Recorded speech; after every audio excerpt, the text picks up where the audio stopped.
does brilliant Valorant. Can't believe you didn't say Barcelona and Real Madrid like that, the literal El Clasico. But whatever. We know you love your little car references. Like, oh, they're gonna be getting into 7th gear, whatever's coming up today. But yeah, we're getting straight into our pistol round. One of the things I'm super excited for is seeing this man back in his jet. The defensive side of Liquid when it comes to Haven becomes so much more aggressive, but look at the pace of FNATIC. They're going right in here, and it's left onto Soulcast to defend. Oh, this is going to be quite nasty. Doma is actually finding Soulcast, and the FNATIC side seem to already have conquered A. Link considers to make a little move, but all he gets is a few shots through the wall. The wood is not the best kind of cover, and Liquid now need to consider what is the plan for the retake. It's going to be tough to try and get back in from here. Scream, no dash remaining, so can't even really make space. The single cloud burst available to try and push him a little bit further forward, and they're ready and set with a paranoia to leave these remaining players blind. Even with Scream nearsighted, he'll be able to take down one, but the pop flushes back. What is these pictures? The pictures are brilliant, and take a look at that. It is pretty much nobody else than Poster. Face palming already, but Scream is actually doing what his name intends to do. Liquid finding that diffuse and finding the retake. Can we have those pictures at any time again? This is ridiculous. So I know. Okay, just give me a reminder during this game. Don't look at the player cams because I'm not going to be able to cope with that. FNATIC are the biggest trolls in the entire scene, I swear. Like. It just comes back to very serious play. I love how Boaster's in every single one, like, except his own. He's just normal in his own. Fantastic. Well, a brilliant retake in the end from Liquid. I won't lie, I was laughing through most of it, so I may not have seen the majority of what happened, but especially because it was a situation where they were down. Right. But now we're actually going to get a force buy straight away, Sesh. FNATIC want to break back. Yeah, and it's Boaster playing on the desktop of Durka, but in the meantime, Liquid have a quite easy time shutting down this fast execute. Well, poor Doma's getting rabies here. Soulcast is finding him with the little Tasmanian Tiger. And as Mystic is flanking around, Boaster realizes there are more players to come over spawn. And Scream just milliseconds away from killing him. No, dashes away, but all in time. The weapon that has basically been made for Adel is not gonna find him a kill. It's still looking somewhat doable. FNATIC are finding kills left, right, and center. But finally, it's all in the package. Brilliant stuff. Absolutely excellent here from Liquid. And this is obviously how you would expect them to get the second. No big surprises there in the end. But the recent games between FNATIC and Liquid, they all panned out in favor of the Big Orange. It was in Reykjavik where they beat them 2-0. It was recently in Challengers 1 where they also found the victory. And obviously, this is the crucial part then. Haven is one of the games, for example, where when we go far back, when we take a look at the EMEA Challenger playoffs, that it was actually Haven being taken by FNATIC 13-3. Like, this is insanely convincing. And so far, insanely convincing by Liquid, but the weapons are in. Yeah, this is where, again, the force buy not going too well for FNATIC is going to definitely come back and bite them. We'll see what they can actually do with the pistols. But this is going to give a huge boost to Liquid's economy if they can take this one over the line. Again, it's going to be a very aggressive push. All in plays so far from FNATIC. The pace being picked up to put the pressure on. And Dirk already finding one solid flash. And he's going to get a second of the round. Massive amount of damage that has now been dealt by the side of FNATIC. It does not mean that this works easily, as suddenly Yumpy is hiding back in window and shows us his proficient aim. Proper stuff from the young Finn, and as we have heard earlier, he as well as Dirk share the same school. I'd like to know what the name of that school actually is. Are you gonna send your firstborn there to come back good at Valorant? I have to learn Finnish first of all. I think this is where I need to start.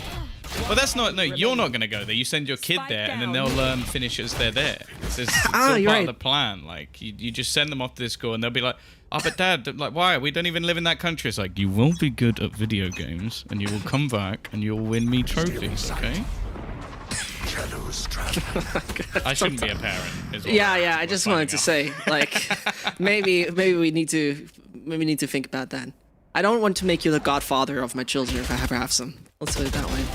Either way, Soulcast starting off good as Doma is having the reply to that. In the meantime, FNATIC split up quite massively, and all over the place they are, waiting for the right kind of entry. So just leave Durka over in front of a shore. It works successfully on the first, knows that Breach is nearby, but he's out of there. Yeah, this is the round, realistically, where this is kind of the bonus for Liquid, but after losing a few players here and there throughout the rounds, they do have a decent amount of rifles here. Already finding the information that C's actually completely clear. Only utility there to hold on to it as they gambled on a take towards the A site after the picks had already come in. You get a couple of kills on A. Most of the time, teams are going to opt to push in that direction, but FNATIC do well to fake it out, garner control elsewhere. And now for the remaining players, well, I imagine the finances of Liquid are actually going to be pretty good. So 3 versus 4, even if they make this one costly, that's not too bad a round for them. Doma concussed on the side, but that should vanish before Scream is even entering. He has pretty much of an idea where he is, but as Doma fails, it's all working in favor for Liquid 4 now, as though you have to say, obviously, it's made for the retake. Link's waiting and gets killed. Durka goes on, same with Magnum, and the trio survives and prevails. The first round is finally here for FNATIC. It took a while, it took a bit, and he's gonna make it. No worse. It's only the Guardian. I don't know about you, but if there's something that explodes and destroys everything in the area, I think there's a few worries. I don't want to be anywhere near that. I don't want to get sucked into some weird black hole and disappear for good. But 3-1. We do see the majority of FNATIC survive, so all in all for their first proper buy round coming in onto the board, it's not too bad. Durka's going to use his Blade Storm in this round, so probably not going to see him invest into a weapon. And on the other side of things, it's actually not as good as I thought it was. Link is he really not going to have a weapon here? It's just going to be the pistol. Now, the operator's into play, and we know exactly what that can do. We're actually seeing shock darts go over to destroy a lot of the early utility, give some space for Durka to push over the top, but it is just one, and then a quick trade for Scream. And that's the thing, it is just one. It might have not been even that successful as they thought it would be in the Blade Storm. Just some success, but Doma obviously finding the kills when needed. Problem though, it is Yumpy who's left alive. Ice Cold Finn finding Mystic. And this brings it down to a duel of an IGL and to the star player of Liquid. He finds it, the triple is his. And that's the Red Bull clutch brought to you by the Liquid side of things. Brilliant stuff. Excellent work. Salient individual. Yumpy does it all once more on the lovely little adaptation of Omen. As you know, we all had this conversation during stage 2. Can he, once in a while get out of this jet kind of role? Then we saw him on Killjoy. It's wild. That's the thing. I think the second player here, yeah, Mystic was still stunned. So although the ultimate kind of failed because of the timing of Doma's peak, it still gives one of those kills over, and then, well, it's just down to Yumpy to take the swing. Boaster not winning that duel. And now it's FNATIC on the back foot financially, and Scream with his Blade Storm. This is one thing I will say. I've not been massively impressed with how all of the utility was utilized when it came to KO for Scream. When it comes to Jet, I don't know. This Blade Storm in his hand, I think it's tough to find someone who can work it better. True.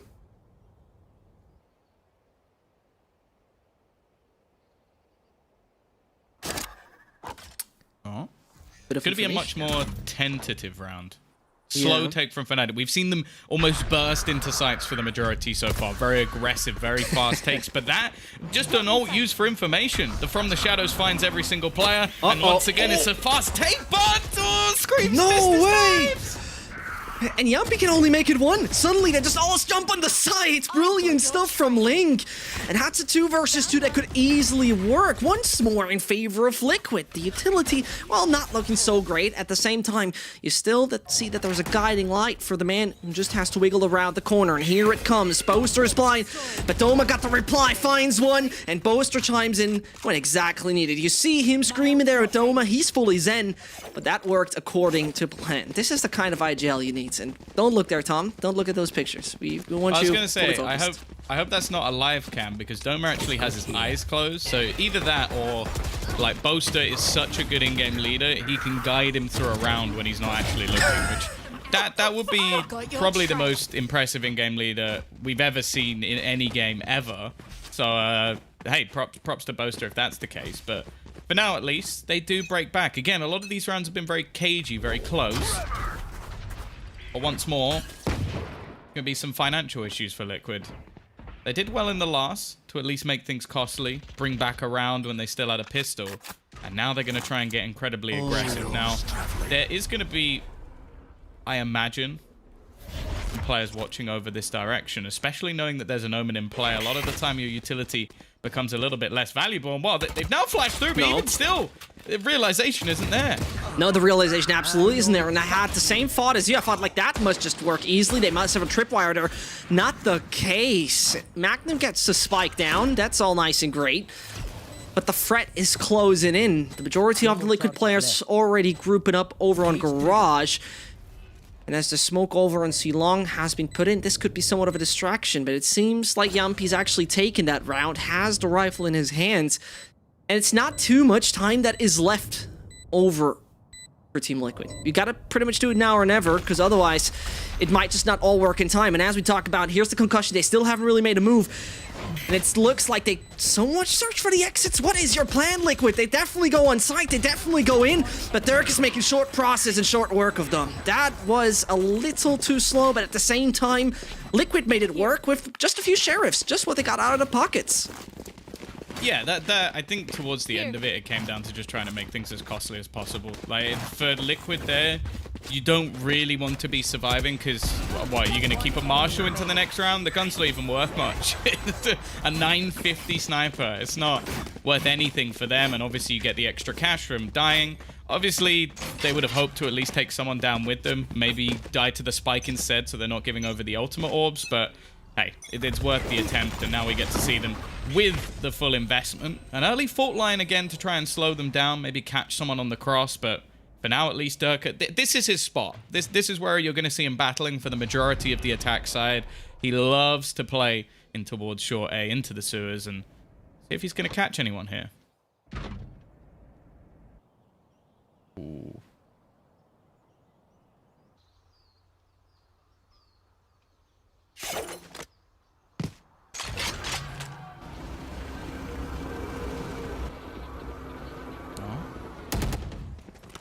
Information gone, and it does look like it's just going to be another A play. No, it doesn't look like it. And taking a look at it, Soulcast, he's actually going to be caught before you see that little Hunter's Fury getting him. Brilliant stuff though from Dirk, and Magnum chimes in and gets the double over on site. And this should once more get them to spike down. Liquid backs against the wall, opportunities are limited, and you have to put a lot of thought into that retake if you want to make it work, because considering the kind of situation FNATIC is in, 2 shock darts on Boaster, for example, an updraft, a smoke onto Durka, it's brilliant. It's amazing to see what they could do easily with that. At the same time, it is concerning what Breach is able to do. The fault line is absolutely dangerous. It's gonna be put towards Dirk and Boaster, actually, but no chance in the end. Yampi is trying to find exits, and he would be lucky to even get out of that alive. Goodness. Yeah, really decent hold. A Magnum stepping up. It was something that was said in the pre-show by Yassine, of course. The lovely Yassine. Always great to have him back. He reckons if they're going to be winning this, they're going to need a lot of their players to perform. Well, thus far, you've got Durka, Doma, the double Ds, stepping up again. Well, we haven't even seen much of Mystic yet. Now, I'm hoping that when it comes to the defensive side for Liquid, or for FNATIC even, Liquid are going to be checking Mystic corner, which for anybody who doesn't know is on your left, right there. That is the corner which he somehow managed to get way too many multi-frags from, even after doing it in back-to-back rounds. Now again, a pace change, a faster push, and it looks like it's going to be B once again. The double D's entering in, the big hedge in front of the house, but Dirk, oh, he's whiffing the initial ones, no way! He is flashed, I'm fully with you, but at the same time, it would have been just one lucky shot and things could have worked decently. That is now the Earthquake coming down middle, and the problem starts to arise for the FNATIC side of things if there wouldn't be their hero called Doma. And that brings us to a 2 versus 2. Back and forth once more. It's once more such a tight game. So close, but do they know where Link is? It doesn't seem to be the case. Well, indeed they know, but he finds the quad. Oh my god. Tom, I don't know what we have ordered here, but it seems like we want to get ourselves the tightest possible haven possible. A bold buff Link is back. Like that's all I'm saying. That was a ridiculous round from him in general. The pop flash initially that came through, garnering him a kill and a gun. And then you've also got the throw-in of the ultimate. the Rolling Thunder to stun up the remaining players and even get the clutch out at the end, a 4K from him. It's back and forth. It's going all the way through, and now we're going to get the investment once again from FNATIC. Now, they've got a decent amount of ultimates here. The Seekers especially. I'll give them quite a bit of information, but that's the main thing we have with these ultimates. It's not going to be a lot of damage dealing ults. Whereas on the other side, well, you got Scream using a Blade Storm. And he's going to be the spotlight. Well, it's Yumpy who starts shining. And that's a brilliant 2K he gets. The pressure that they have made over there is obviously being absolutely on display as Magnum goes further over Garage. Easy access. And he throws his head into the game. Scream is now known and still remains back in the corner. But Dirk is not putting that spike down yet. I think they've realized, especially with Mystic's spot, they can actually get a better afterplant with everybody already rotating. So Mystic's going to try and get deep into B, maybe find an extra pick for them in this 3v3 scenario. And for the remaining players, they can go all the way through to A without anybody being wise to it at all. Soulcast, this should be a nasty surprise, but it seems like he's actually checking it. He's wise to the position. Big brain Soulcast might have just turned around on its head, as they will now go for the A afterplant, but in a 3 versus 2. Spike's going to be hitting the ground at that moment. I faked it. He did, but now it's down to FNATIC to punch above their weight and set sail towards a 5th, because otherwise it might be Liquid running away with this first half a little bit. Here it comes, Fault Line in combination with the Flash, and he got to tell his teammate that they're all just coming down. Magnum on his own, he should be isolated. And as they come left, right, and center, no chance. It was the crucial frack of Soulcast that seemed to bring them the round. Excellent stuff coming in from him, as he was so aware that they have lurked that far. This is brilliant game awareness, and big brain coming out of the curly-haired man. Yeah, I think it's one thing for a team to give up map control. It's another thing altogether to keep your eyes completely peeled for when it comes to some of the aggressive positions your opponents are going to be able to take. So solid work coming out from Liquid there to just make sure that, okay, we know that we've given this up, but we're still going to make sure that we check it on the way back. And well, after that, you still have both your Breach and Sky available for a retake. That's a decent amount of utility to get you back in. So 6-4. Liquid looking good. Now we have the Blade Storm on the other side, though, and, well, again, not going to count out Durka. Is he going to use it, though? Oh, no! No! No way! Just as he walks around the corner. No chance to react there. That is a huge waste. Are they actually going to be able to clear out Scream? No. And this is the difference. Having that dash in play, the man can just escape out of these corners, reposition into a new battle, and, okay, he gets shot in the face, but, you know, he's still alive. Felt like one of those traumatic experiences when you get some ice cream on the beach and suddenly a bird is stealing that from you. Poor lad, Durka. Scream on 19 is still, you know, an easy frack, considering, for example, the weaponry we have here from Magnum, but this is the approach that Boaster describes as just poking. You know, he's trying to poke in every direction, see if he can find something, gain room slowly and steady, but sometimes your opponent got the right angle on you. Yeah, Liquid have done really well to shut down a lot of these attempted lurk plays. Like these sneaky pushes through behind have been something they're more than aware of. A team that obviously does their research. That's a pretty important kill, though. Yumpy goes down. Now, Scream is still available on the site. They've actually left a second player here as well in the form of Link, so it's not like this is just a freebie push, and the time could be everything. They need to clear Link from the corner, and he's already gonna get They don't realize. They didn't realize! It doesn't seem like they noticed that Scream dropped down, but this is suddenly Soulcast saying this case is closed. Brilliant stuff, the timing that Scream hit, the perfect distraction. And another round going in favor of Liquid. FNATIC are starting to struggle. And, well, that might be just a little bit too late for a pause, in my eyes. And we see a few tags, mid-door, see sight, but here it comes.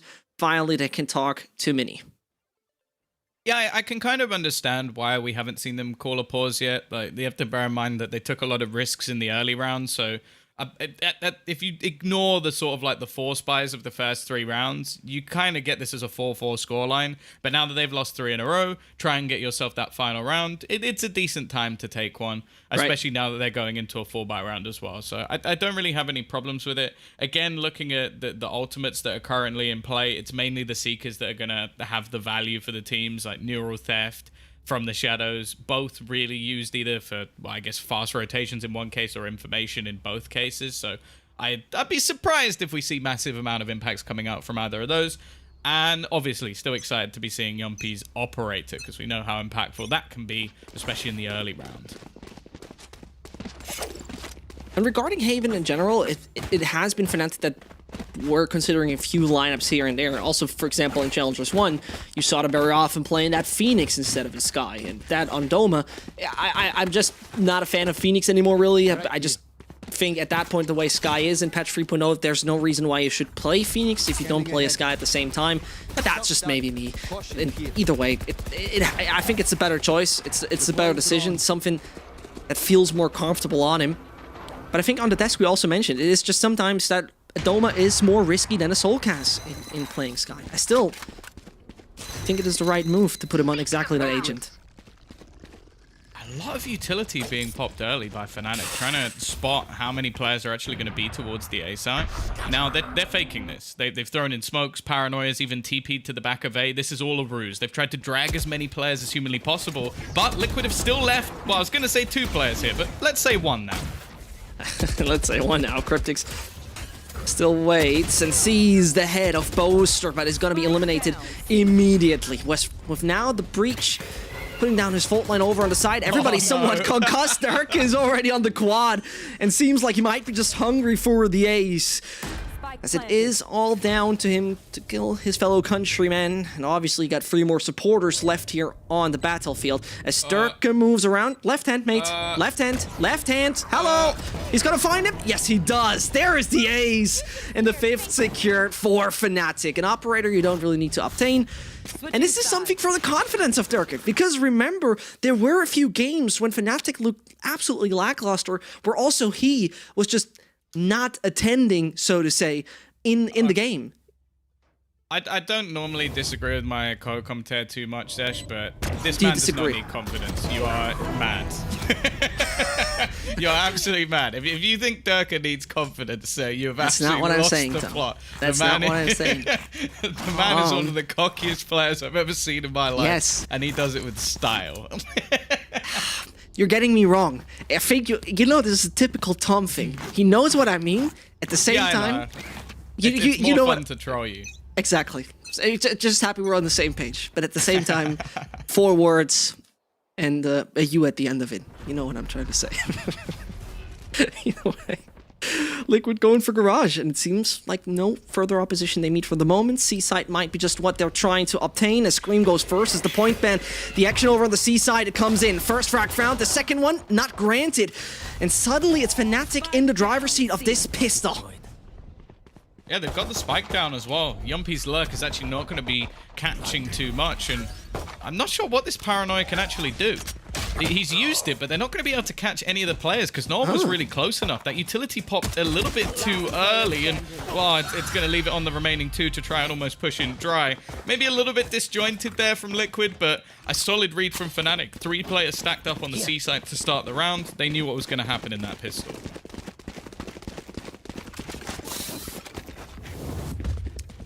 In pistol rounds, something which is basically a coin toss with Fnatic recently. Most literally, actually, when we talk about numbers, but you know what I'm just asking myself, first of all? Who at Fnatic actually approved those player cam pictures? Like, I would say everyone. Who wouldn't approve those pictures? They're amazing. They've ruined the commentary of the pistol round, but that's absolutely fine. I'm okay with that. That's okay. I think we could deal with that. They forced as well. Both teams have forced in the second round to try and get a head start over their opponents. Didn't work for Fnatic. Well, it's worked a little bit better for Liquid, but Doma does do incredibly well to keep this even. At the same time, they basically got B control and could put the spike down if they get into a safe position. Yep, there's a tripwire. Now this has been deactivated as well. FNATIC players are all around the world as Dome Magnum can get the spike. Served on a silver platter. Thank you very much for that one, mate. And now the support from his teammates coming over spawn. That's ideal. Behind him. Thing is, though, he's got a trip down.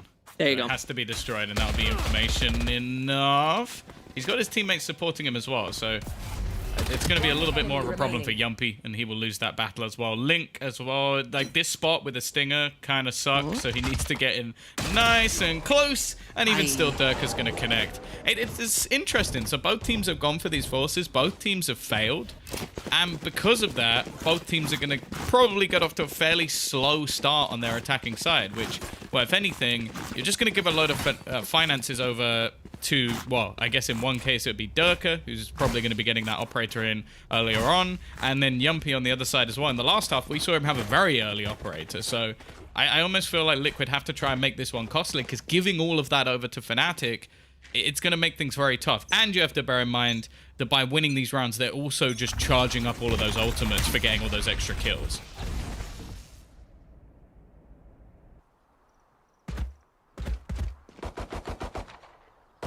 Obviously, this is bringing them right now in a situation where we only see what the Spanish lads call a pocket round, because you get to spare money out of your pocket, invest into that, easy peasy. And now maybe that pocket round can't be successful for the Liquid side of things. Stoma falls after Yumpy has been executed, and in front of the A site, they seem to regroup themselves. An A push could come in any second soon, but first of all, what a little witty, wonderful dart coming in. Given information over, but it also fakes out that there's no one here, because why would you dart that position if you have someone in this corner? It completely fakes out the remainder of Wild Boast. How has he hit a frenzy shot from there? Come on, don't you dare peek that again with a frenzy. That doesn't make any sense. For now though, it is Scream. Now the weaponry he has is definitely not ideal. Utility minimal and not even close to a Blade Storm. He would literally have to win the round to be able to get it. And with the time remaining, Mystic has a pretty good angle into the spot, but he does only have a ghost. Yeah, you know, mostly I would say it is Scream only having a ghost. But that's what some say is a one tap. Absolutely, could have worked, but it's all right. No one will remember that. No. I mean, considering... That's what he does. When he whiffs, he'll then get like a 4K with all headshots, and everybody will forget that ever happened. That's the genius of Scream. When he does miss, you never remember it because he does something so good in the next round. Do you think there's even a video which displays only Scream mistakes? Or not 10 million frag movies? There's probably some little, like, ratty hater out there who's like, oh, look, Scream. This is the Scream whiff combo. I'm so much better at him. I play in gold. Yeah, I really am. I'm always astonished how some fans come out also with the term retirement home, because this does not look like retirement home. This looks like young blood beheading nobody else than Scream. Brilliant blade thrown in his head. Yeah. And he's out of that equation. Liquid seems like they might have a bit of a problem to obtain the tie-in this time. I've got your trail. Oh no. Oh no. No, he actually just avoids. Jumps over the squid. And well, for him to get two there, I'll be honest, I didn't expect him to get the second kill. Not a bad spot to be in. Aftershock forcing Mystic out, but he actually manages to remain. The trade's not too bad, but it's going to be left to Yumpy. 1 versus 2. They know where he is. And if there's a man you want in the clutch, obviously it is Yumpy, picking up the spike and having quite a bit of options where to go from that point on. A rifle would also be down on the ground, but he rather sticks to his operator. And what his GPS is saying seems to be get the hell out of the A site. But what's the next move? It seems to be directed towards C. He starts to move a little bit more swiftly. And yes, indeed, it is going to the C site. He might just consider faking it over there on A. Yeah, he does, but does even anyone realize? Yes, indeed, they do realize. I think it seems that Doma heard that, but suddenly the spike's hitting the ground, Tom. The problems start to now become a little more difficult. They know where he is, but it doesn't stop him. He's just absolutely fearless, making the move on the first. Can he get the second? No, he can't. Oh, just in time. If he would have been just a bit more swifter, a bit more faster. But there's even an upgrade for Doma now. Yeah, no, an added benefit. They managed to win the round that was, again, ultimately sort of a bonus. It's a bit of a weird place to have it because both teams technically had a pretty strong buy coming into this, but obviously with the extra force buy round that came in for Liquid, it changes up the way that the rounds have gone a little bit. But now they get a free operator. Now, you have to bear in mind as well that Durka in the last round was just using his knife. So not only is he going to get his weapon of choice, but he can purchase for another teammate. And he's currently running Riot once again. You mentioned that the man potentially needing confidence. With peaks like that, I can see why Boaster's got that look on his face. Let's put it that way.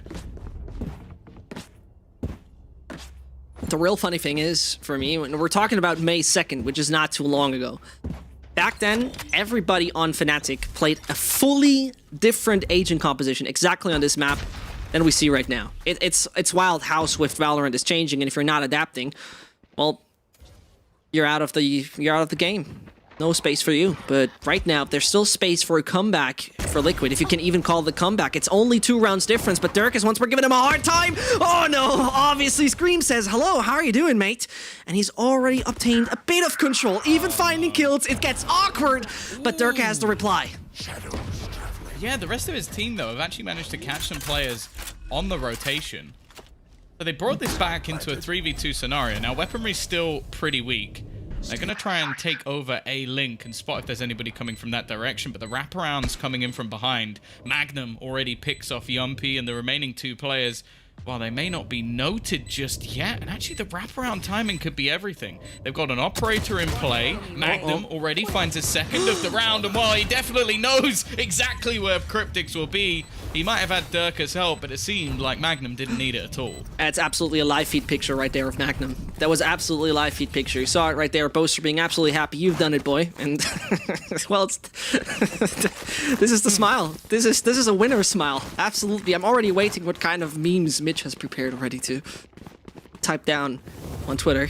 I'm genuinely a little bit worried that when we cut back to cams at the end of this game, that Boaster's just going to be behind me somehow. Like it genuinely is just starting to be like it's Boaster's world, and we're just living in it. Because if he just appears in some of the Liquid cams, that'll be truly amazing. But I genuinely would have thought that if we also have a static image of Boaster, it will be himself screaming behind himself. Yeah, absolutely. That's what we need. Please make it possible. I'm sure someone of FNATIC is listening. But it's an absolutely astonishing game so far, and Liquid are just not missing it too much. FNATIC sent Dirk in, coming in hot he's over. Heard it. Yeah, he knows. Where is the aggression this time being punished. A slower start for Liquid, just waiting patiently, yet to win a round on their attacking side, but you know what, Zesh, I think this one's looking pretty good. A 4 versus 2 after plant. Not really knowing the positions of either of the players, but the next one might be for free, actually. Soulcast, but it takes him a moment. He'll get there in the end. Well, Mystic at least finds Scream, and a little bit of damage he might just deal and getting the majority out of the way. That would be great in the long run, and Boaster seems absolutely astonished. What an ephemeral play from Mystic, he might just say to himself, but at that point in time, it all seems reasonable. Getting the rifle here out of the battle is still around the corner. Soulcast awaits him and easily takes his head off. Well, 10-8. We once more see ourselves in a situation where Liquid, with a bit more of a different approach, seem to possibly get this thing in their right direction. It's one of those rounds where I do question how repeatable it will be, because a lot of it came down to just FNATIC trying to make plays through or over their utility. So we'll see if it's going to be quite as aggressive. Maybe we'll get Durka going back over onto the A site, which he pretty much managed to lock down for the majority of the early rounds. And I imagine there's going to be some sort of early dart as well to give any information over to the team. So for now, at least, again, expecting a little bit more of a default from Liquid. But I don't expect FNATIC to be I was going to say anywhere near as aggressive, but then I've just watched where Durka's going, so never mind. Timing could be rough, though. Yeah, true. And the thing is, I genuinely am not so sure if I want to see him extend the boundaries of his team time and time again, because he's in a vulnerable position. He's from time to time in such a vulnerable position, he can't back off if there's more than one coming at him. At the same time, though, Tom, they prepare themselves for bombardment over on C. Yeah. They've faked this out well. They've used Soulcast. He actually peeked into the drone even though it wouldn't have caught him. He wants FNATIC to know that he's here, and now the remaining players are going to have a little bit more of a tough time. It's actually not much of a defense at all, and I'm surprised that Magnum even challenges that. The C-site one that a lot of teams are very happy to go for the retake, but his risk of playing alone is not really going to work out, and it should be a kill for Soulcast here. Durka 1 HP somehow survives. But they're now fighting 1v1s, and this is just going Liquid's way. Sure, it's impressive that they've managed to hold on to the operator, but realistically, it doesn't matter. Liquid have got the round. It doesn't matter. It's somewhat of a circus move, rather. And as a death-defying acrobat, rather waits in window. I mean, this is the thing, right? This is exceptional awareness of Soulcast, what has just happened. They realize that there's no operator over on the C site. No jet is awaiting them. Okay, where would the operator usually play? Where is Durka comfortable at? Okay, let it be A long. So will he remain back there, or will he be just somewhere deep close? Well, the flash was just timed for both of it, and that worked brilliantly. And, oh no. He's going for it, but he can't make it. Tell me he's not making it. Okay, okay. No heart attack. Not quite enough time on the board, but bringing it back into contention again. From 10-7 to 10-9, a couple of rounds in a row, and by the looks of it, we might be getting a pause coming out. I would assume that's by FNATIC, because it has started to be a round or two now where firstly they get caught on their aggression, and then in this round, they basically get played. Like, Soulcast did an excellent job to sell that fake. As said, not only being spotted, they also had Scream run back over and throw down a Cloudburst, so that they almost look like, okay, we're defending this player, we're making sure he's able to get aggressive, and sold the fact that there's multiple players there. And in the meantime, they were actually just going for deep sea control. What I will say is I do think that if FNATIC are going to give up control like that, I want to see them play on a retake. Like Magnum's peek back in, it seemed incredibly risky. Now, he could definitely make plays like that where he wins them an entire round and we're calling him a genius. But in this case, it made it so that he basically had to multi-frag for them to really have a chance in that round. And, well, he didn't. And this is where we could once more just basically raise the question, how successful is that so-called prodding approach, how Poster calls it, in this game so far, right? Because, for example, in this sense, they hardly had any C information. Team Liquid, they didn't waste any utility to show, hey guys, by the way, we're coming to C. How you feeling about that? Obviously, the peek into the little owl drone, that was perfect, Tom. That was just a little bit of distraction that worked out according to plan. And we're getting closer to a tie again. It seems like we might even have overtime on the program. Well, you've said it now. Do we say that word here? You've almost willed it into existence, but with Doma being caught early by Yumpy, again, it's looking like we might get a much faster take into the B site. Looking to try and clear out some of the utility, spot the positions as well with the Tiger, and with nothing really being there, an after plant more than likely, a little bit of a surprise, and actually, that nets them a free kill. But granted, it will be traded back very quickly indeed, and I think they're almost reliant on Durka now to pull off a hero play. And for anyone here from mid, do the peak. Brilliant stuff from Poster! He's getting them lined up. His ult is now ready as well, but is he going to find anything? No, he's just elevated the corpse, but he gets information. That's brilliant. Cryptic's tagged him down to 70, but Yumpy might be just coming around the corner. They have no clue what's happening. First frag found, and Cryptic's brings the tie in their favor. Yumpy screaming, and that's the Finnish hype man once more being the cheerleader. And not only that, but also the Terminator for the Team Liquid side. It definitely shouldn't have been that close with Boaster's lineup double actually bringing them back into the round, but all in all, again, these early picks they're coming up from Yumpy's performing excellently on this operator. This was something that we've now seen him do on so many different agents. Yeah, I don't know what this is. I don't know why this is a thing that we're seeing corpses come back to life for a second. Like, I guess maybe we didn't know that the Hunter's Fury actually works as like a defibrillator. Just wanted to say the same thing. It shocks them back and brings them into life.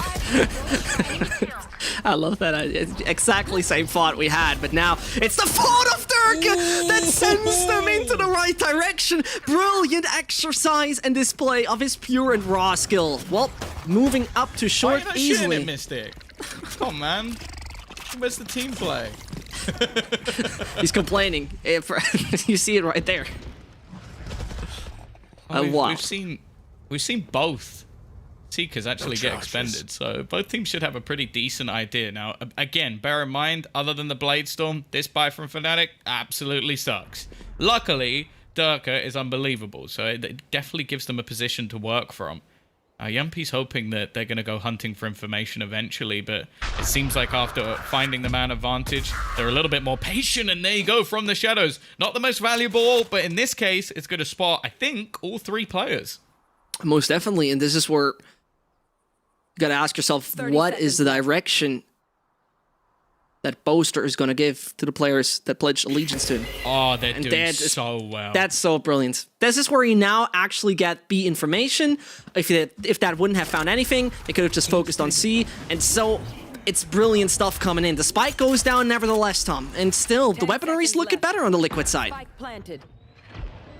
Actually, Durkin could get over that trip, so they're going to have to try and be a little bit more aggressive. I do like the play from Liquid. Oh, he actually snaps back to the second head, and he knows that there's a second player on that left-hand side. Durkin gets this kill onto Scream. This round is over. And it's actually, he's not going to get it. It looked like it was set in stone, but Scream has brought this back into a winnable position, down to the 1 versus 2, but one of them so desperately low, they might even spot out Cryptix. He's in this corner with his Phantom. They're going to try and peek him together, and he can't quite snap back. Huge round from Durka, Doma, and the full squad. They use their utility perfectly, their ultimates in tandem, and FNATIC have earned themselves an 11th.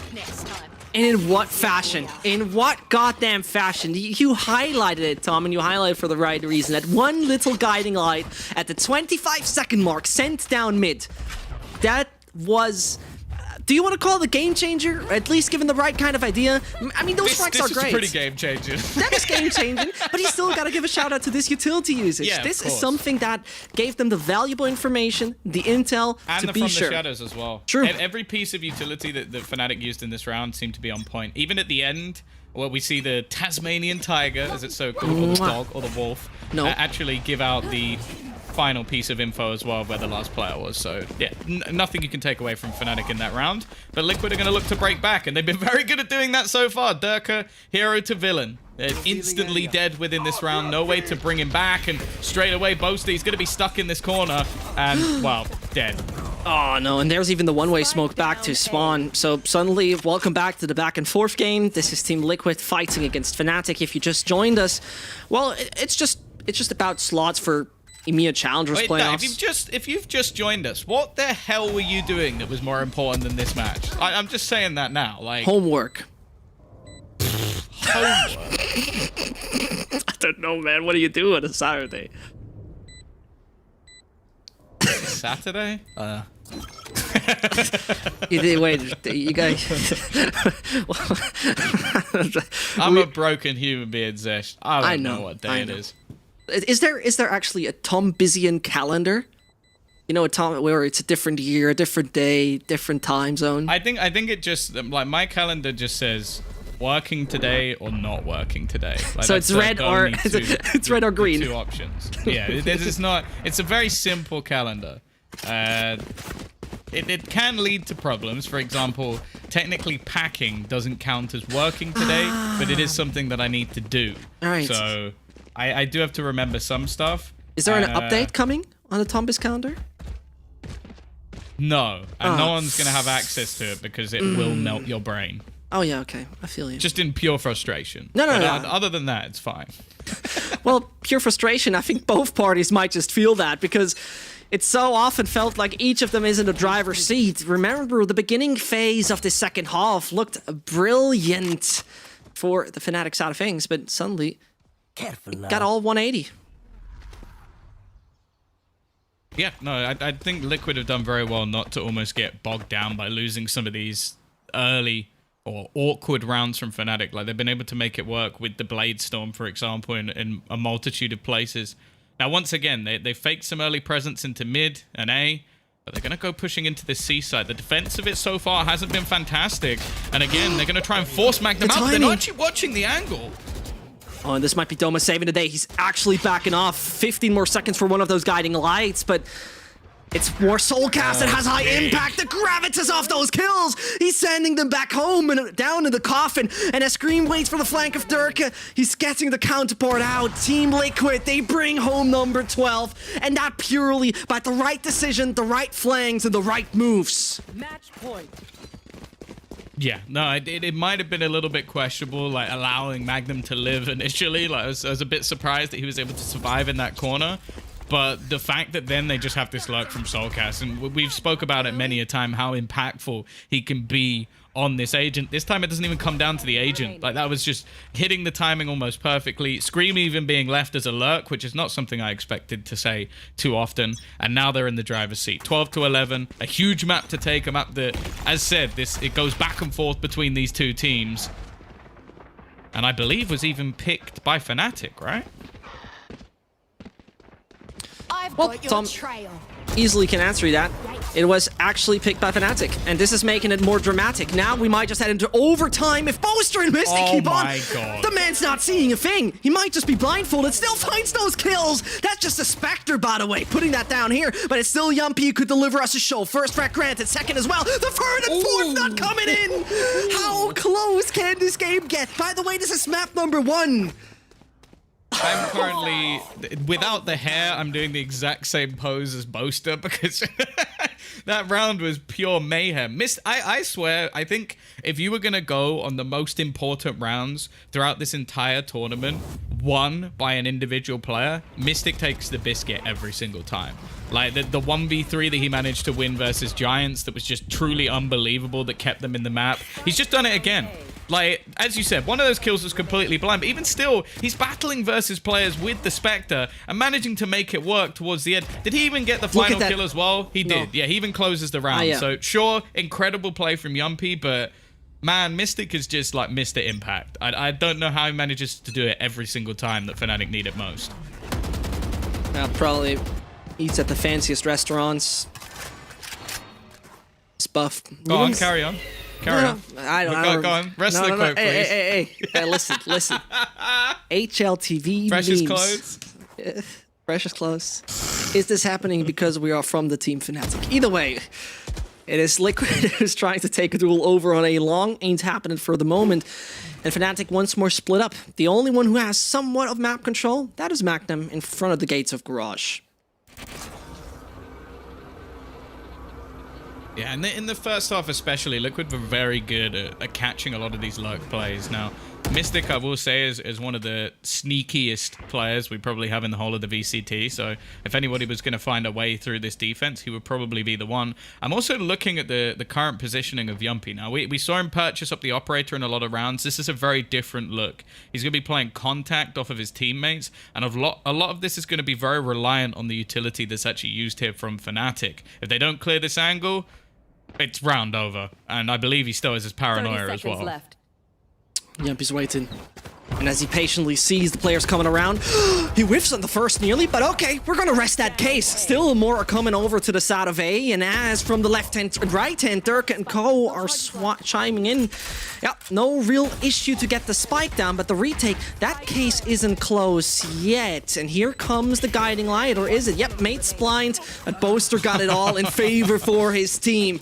He doesn't look too happy though today. I think he's just not 100% satisfied with what we're experiencing right here. That might be the case, because genuinely, Tom, it's your map pick. You have to go into overtime. It's Liquid, but you don't want that. And I don't know. FNATIC always go into overtime on this map. That's been their game over the last month or so. What I will say that might have been a little bit more frustrating here is, as said, they didn't check Yumpy's angle, and they're very lucky that the entries they had on the site, well, it was basically Durka just managed to dash in and kill the other two players. If he doesn't do that, they lose that round, but for not clearing him properly. So, although FNATIC have taken themselves the lead, they're still making mistakes, which, well, if anything, they're very lucky that so far Liquid didn't manage to capitalize on them. Now, again, we're going to see this execution into B, forcing every player off after plant, as said, almost becomes guaranteed at this stage, although they are actually going to send in the Wolf to get them a little bit of extra information. For now, though, we're looking at Yumpy, because this flank is everything. He could kill off not only Boaster, No. but he might even hear the footsteps of Durka running in behind. That's becoming problematic. At the same time, FNATIC got so much utility. He knows. Yep, he knows. But he's not going to find him. Still, man advantages over on Liquid. And the Prancing Horse still looks good in just this situation. Spike has been planted. You still have to fight against Sturker, who's not hitting the shots you would usually expect. Magnum Slink is not successful as well. And this brings us only to Mystic. Good luck. And nice try is probably the only thing you can say. Otherwise, he will be just an absolute magician.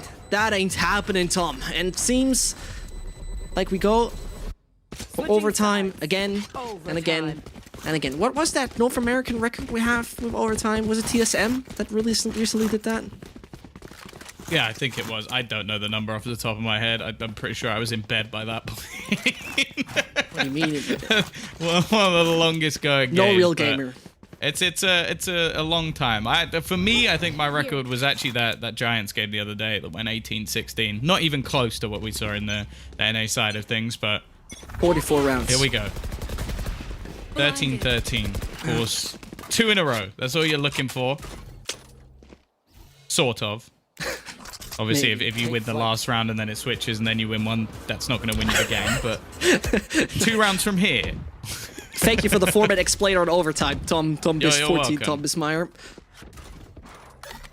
A minute and 10 left on the clock, and FNATIC haven't made a real decision yet. Soulcast gains a little bit of information how many are waiting in front of the gates of Garage.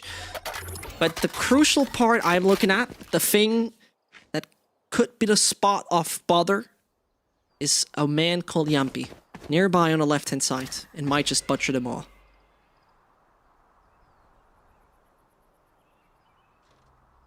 For now, at least, it does seem like Liquid has a pretty good read on this scenario. They've actually left the A site just to 1 man. Of course, Yumpy very deep. He spotted the trip as well, so he knows there's nobody around this angle. So the rest of the team have been able to rotate over to B, and it's given Scream quite an aggressive spot to try and take a face. Now, there's so much information gathering, but because of the paranoia being low, they actually get nothing for it. The counter flashes coming out of Link as well mean they can't even face on the Scream, and he's going to go dashing through. Oh, it's a bit messy, and Yumpy's actually the one to get the remaining kills on the flank. But hey, Scream worked as an impressive distraction. Switching sides. And this is where the problems arise when you sometimes don't bait out utility. I mean, it's so easy to say from our perspective, right? I can be sitting here and saying, hey, why don't you bait out utility? But at the end of the day, did you see how many pieces were thrown down that B mid? It was insane. It was the fault line, it was the guiding light, it was, I think, the paranoia coming in as well, if I'm not totally wrong. This is where sometimes problems start to become massive. And now, the biggest problem for FNATIC is, it's one more, and then Team Liquid will actually gain success on a map they haven't even picked. It links into something that Saligi spoke about. He currently believes that the Sky and Breach combo is one of the deadliest that we currently have within Valorant, something they've been attempting to run on this map in particular, and well, as you can see there, it really can make things incredibly difficult for a team. FNATIC on the back foot now. We've seen both teams with opportunities to close out this map, get themselves that 1-0 lead in the series, and, well, for Liquid here, a chance to take their opponent's map. Which is massive, right? We talked about the amount of time that has been put in by FNATIC on Split. 30 minutes. You know, I mean... So, both these teams like to bait. I don't believe them for a second. Understandably, but they're both very good liars. Sure. So I'm not gonna fall for any of those shenanigans. But well, 35 seconds left. They're trying to now sell that same fake from before.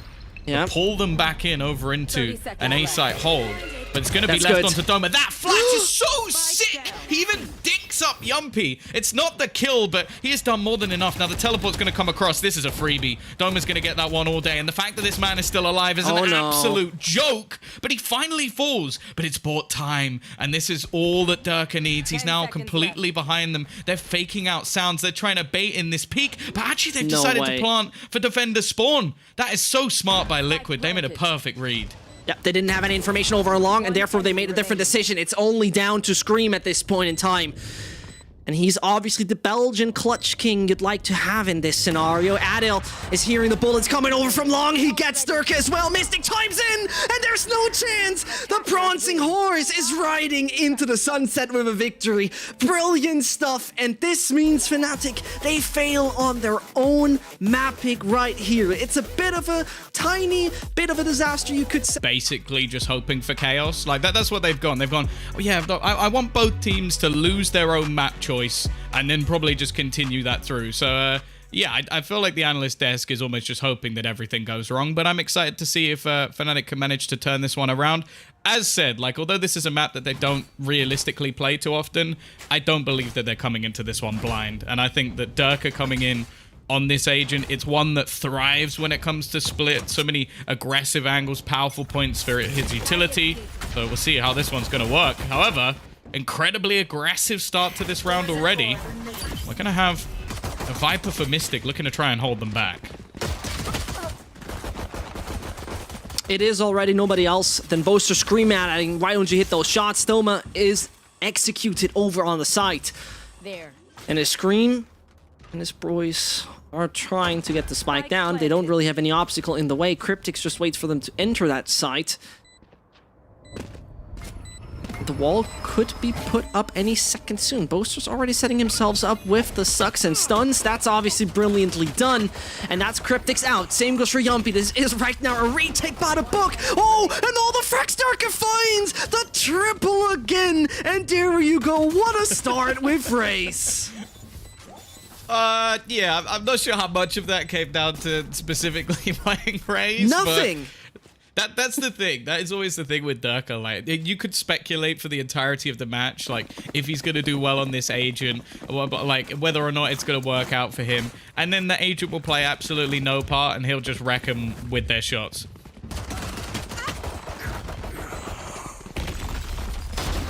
One enemy remaining.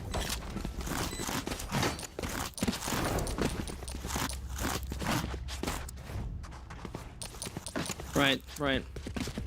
Well, I have to say, Tom, it's obviously nothing to do with Race, right? He could have probably done it with Yoru or something. I don't know, probably even those little robots in range.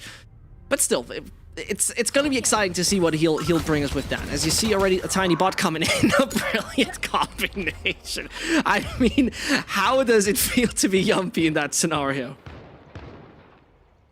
Yeah, luckily they've not invested into this round. Like, just a few pistols, so it's not going to be too heartbreaking for them to lose a player or two. They're also pushing into what looks like an absolute mountain of utility. There is so much stuff currently on the B site that I can't actually tell what it is. Like, we've got some stars, we've got, I think, an alarm bot in the mix there. Like, basically, that's a do not pass, don't walk in that direction route. And actually, that's exactly what Liquid are going to do. They've decided, you know what? I don't fancy being absolutely shredded by every single piece of utility. And you know what? That's fair enough. What do you mean? You don't want to run into Gravity Well, supported by a Nanoswarm, which then also comes in with and an alarm bot, so they'd be vulnerable as well. So they'd die in about 2 seconds flat.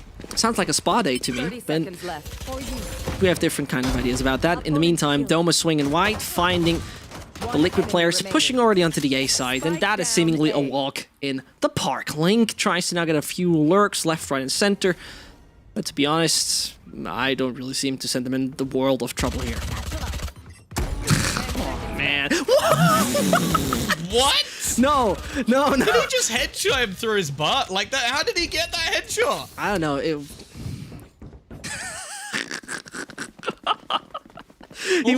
He was getting actually damaged with the little pack, right? And suddenly he's like, I'm having none of that. Here, take my bullet. Probably through the teeth, down in the head. Maybe we take a look at that again. I don't know. We need to enhance that image. CSI stuff. You just slow it down as much as possible. All right. 2-0. A little bit more costly than FNATIC probably would have liked, but more importantly, Durka in just 2 rounds is only 2 orbs away from his trusty ultimate. So Showstopper could be something that comes into play fairly soon. Scream looking to try and make a bit more of an aggressive play, has the cages in support. caught, but as the screen goes down, they haven't spotted the close player. Durka now just sat in this corner. Is going to try and force them off the angle. Knows there's a second player there. And while Cryptic's, there's nothing he can do here. He just has to fall back and give up that control and look at FNATIC instantly. The second they hear the fallback, they rotate a couple of players. Brilliant. And you already noticed right there, they've seemingly figured out what's happening towards ropes. Didn't see anyone possibly spot the alarm bot and realize that this sort of flank will have severe consequences. So once more in front of the gates of the A side, you'll find them. Soulcast and his boys setting themselves up to get the execution going any second soon, but Mystic is aware. Magnum is starting off with building Crossfire as well, and so Soulcast tries to get at least a few more left, right, and center. Dirk just being in a weird position there at the end of the day. So together with Fling, the chances still exist. 30 more of those seconds. The clock is ticking. The last grain of sand in the hourglass seems to pass any second soon. They keep on moving. The alarm bot figured it. And you know what I see? I see a Gravity Well once more holding you up. Or not even getting there. Yeah, they've just got to say. Like, there's no chance for them here. This is something that I think FNATIC, although like there's still been some questions when it comes to their roster within challenges, their delay tactics on a lot of maps have been really, really difficult to play against. Like, they are playing compositions which can slow you down for a ridiculous amount of time, and that's something that I think Boaster has been doing really well with his Astra when it's pulled in, and it means that a lot of teams have had to adapt. Now, one of the teams that I think did that excellently was actually Giants. They started to pick up the pace, they started going for faster plays into the round, and a lot of that then revolved around David P having these late lurks to catch off players as they tried to rotate. And I think that's something that Liquid need to pull in fairly early, because if you get to the last 20, 30 seconds, well, we noted there was still plenty of stars down. There was plenty of utility available for FNATIC, and then they also had these risky, aggressive plays that they were making because that was a bonus round. So definitely not the start they were hoping for. I will still say that I think of all the maps that we currently have in the pool, except maybe Breeze because it's still quite new, I feel like split defensive side is where you can get a lot of your landslide victories. Like, I think if teams get rolling, they get all their utility in place, maybe pull up even an operator to defend like the A site or get a little bit more aggressive. That's where things can start to become really tough. So Liquid taking an early pause, I really like to see, because you don't want to let your attacking half almost just get out of control and then you start having to force the issue in rounds where you're not really prepared for it. Right there. Yeah, I just casually want to remind everybody how it looked like last time we saw a split against, you know, between those two. It was actually on the May 2nd EMEA Challenger playoffs. FNATIC casually played Jet, Reyna, Raze, Astra, and Killjoy.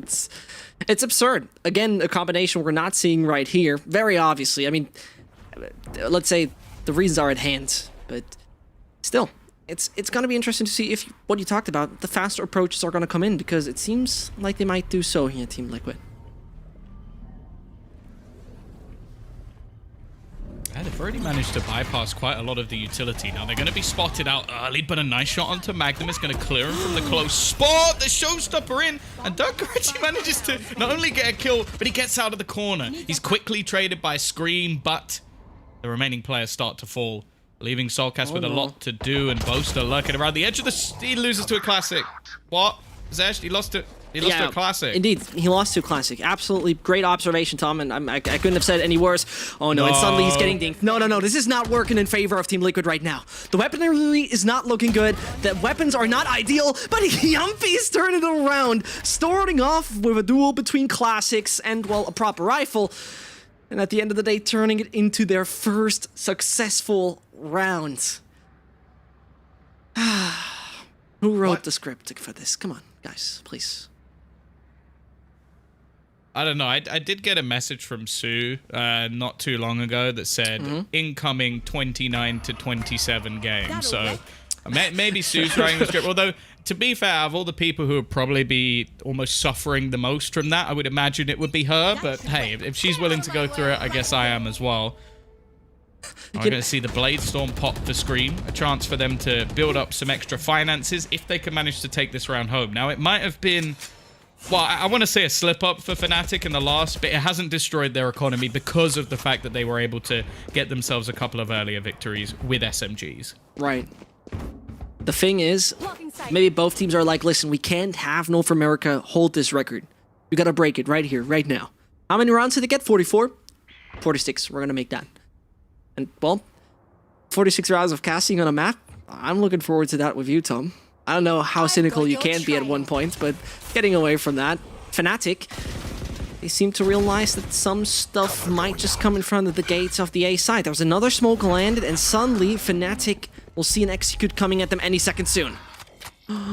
Oh, this is so smart. This is so smart! The TP! How does he get away with that? The sound should have given something, but I guess maybe they expected it to be a little bit further back. Mystic, though, just hiding behind his utility. The screen has been so annoying to play around, and they don't know. There's a second player here. No Doma's way. just hiding like, oh yes, walk into the corner, my friend. It's safe.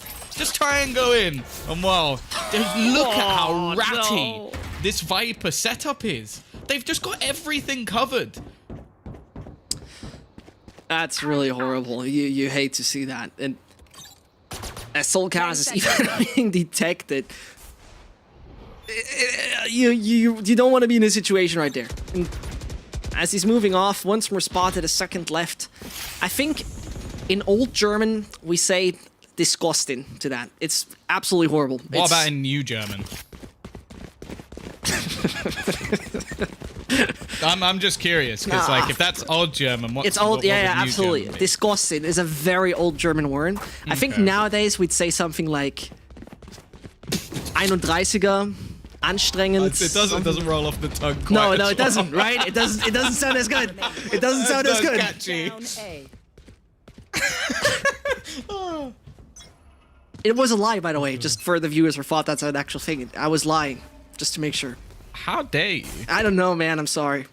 That's disgusting. I'm getting 4-1.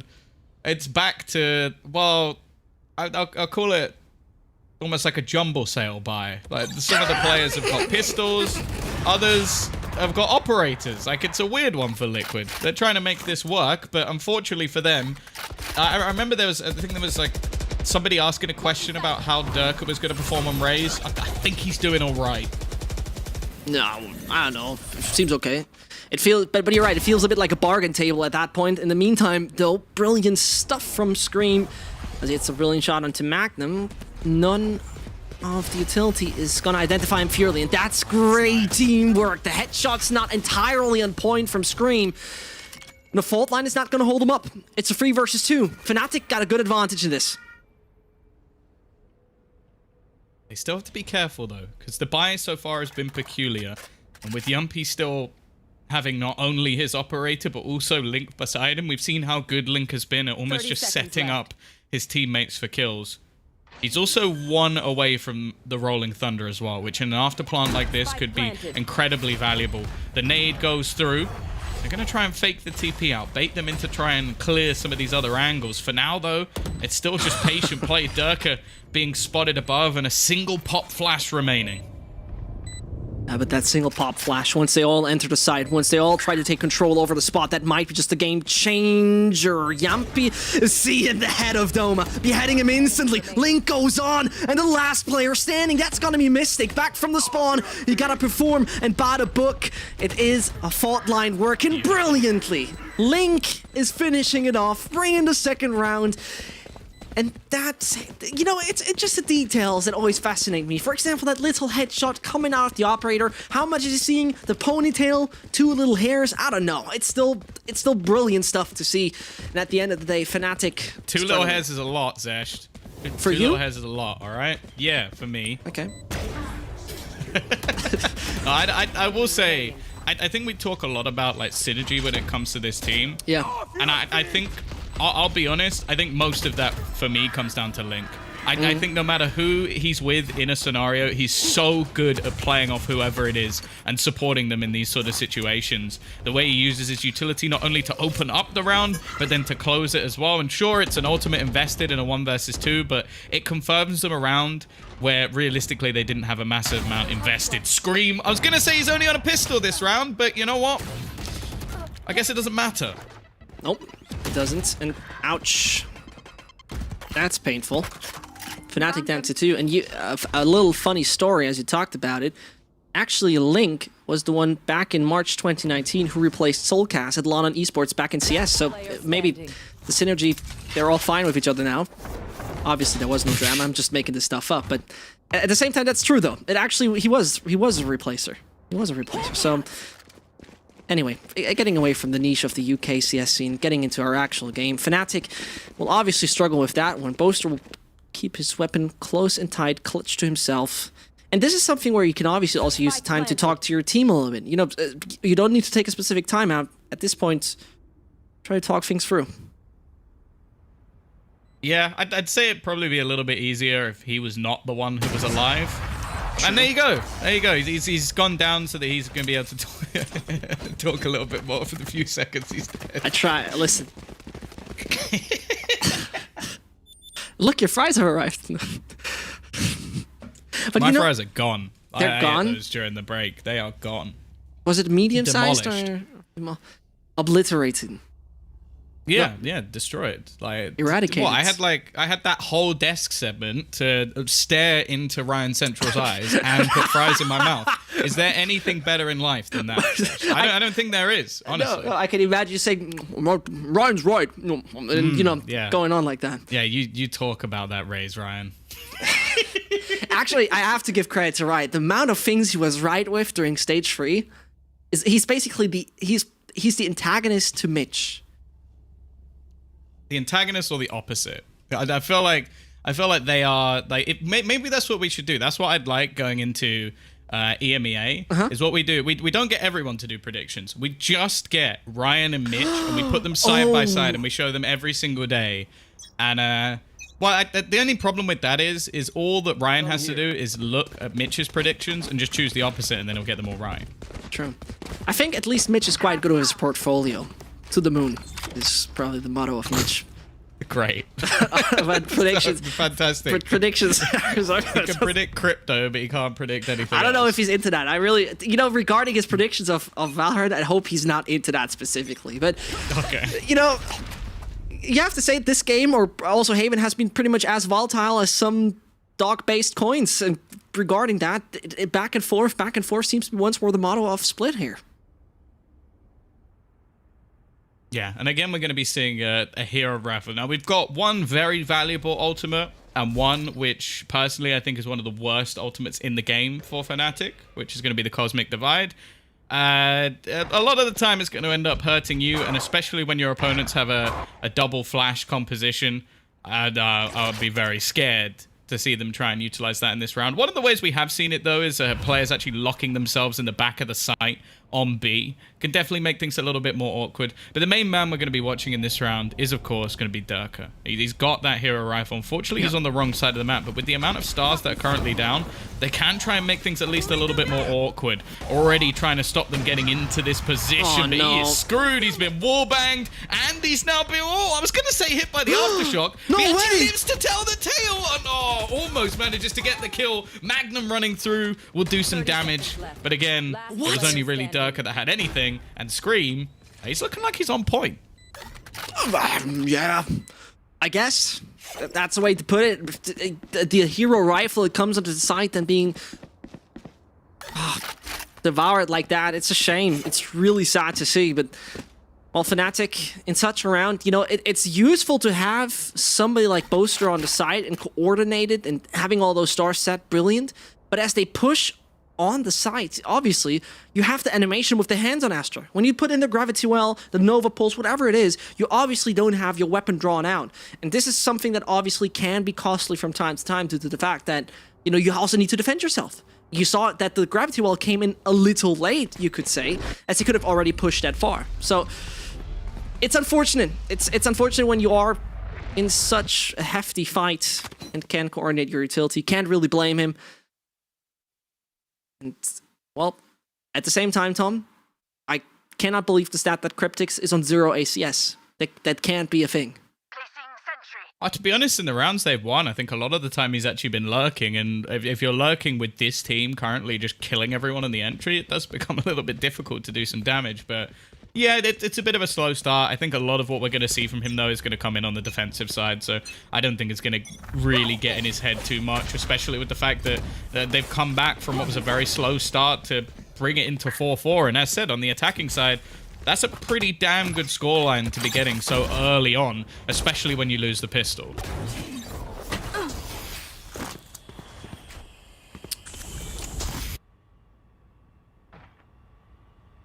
Moving over here through the ropes. Seems like that's going to be the move of Saltcast at that point in time, destroying this goddamn annoying bot that has been placed throughout the entire course of the game pretty much at that point.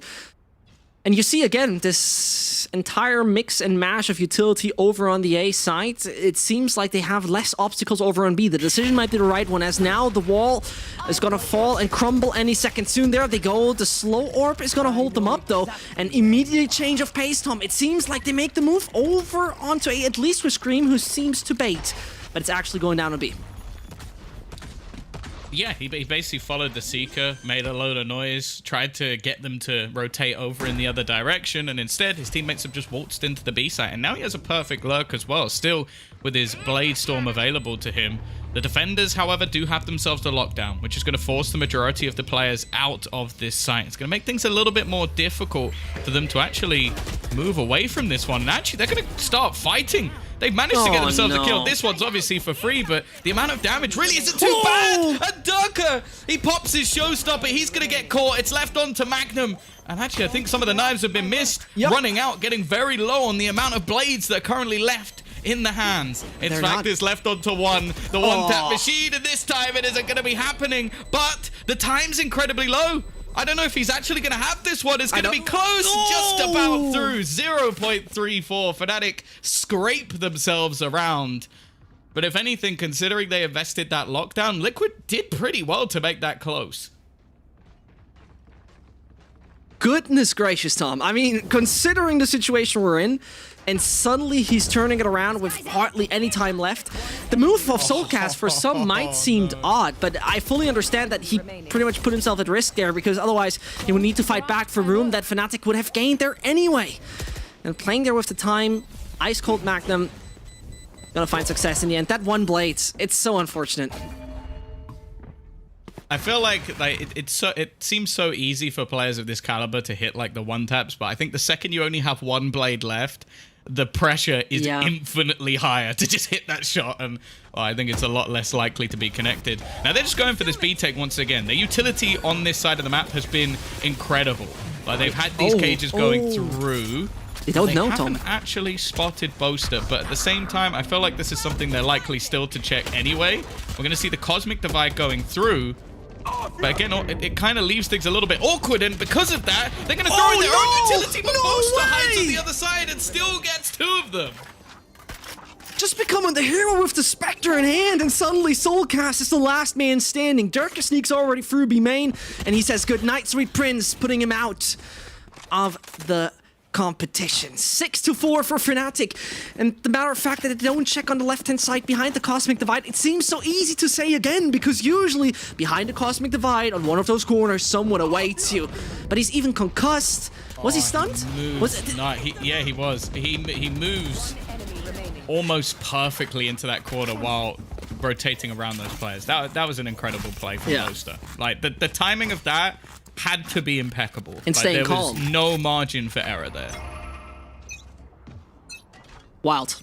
Absolutely wild. It seems like Liquid are more into a fast-paced play for now. Luckily, Scream is staying still alive, and the little Tasmanian Tiger now swapping through. He's like, no walks for you. Oh no, that poor little tiger. The tiger's just chomped on ice. Like that must have been an incredibly painful way to go. Oh, Boaster, this is big. Now they've played so passively when it comes to this B site thus far that was never going to be expected. Like they've just been hiding behind the stars in the majority of the rounds, so there was absolutely no reason for them to expect that level of aggression. That kills off the lurk as well. It's now just going to fall back into a straight up A site execution, and with Durka still here, that might be a tough one. Still got his shells ready and puts that in to the right hand side. He finds Cryptics. And suddenly it remains only on Link and Soulcast. The British duo will have a lot of work to do in this Hercules task. It's leaving them with a 2 versus 5. This goddamn annoying bot, he says. And he can't easily swing wide left. when this thing is just awaiting him. There's no universe where FNATIC lose this round. There shouldn't be a universe where they lose this round because they don't seem to run on E anytime soon as they continue to pulverize their opponent. That little thing, though, from Boaster was amazing to see. That little change of pace, that made the difference. 10 seconds left. Okay. Okay, they really wanted that orb, and I guess technically they now get a second one for free because they took a bullet in the back of the head. I think Link's going to be quite happy with that. A couple of extra ultimate orbs. Unlikely he'll be able to get his ult, considering that this is going to be the last round of the half. And again, we're seeing a resurgence from FNATIC, a few changes of pace. One of the things I always want to mention as well is I feel like Mystic is one of those players that will play Viper on maps where it's a little bit unorthodox. Like, not a lot of people are going to be picking out, other than when it was like Viper meta and you basically didn't have a choice. And he makes it work with like some really disgusting pieces of utility that just make things really awkward. Like his Ascent Viper, which sadly hasn't actually been playing so much. It's one of my favorite like players on an agent on any map. And so Scream is finding his way over onto the B side. Again, one more of the swifter approaches as he's looking for the duels. Boaster's out, and this is a lot of utility already out of the equation. Doma waits back on site, slows them, but can he find the kills is the question. In combination with Mystic, most likely. And the Killjoy is coming in as well, but suddenly Yumpy is gonna go for it. He's gonna destroy that. He's gonna destroy it. Oh no, but Dirk... Wait, hold on. How's he going to so fast? Hold up, wait a second!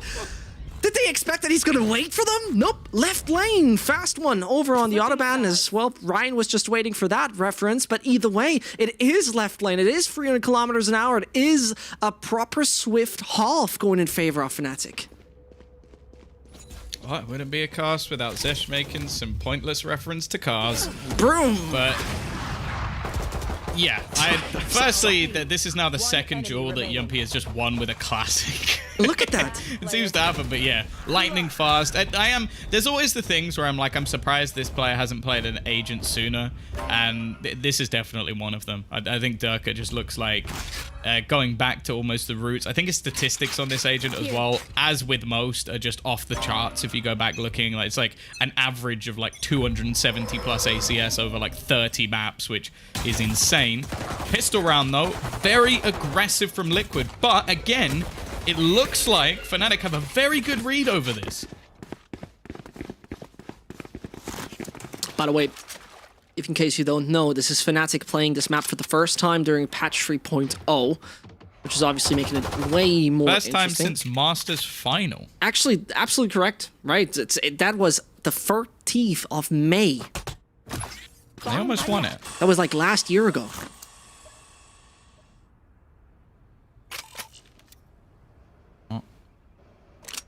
They baited them so well here. They faked their steps initially on one side of the map. They also have the Viper screen down.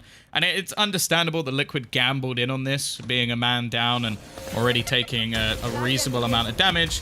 While, of course, it's going to be methodical from FNATIC, making sure they clear out all of these angles. But this is going to be a rough retake. I will say that still, with both Link and Soulcast alive, I think it's possible. Like, both of those players have been so good in retake scenarios, but this one will probably be the toughest yet. And specifically, take a look at the route Scream is taking. This is gonna take a little while as they start their sprint back from spawn over to B main. Magnum is obviously prepared for that. He's not letting them slip in. And at that point in time, I'm asking myself, is the timer maybe ticking too fast for even a retake happening? Because they're checking so many corners, they're checking so many angles, it doesn't seem to happen. Look at the positioning here of Link and Scream. I don't think they're going for the retake. Yeah, maybe just going to play for the exits. Like, it's unorthodox. It's not something you see very often in pistols, but hey, it's ultimate orbs. And then they can even just dive into the spike in the end if they really want to, and just make this one really costly for them. Yeah, in fact, that's exactly what they're going to do. So that's actually fine. Like, I don't mind that at all from Liquid, because now you're going to have Scream much closer to his Blade Storm than he ever would have been if they actually attempted that retake. and everybody dies, which, okay, sure, for FNATIC, it's not really a big deal. Like, maybe they have to buy some extra shields going into this round. But it also means that the orbs are going to be a lot more split rather than just going in favor of FNATIC. And actually, we're going to see a force come out of this. This is pretty bold. In fact, a Guardian with no shields coming out for Scream. So if ever you wanted to see the one-tap machine, this is where he needs to be in his element. And you need to see once more. This is a duel I think nobody predicted to happen. I generally think everybody was saying, yeah, you know what? We see Liquid or most likely FNATIC directly in the grand final. Then we see this, obviously, this fat match here on the Saturday with possibly Liquid fighting against whoever is going through, Giants, for example. But we get Liquid and FNATIC for EMEA playoffs. That's not happening. We've all been bamboozled. Brian was right the entire time, and we live in a central simulation. But in the meantime, this is still a best of 5 that has given us back and forth again and again. 50 more seconds left on that clock. Liquid, what are you going to do about your force?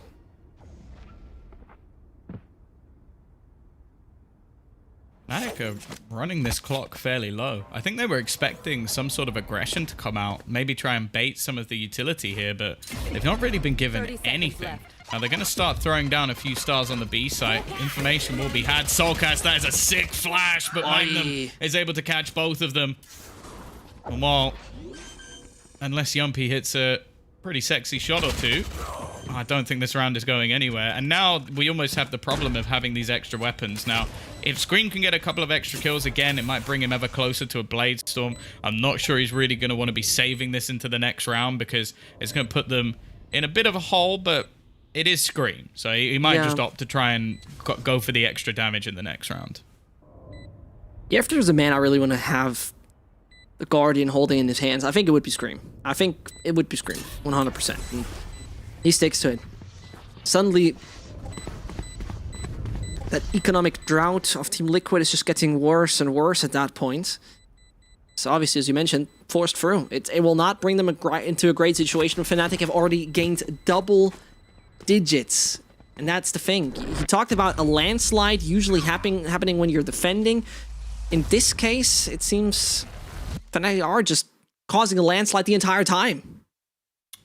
Yeah, it's again one of those situations where they've won and converted both pistols. That normally gives you a roughly at least a 4-round buffer, but then you've also got the fact that we've seen 4 spies in, so it's even given them more than that in a lot of the early stages of the map. So if you're getting those early 6 rounds, that's where it gets a little bit ridiculous. So yeah, like, sure, it's been a bit more of a back and forth when it comes to the actual buy rounds, but FNATIC have just dominated the early round scenarios, and it's become really difficult for Liquid to have any sort of presence. That's why we're seeing these riskier force buys. While the Astra utility from Boaster, it's been on point this game. Like, he's someone who's stuck to his guns when it comes to his belief in Astra as an agent. I know there's a lot of people who share that belief, but not so many teams that have stuck with it.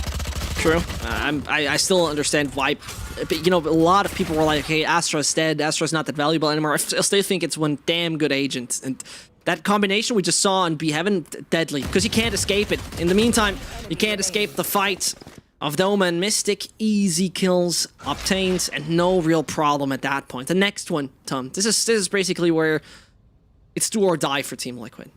Their map choice. The problem I'm seeing, though, is these rounds are being too clean. Like, exclude maybe the pistol round.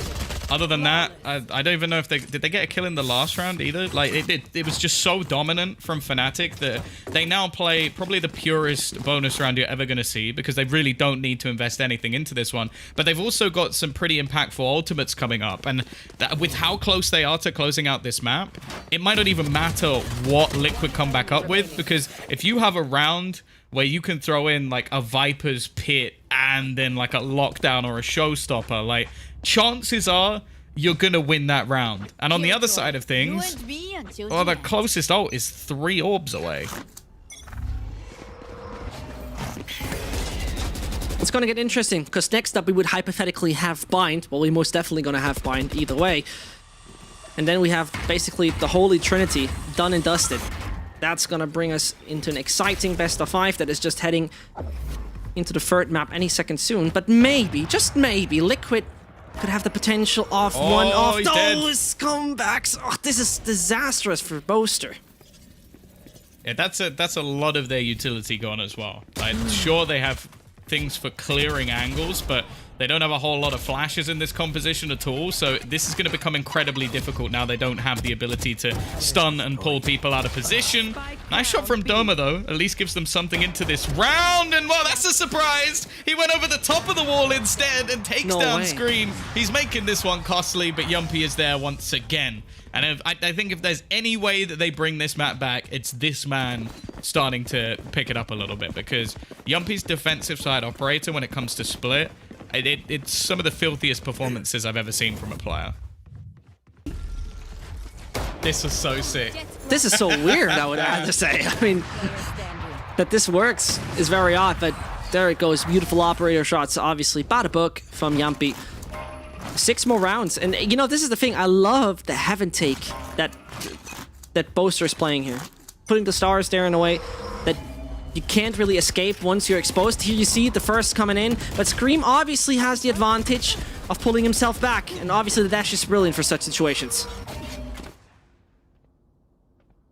Yeah, they've done a lot of damage, and doesn't look like we're going to be seeing any heals coming through just yet. The rotation is coming from Zolkas, but they've already made their way through heaven. Cage is ready to be popped, but the remaining players just waiting patiently. Now, they know for a fact now that Durka is going to be in heaven. Boaster there alongside him, but he actually wins the duel versus Scream. I would have assumed he was dead to rights, but now they're going to try and make things incredibly awkward for Cryptix. He's stuck in this corner, but they haven't actually forced him out just yet. Mystic waiting patiently will give them the advantage once again as it turns to a 4v3. Welcome to my world. And this seems to be maybe the final nail in the coffin. That is nothing else than a lot of toxins spread over the entire B side. You don't really want to breathe in those fumes. But Liquid still got somewhat of a chance here. The most important part, though, Mystic, don't show yourself. Don't give them the opportunity to kill you. And they do. No weapon falling into the hands of FNATIC right here. Yeah, there's a part of me that's a little bit surprised just because of the score, but when you consider what's been invested into this round, as said, like FNATIC have got that Viper's Pit after plant. You've got an operator, which, well, I'm sure Yumpy can pull off miracles, but him finding a kill through a Viper's Pit with an operator seems very unlikely. The other player also using a Vandal, so a lot of those tracers are going to be caught along the way. Chances are you wouldn't have pulled off that retake. So I can understand why they want to try and at least give themselves something into the next. But yeah, I think that like Boaster, especially on his individual basis, has been given a lot of critique over the last few days. I think he's had some matches himself where he said, like, okay, I don't think I performed. This map, though, a lot of their composition, especially on attack, solely revolves around him. As said, they don't have flashes. They don't have any. They rely on him pulling and pushing players out of position, stunning them up, and then getting the openers. And you know what? It's been working really well. I would say brilliantly. To be frank, this combination of heaven is just amazing. Because if you're not Scream, you can't back off. You can't try to do it with the blast packs, but we obviously have no raise on the Team Liquid side. In the meantime, the attacker killjoy has been set. And that seems to be a lockdown coming over on B. It is no bamboozle. They mean business. Yeah, of course, a lot of utility going into the back corners, but it's going to be a very fast retake. Pop flashing themselves back in. Make that 5 of the players for Liquid are already here. They have expected this. They've rotated into this, and Scream is going to start connecting with those knives. It leaves just one man standing. It is Mystic, though. Behind the green wall. Finds nothing, actually. Unfortunate for him. And so, 6 more to go for Liquid to head into overtime.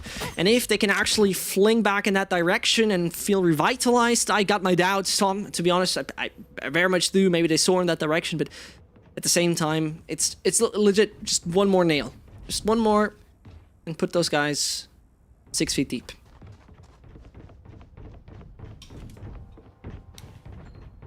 Yeah, it's definitely a long way back.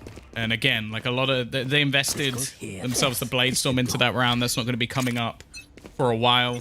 Now, for FNATIC, close to an ultimate or two. Durka could be bringing his showstopper into this round if they manage to get an or if he just gets a kill. And again, they're putting a lot of emphasis onto taking control of middle. And with him already up close, he's actually just going to remove the trip. Now, there is Scream watching, but this is one of those plays where that trip a lot of the time is used, well, I was going to say as an alarm bot, but I guess you could have just played an alarm bot, but it's used to basically give information over. So FNATIC are just destroying that at the beginning of the round, so then they have the rest of the minute and 10 to almost just say, well, now you don't know where we're going anymore. Yeah. No, absolutely. Obviously. Look at the push-up.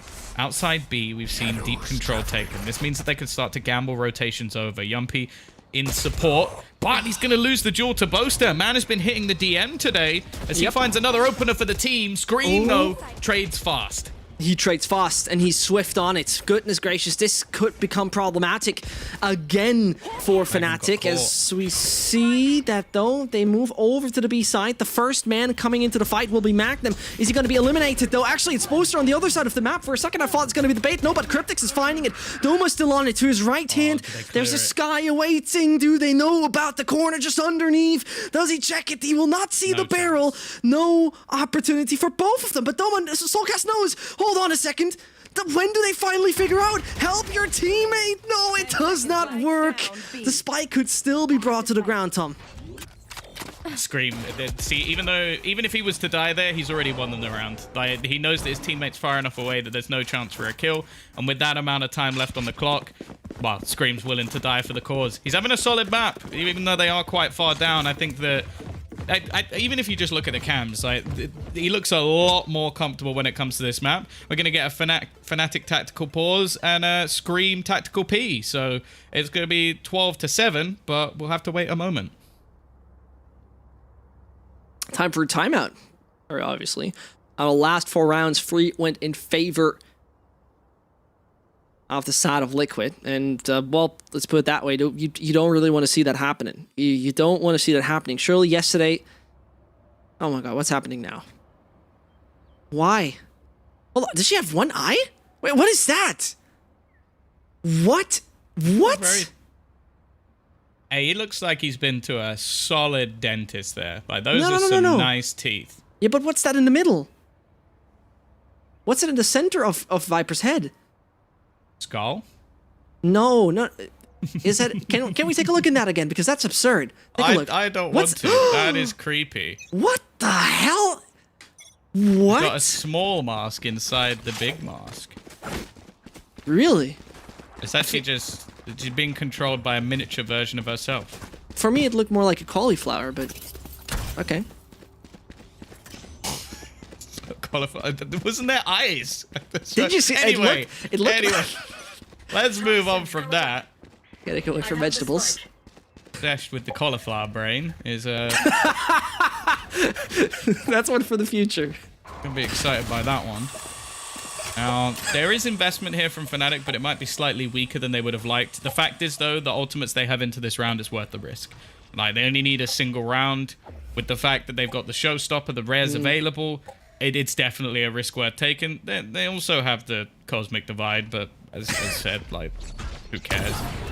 Now, Yumpy is going to be able to take some fairly aggressive control outside B. Now, this might almost push them into a false sense of security. Instead, though, they're actually going to use the Cosmic Divide to almost section things off and make things a little bit harder to hear for the players on site. They'll now realize that the push is likely going to be coming in through Heaven. But the fact is, they're mainly going to rely on Durka to get them that opener, and he won't. That looked like it would have been 100% on point, but it doesn't seem to be the case. Doma, they'll get Scream, and more players start to bombard that side. The invasion has started, but all in favor of the Liquid side. No chance at all. 8-12 it is. And there you have it again. I'll have to be honest with you, Tom. I'm a little confused by that Cosmic Divide, because as you said, it sections off... Well, basically, it splits the map in the middle, ironically being split, but it basically gave them just the opportunity, that's what it looked like for me, that they could enter ropes easily and don't have to be scared about Heaven, right? At the same time, maybe there are other opportunities. At the same time, I'm not Boaster. There's something behind it. Wait, you're not? Oh no, you're Tom Holland. Sorry, I forgot. Right, I'm Tom Holland. New Spider-Man movie soon. Oh, leaks. BuyTomHollandOfficial.com. This purchase is a lot weaker. Oh, I had the Scream almost lose that, JUL. Ends on 1 HP, but he'll get a little bit of that back and even going to be healed up as well by Soulcast. Now again, we've seen a switch up in the defense, using a lot of the trips to try and just catch off the mid plays. I think that's just an adaptation. Like, it is something that we see quite regularly, at least into ropes, but with how much FNATIC have been lurking through mid, you can almost gamble a lot of that utility there. And for now, at least, they've got the cam to try and support Link. Now, they can afford to leave him on his own because he currently has the Rolling Thunder, which, of course, although won't necessarily stop them from shooting at him, it will delay them. That is one of the rattiest things I've ever seen anyone do. I know what you see. Which is just purchase the shotgun alongside it and then just have it as a backup plan in case they rush. Oh, Cryptic's gonna have a problem back there in Link, but no issue. It's gonna work easily. Soulcast waiting back on site. At that point, the British duo over on A will most likely have a quite easy time devouring the incoming FNATIC players. Dirk as well, Mystic. Well, good luck and fun with that one. 20 more seconds to get any control over the side and pulverize your opponent. But with that flashbang, it might be just an invitation for Cryptics to stay and get those kills. Well, we get dangerously close, Tom. I'll be honest, we get in really dangerous territory at this point. Yeah, no, it is. It's that defensive side. They've started to really get things moving. I think as well, they've started to deny a lot of that mid control. And even winning rounds against some of these ultimates. I will say, I want to give credit again. I think the A-site defense from Liquid has just been solid. No matter whoever they seem to put there, like Link is always good to get himself a double kill, but the crossfires and synergy they've had, even been fairly willing to give up Heaven as well and just play from within the site. And even with all of that space, FNATIC have been able to do very little with it. For this round, though, it's a slightly better purchase, but actually it's going to be Durka who's left just on an SMG. Now, he's got his blast packs available. He can get himself fairly close to players without it causing too many issues. He's going to get stunned up fairly early on, but, well, I don't think that's going to play a huge part. And you can actually see, again, I believe Link is getting ready to try and use that Rolling Thunder. They're going to try and play off of this. The question is FNATIC gonna bait it or not? Well, oh, this is becoming problematic. Oh no, Dirk, he could have got him there, but nope, suddenly he hits the wrong timing by milliseconds or something. And as Magnum waits in the corner, one flashbang that is non-existent, obviously. How could I forget? But Magnum, though, knows how to squeeze that trigger. 50 seconds, execution. Which direction? Not set. FNATIC actually have a res here. Now, it's not necessarily in the greatest of places, but I think they're going to be able to regather up this control. It's going to leave the clock fairly low, but it's definitely worth it. You're going to get Durka back into play. There might even be a weapon for him to find as well. And now with 30 seconds left, well, I think it almost has to be a B play. There's not really much of an option. They're going to try and sell things over, but look at the other side. Link is already wrapped in behind them. Now, there is going to be a turret watching. Scream already manages to pick off one, but there's the perfect timing. Taking out Magnum. Peek back in from Yuppie, but he whips! Both players whip! What has just happened there? Durka goes down, and now it's left all onto Boaster. He's had a strong map, but he needs the 1 versus 2 to close it. A player up above as he looks to try and wrap around the TP into the site, and Link, he's going to win them another round. An impactful triple kill from start to finish, opening and closing, and Liquid are going to get their 10th. I can't believe it. I'll be honest with you, I cannot believe it. Entering back CT spawn, I thought, okay, Durka got this, Yuppie will stand no chance. And suddenly, massive 180. Tables turned and all in favor of Liquid. And the question is, how much impact do the nerves of FNATIC have here? How annoyed or how much in a bad mood is this team at that point in time? How much is this comeback getting to them? Because take a look. You thought this would be easy. Yeah, I think we've even got some people believe it. Like, I've just seen Halo on Twitter say that FNATIC have won this map emphatically. Well, it doesn't look like it, Halo. I think you might have read into that one a little bit early, my friend. So delete the tweet. Delete the tweet. There's it wasn't Team time. Liquid this time, at least. Oh dear, oh dear. Yeah, it's going very badly wrong. Sure, again, this is going to be a weaker purchase, but this is just looking like a farming simulator rather than Valorant. Because already they'll find themselves a couple of kills. And, well, Mystic at least gets one. That's something. They'll have a pretty decent combo of ultimates for the next round. Now, there's not going to be any heroics from him this time as we hit 12-11. Now, although, sure, Liquid have done a lot of the hard work fighting back, I'm looking at a lockdown Viper's Pit combo for the potential last round of regulation. And you know what, Zesht? I think that should be enough to close it for FNATIC. But with the way that Liquid have been playing over the last few rounds, I'm not gonna question anything at this point. Well, Tom, I will say it like this. Here. You tell me, is something along the lines of a, let's say, Let's go. 11-4 lead enough to make the victory work, or a lockdown and a Viper's Pit? I don't know how you feel about this, but I thought this would be done way earlier. And Liquid, they show a fighting spirit by the book, really. They stay here staunch and strong, and at the same time, FNATIC in despair, question mark.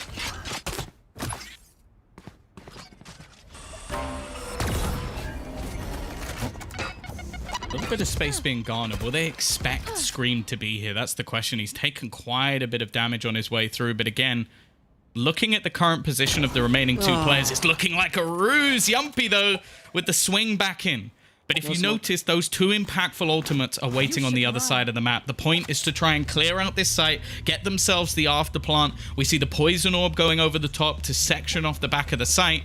They've still got to clear those couple of players out, because realistically, this could become a little bit awkward. I love the combo, though. Try to spam them out the back. Dirk, he's actually missed his blast pack. No way. It could be awkward, and it's actually Magnum to go down. Cryptic's waiting in the corner, not expected. And now we have a 3v2. And not only do we have a 3v2, we also have a flank in form of Scream. No way that Doma whiffed the wall this way, but he can escape. Back into the fumes he goes, and the green acid laying over on the A site might be the cover that FNATIC need. They veiled the bomb just in the Viper's Pit, and the rest of the crew of Liquid are now setting themselves up to retake the site and slam themselves into overtime. Scream is out, and Doma might just keep on doing it. It is only down to Doma, and on the other side of that wall, Yumpy awaits. He gets the kill. My Goodness gracious. 13-11 is the way to end it. Why not make it any closer? Please give us that Hollywood blockbuster. Living room of Liquid, that was Ascent. The last one would be Breeze, and overall, if you ask me, I want to see all 5. I want to see Breeze again. I want to see this goddamn Breeze once more. Yeah, for sure. It would be a really interesting place to close it as well, because it's a map where, sure, we have some like default compositions, but I don't think anyone has, I would say, nailed it just yet. Like, every team seemed to have their slip-ups here and there, or be schooled by another and maybe learn a new thing about the map, so it's going to be fun if we get there, but there's still a long, long road to go. And the fact is, the next two maps, as we've already seen with the first two, can go either way. Don't you think that it was all very one-sided affairs that ended quite fast? I don't know about you. It looked very much like those. But, you know, Tom has a different vision on things.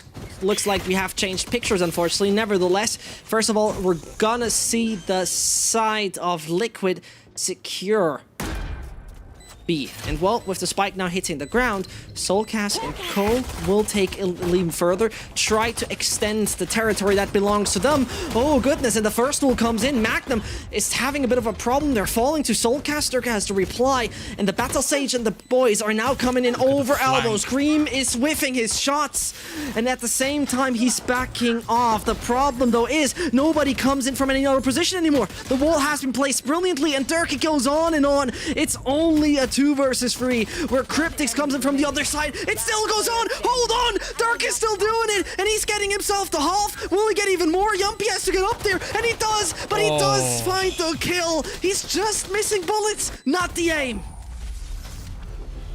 Dear Lord, like, Dirk manages to make rounds that just shouldn't even be remotely close, almost winnable, but ultimately, it's still the round going the way of Liquid. Now, in the last map, one of the main issues are, like, okay, I'll even put it in this context. If they win a pistol in the last map, they probably win the map. Like, that's the way that one went. The fact they had an incredible comeback, a lot of it was down to slow starts that they weren't able to get the victory over the line. So, 486 ACS, not bad, right? But, bad. Don't think it will last that long, but we'll see. We'll see. Maybe he has a surprise or two up his sleeve. It's going to be a fairly heavy investment, though. Now, as said in the last 2 maps, I'm very happy to see Scream back on the Jet. I've definitely not been convinced completely, but I just don't think the KO's been working. Jet, though, well, it doesn't matter what agent he is. If he's landing shots like that, this round's going to be very difficult, especially considering FNATIC have literally nothing invested. There it goes. Soulcast and Cryptics easily getting those shots without any further issues. Dirk, the last man standing, again reinvested into it.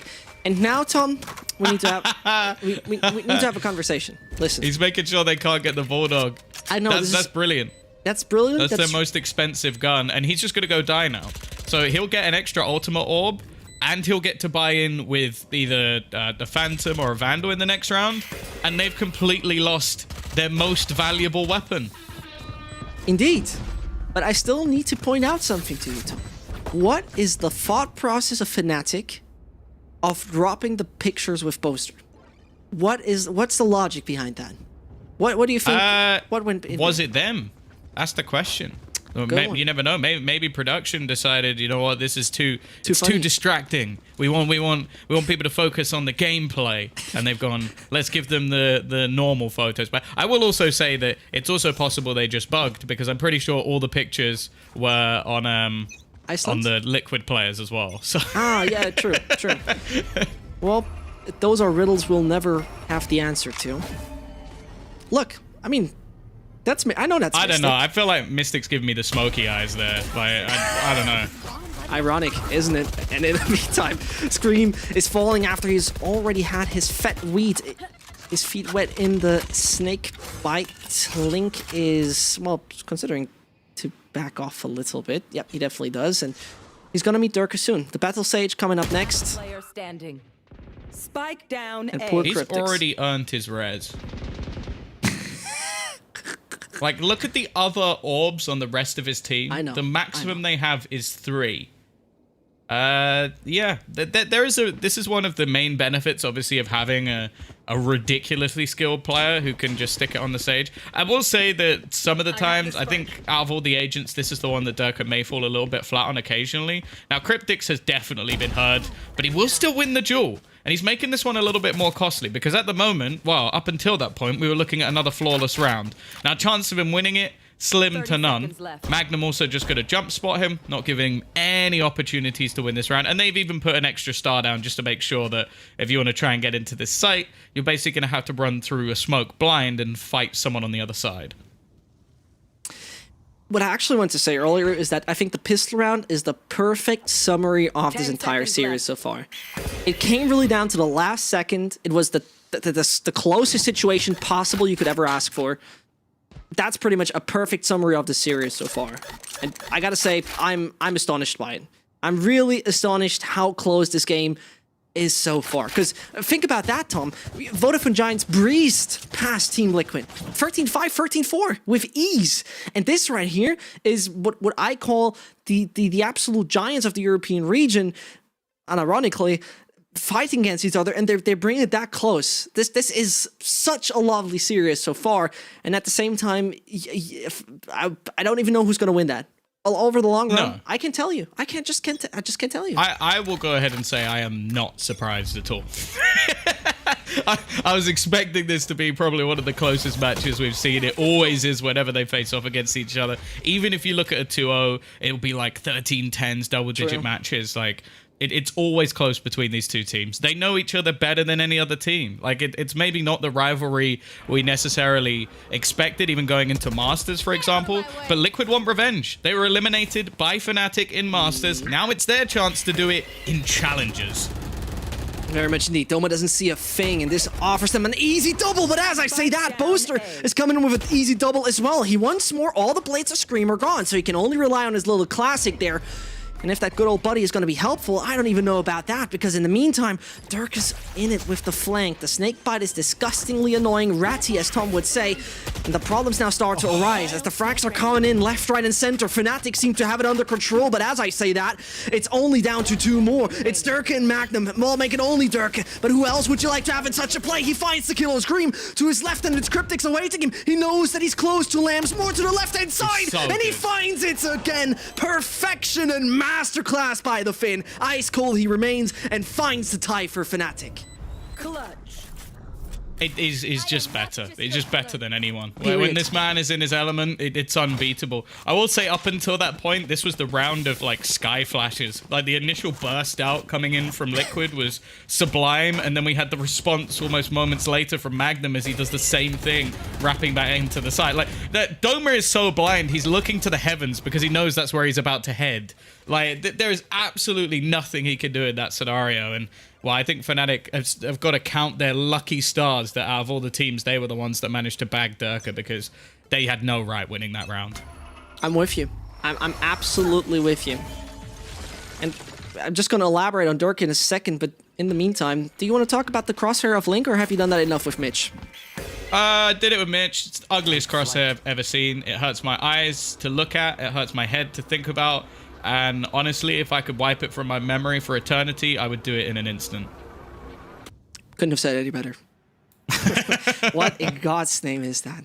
Like, I would really like to know Right here. what his thought process behind creating that is. Wait, does it half of it disappear when he shoot? Oh, I hate this. Don't you know that, Buck? Don't you know that? It's classic. Oh no, it just looks even uglier. Whilst Tom has to wash his eyes any second soon. A horseshoe crosshair. Disgusting.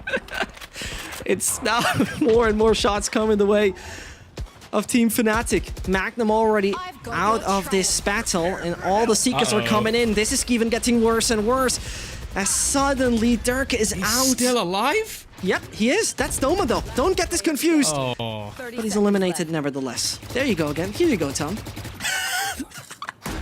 That was the thing. Like, so he was blind in the corner. The flash again from Soulcast was perfect. Now, I assume that was by design, and that Liquid knew that there would be a slight corner that wouldn't be cleared. So that's why they basically hard peek it straight afterwards, just to make sure. But yeah, this is the one thing that I will always say is like, there's not many maps where like I'm like, oh, you should definitely play a Brimstone. But it's one of those things I do think is still missed, just because that orbital strike, this is the map where it's just so valuable. Like, especially with the executions, like, you could basically clear lamps for free, or as in this round, clear the back of sight and the tube. And considering how difficult some of those spots can be to clear otherwise, it just makes executing onto that site so much easier and forces players into really, really awkward battles. So, well done by Liquid. Solid entries. They're looking good so far on the attacking side, and I'll be interested to see the finances at the moment from FNATIC, because you have to bear in mind that the round that they won moments ago was off the back of just Durka surviving. Yep. And other than that, they just got slaughtered. So economy-wise, it's not going to be great. And this is an extremely important point you're talking about, because obviously I'm just summing this up in a few seconds, which means there's a lot more to talk about. At the same time, in all those games where FNATIC crumbled, for example, against the G2, right? Against the Guild, you see Durka not being in his element. It's not like he's having the 250, 300 ACS, and the rest of the team is maybe a little bit slouching or something. It's actually him not capable of flourishing the same way. For example, with first kills. And those are things, when you try and when you actually excel in isolating Durka, that I think FNATIC really got an issue. Yeah, it's a lot easier said than done, though. True. Isolating Durka is like trying to find a sunny day in the UK. Like, it's like, yeah, it happens every once in a while, but most of the time it's probably going to rain.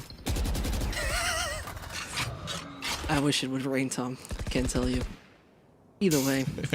Go to England.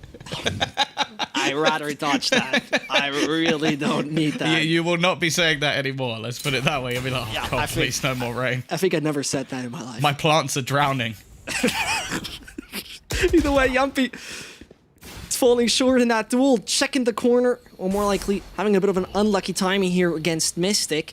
In the buy, that was not even so ideal from FNATIC. It seems like they heard you about that they're falling short every single time. Durka is out away from the battlefield, but Boaster setting himself up. The players can't even get out of there that easily. They're taking their time, but suddenly it's the meat grinder from the Brit that makes them all minced meat. Easy stuff, and a tie secured.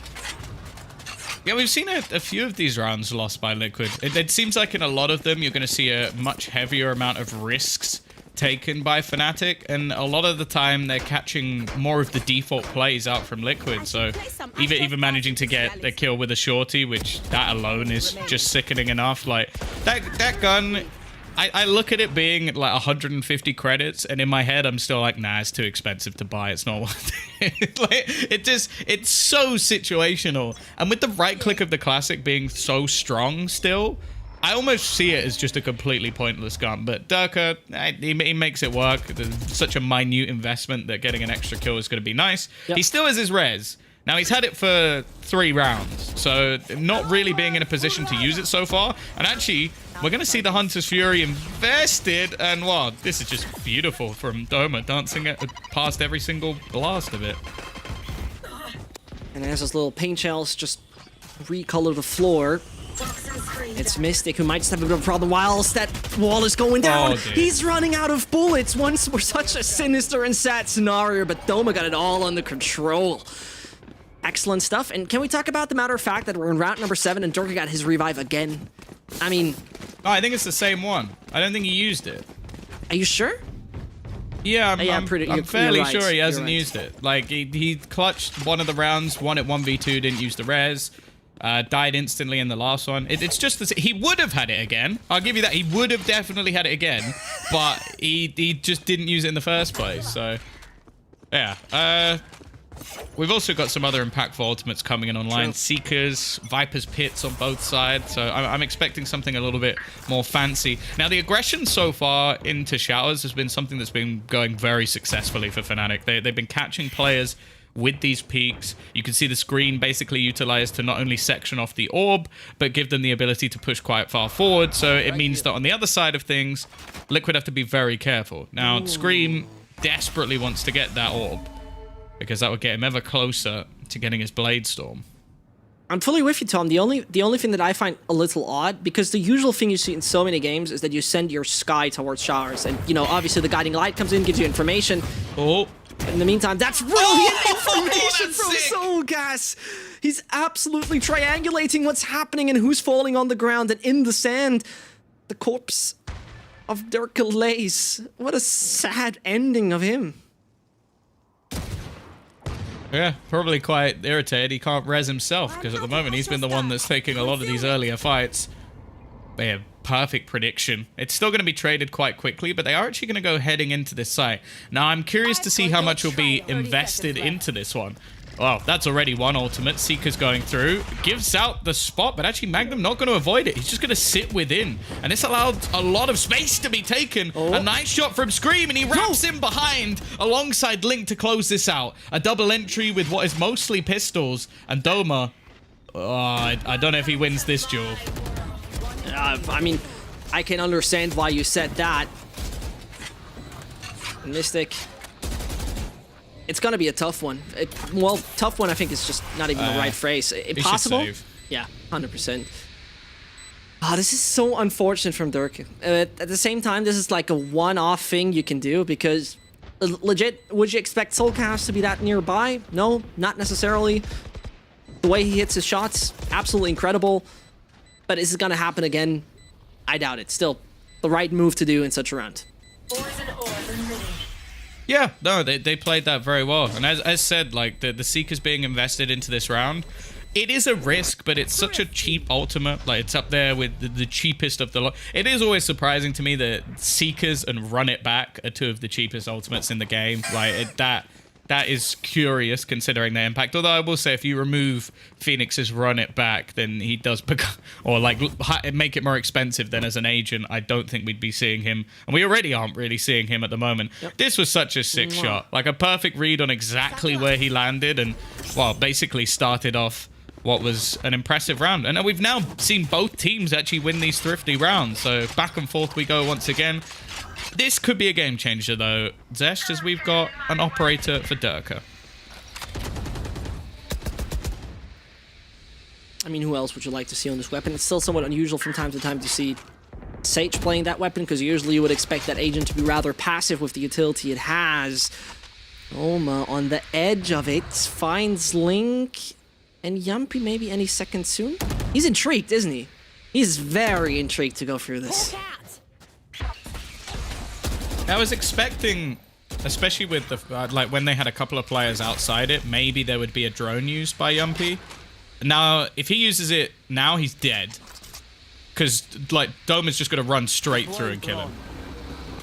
Yep, brilliant. See you later, mates. Bye. Thank you very much for that one. That's why I don't understand the play to rotate a player off. If you're going to put that drone through, you need a second player there to defend him. Because that's, well, that was obvious.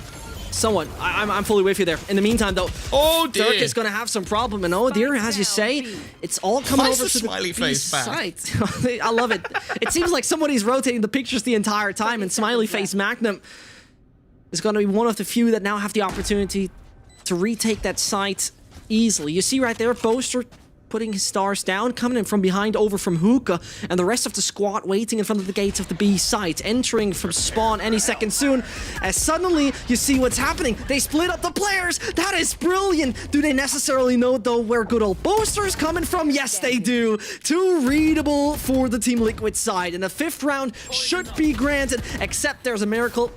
Ain't happening. Their B-site executions just look so solid. And I think I love the fact that each time we've had an orbital strike put into play by Liquid, they have isolated a player who was not caught within it. So that they know exactly where it's being placed, the information is being fed through, and then they're making sure that anybody who could be in like a sneaky spot to survive is always cleared. And that's the thing. I feel like it's going to get to a point now where FNATIC are going to have to start coming up with counters to how they're going to play when there's an orbital strike online, because those B-site executions, they've just been owned the second that ultimate's in play. Yeah, true. And this is where I personally think that the orbital strike is still one of the absolute most powerful ults within the game. Honestly, the kind of opportunities you have with this thing, specifically in combination with like a slow orb, with something like a gravity well, it's disgustingly annoying. It's really, really annoying to fight against. And this was the perfect way to get those players out of the position of elbow and back of the defender spawn position.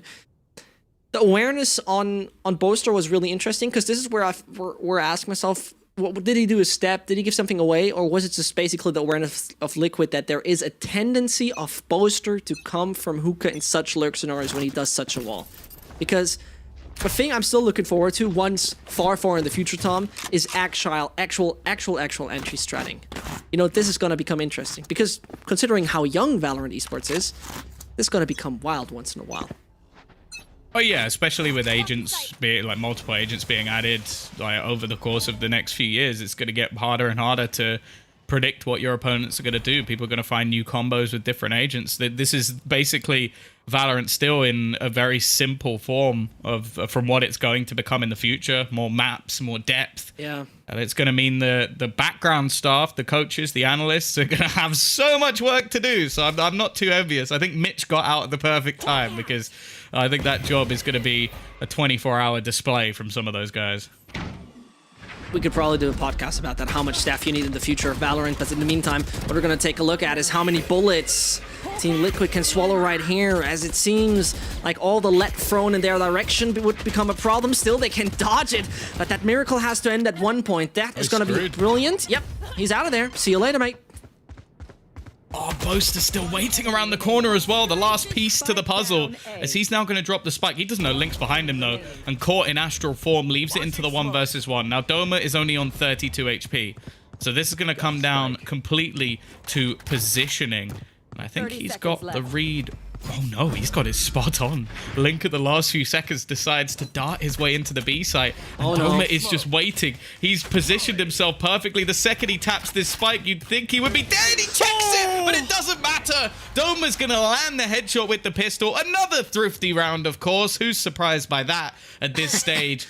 And FNATIC, they're going to equalize things. And I have to admit, that is probably one of my favorite strats when it comes to your sort of eco, like, thrifty rounds, is just the TP crunch and Hookah combo. Like, it's so hard to play against, but that final piece of Boaster being somewhere completely different, just waiting for their rotation, that was the cherry on top of the cake. That was very nicely played.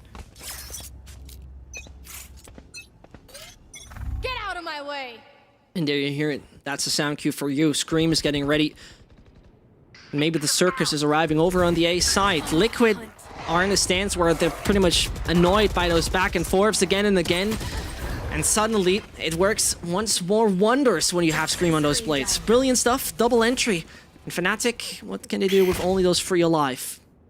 Toxins going up. Again, these early entries, these fast-paced plays have been working out for Liquid. The executions into the site, the utility being placed, and well, Mystic, they're gonna need another hero play from him. 2 kills, not bad though. Oh, and my Magnum goodness. has now put him in a spot where this is actually winnable. Durka still has his res. He's saving it It's for hard round times, mate. 11. No, he's saving it for hard times, mate. And well, This is a hard time. No, it is not yet. Seemingly, there it goes. No, he in the trashed snake him in fight. the He's snake fighting. fight. Oh, Doma, run, mate, run! And he's still staying alive. And suddenly, it is Link. Dark is now collecting once more the little points for his revive. Oh, and no brilliant chance. stuff coming in from FNATIC. Well, there you have it. There's a hard time. He revived. Are you finally happy, Tom? No. Okay. He could have had 3 or 4 by now. Oh god. Well, they get themselves the 6th round, and yeah, fantastic comeback. Again, I know I'm not the only one raving about him at this point, but Last Mystic and round in Impact the half. frags. Like the 2 he manages to get in a position where he basically wide swung half their team. They shouldn't have got away with that much, but he does, and that's something he seems to do in every single map, every single match that we watch from him. And the thing is, there's so many minor details in that as well. The way that he puts his screen up to try and isolate the jewels, like that's milliseconds of timing to get that spot on. So very well played by Mystic. And now 6-5. I think a 6-6 half would almost be the right call for how this has been going. Yes, yes, yes, and yes. I mean, it basically gravitates towards that. Please make this a tight half. Like, it's just asking for it. Nope. Dirk is finally leaving the spot. Wall could be destroyed any second soon. And this is again the same setup, by the way, we see in front of bathrooms, right, Tom? It's again a Yampi who might be left alone soon, but this time nobody's pushing him. I still see your point with the risk of that, but this time around, Boaster's taking a different sort of risk. Yeah, something that... Oh, they've actually turned away. see it. They've spotted 1, but they didn't expect Cryptics to be here. Now, Boaster in an aggressive spot, dashes out of there. Something that you can't see from Scream on any other agent, but Boaster actually still gets away with 2 kills. Again, high impact from the side of FNATIC in spots that you really just think they should be absolutely screwed. Even still, it comes back into a 2v2. Doma left on the site alone. The flash is going to give away that he's still here, and they almost line up for him. Only 1 down and only 1 man standing. It's left to Link. The man who has been such a great impact for the Liquid side, who seem to have his teammates under control and give them the good vibe. By the way, it's just 1 more orb point, dear Tom, he needs for just that wonderful ult, and he's gonna get it. That's gonna be so high impact. He's gonna be saying, I'm out of here, boys. See you later. I'm gonna use that. And the problems start now to arise for FNATIC. There's a lot of angles to check, a lot of positions to control, and at the same time, he's gonna bait it for 1. Does he get the kill though? Uh-oh, low HP, he is gonna put it out nevertheless. Oh, and this is a distraction working, but nope. Dirk only gets a few HP away from his body. This could work brilliantly for Link, but he gotta make it work. Brilliant shots by the book he needs at this point in time. He's gonna stick it. Does he get 1 of them? Dirk still needs to be eliminated, and Doma got it secured. It looked tighter than needed, but let's be honest, Tom, this has been the entire series so far. Yeah, I think maybe if he still had a molly there, they could have made it a bit closer. But for FNATIC, I think they know that, like, realistically, they just needed to bait out that ultimate, and that's exactly what they were trying to do. Like, tapping the spike multiple times and even getting a hefty amount of damage on him, so the re-peek basically became impossible. It was a tough spot to get out of. I'm really surprised Boaster gets 2 kills here. Like, I think... Either you've got 2 choices there. Like, the first player gets caught, you either wait for the Tiger for him to be stunned, or you pick him together. The fact that it was almost just a little bit disjointed from Liquid is a bit disappointing. Like, you see Scream peek, then the Tiger come, and it's like, okay, well, now he's dead, but he's already done enough damage that it really doesn't matter anymore. 7-5. Considering Liquid won the pistol, I think FNATIC are going to be quite happy with that. Fully with you there, and Liquid is a bit of hit and miss regarding pistols recently. It's not too satisfying. Oh, he's flying. Yep. The man. Oh, not this again. not this. We've seen this so many times. Every time they try that combo, Doma gets stuck. There you go. And he gets killed for it. Down A. He almost kills himself. Like we saw that previously go very badly wrong. Now they've managed to at least reclaim the spike, but yeah, this has definitely become a little bit more rough. Magnum needing to win a tough clutch, and with all the players together, I don't know. I feel like he needs a miracle here. He's not going to get one. Yeah, left, right, and center, the players were coming in, and Liquid winning 2 out of 2 pistols in this game already. Something they're usually not that strong with, to be very honest. I mean, pistols are working decently for them, but at the same time, we could also open up the discussion. Are pistols sometimes a little random? How much impact? Yada, yada. I leave it up to Reddit or some guy with 5 followers on Twitter. And still, the thing is, right, FNATIC, we have seen this reoccurring theme of them, of pretty much always spying up, always getting to Spectres. But at the same time, maybe this is something they realize it's just not that effective. And so, no upgrades for them. Of course. Where else is Link going to be but up close with the judge? And he's got the majority of his opponents coming. Now, they should know he's going to do this, because he does it every game.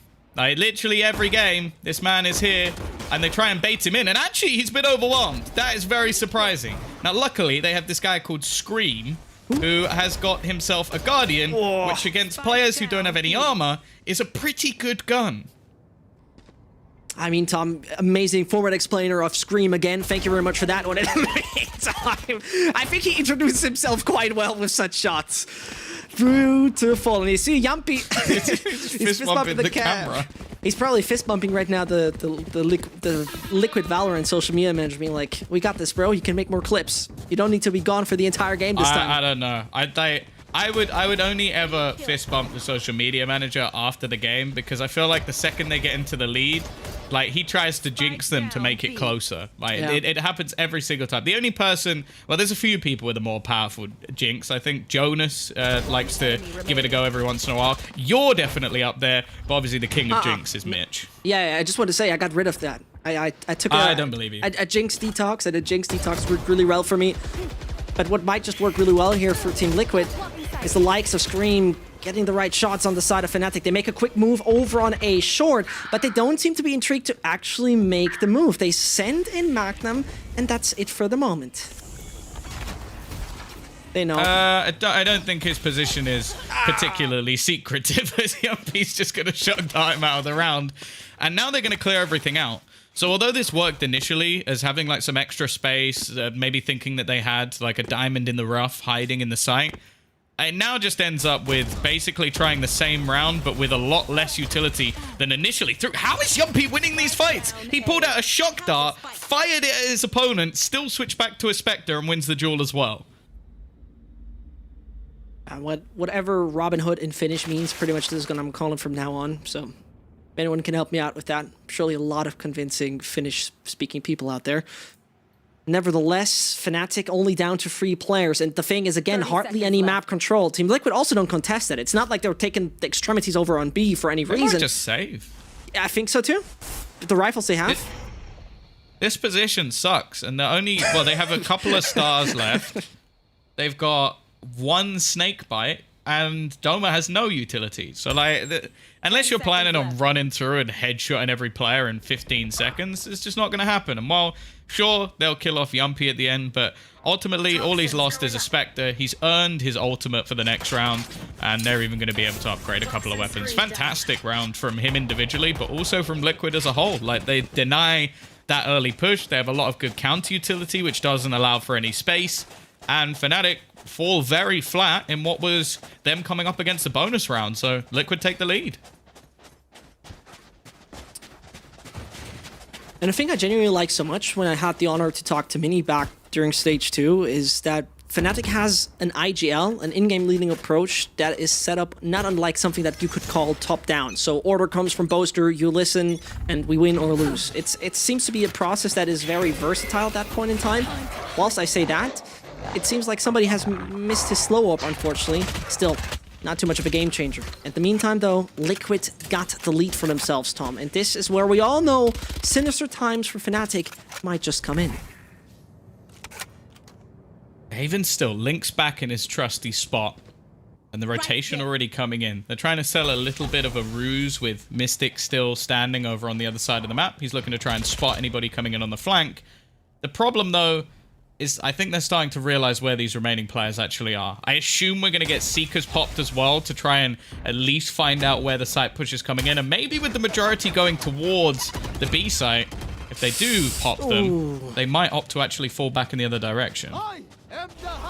And there you hear it. Suddenly, Okay. it's going to be the Hunter's Fury being put in.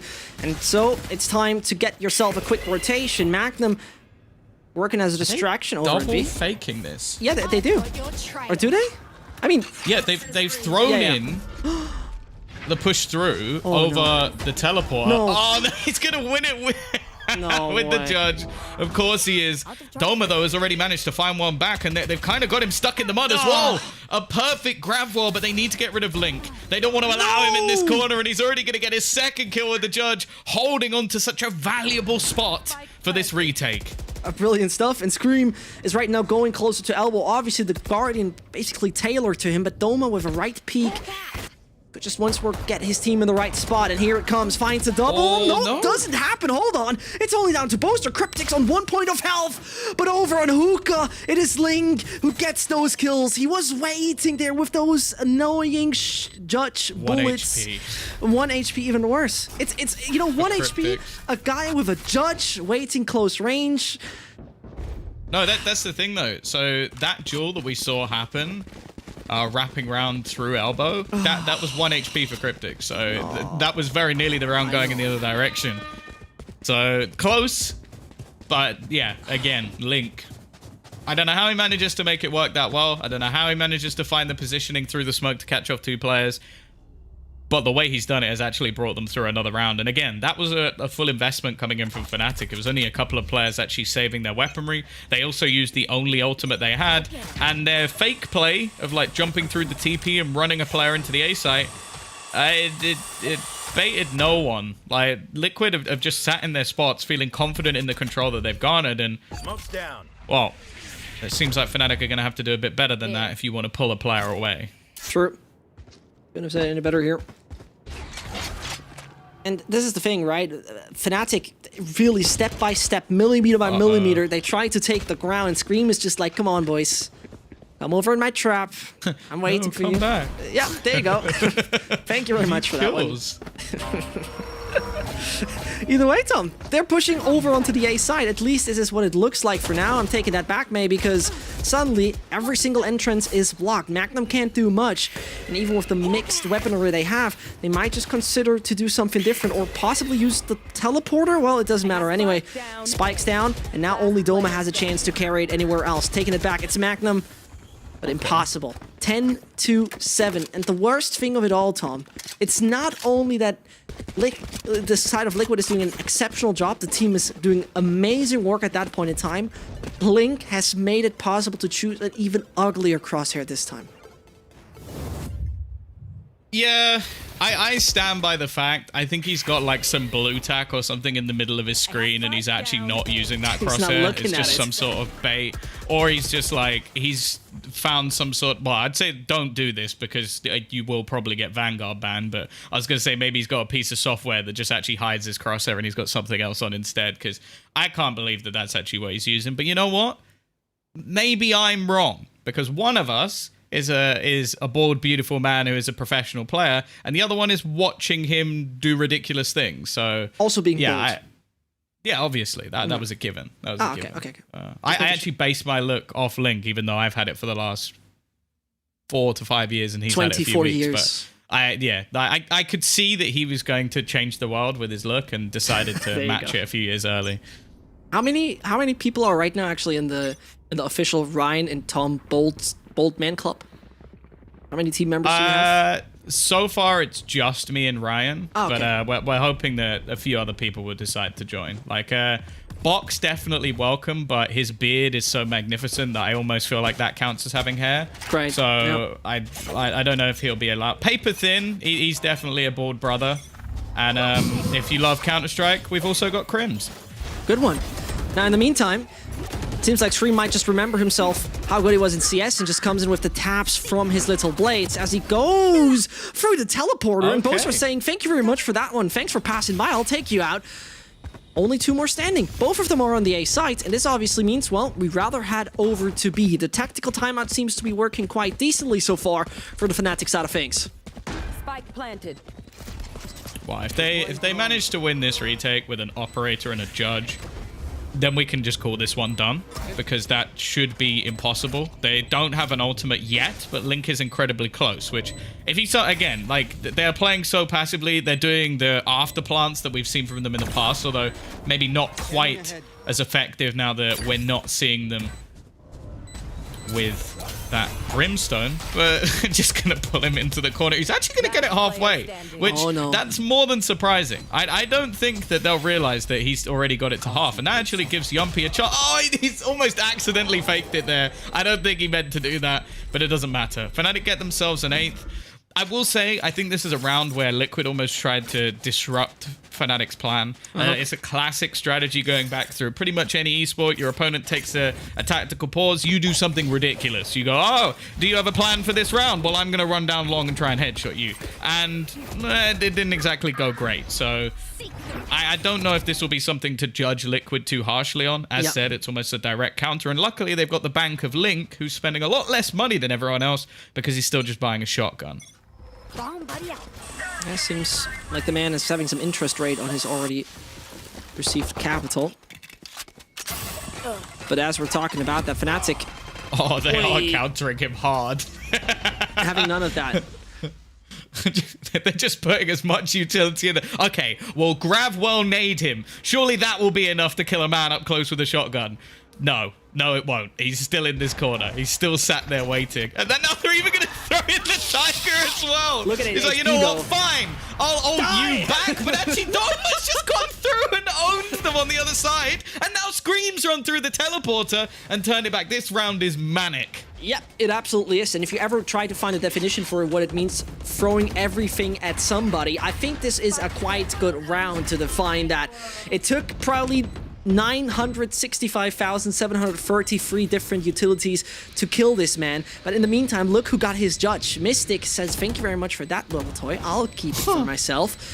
Now everybody who gets close will be eaten up by the dragon at that point. Another bit of a snake bite used, so nobody can get out of Hookah at that point, quickly destroying the Seekers. But on the right-hand side, there you go! That's the antidote to all of it. Doma with the quad after you enter perfectly with that showstopper, and the show of Liquid put to a stop. The circus has to end. FNATIC are right now in the right direction. So all it takes to kill Link is some paint shells, a gravity well, a Tasmanian tiger, and a showstopper. And obviously that includes some blast packs, because you have to use the blast packs to get out in the first place. So, you know, only a few thousand credits worth of utility to kill one player. I think that's worthwhile trade. Right, and ult points as well. And he's straight back in there. He's like, what happened? Didn't deter him. He's like, well, they can't do that again, so go for it. Why not?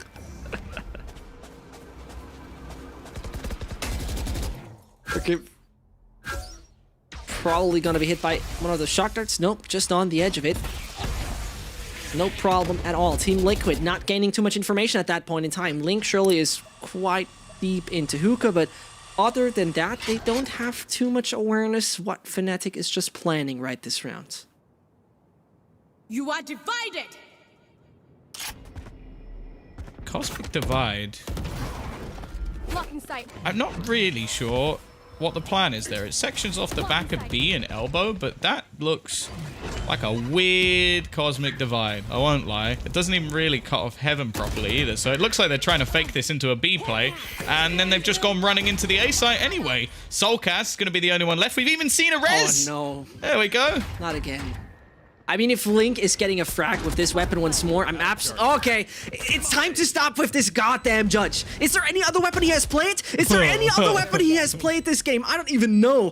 Yumpy, though, on his own to pull the rabbit out of the hat and make that clutch work. And most definitely, Yumpy is capable. Sees a bit of the ponytail and beheads the first. Dirk is being eliminated, but unfortunate timing for him as Doma swings. Well, Who would have guessed that this is once more to a tie in double digits? I would have never guessed that.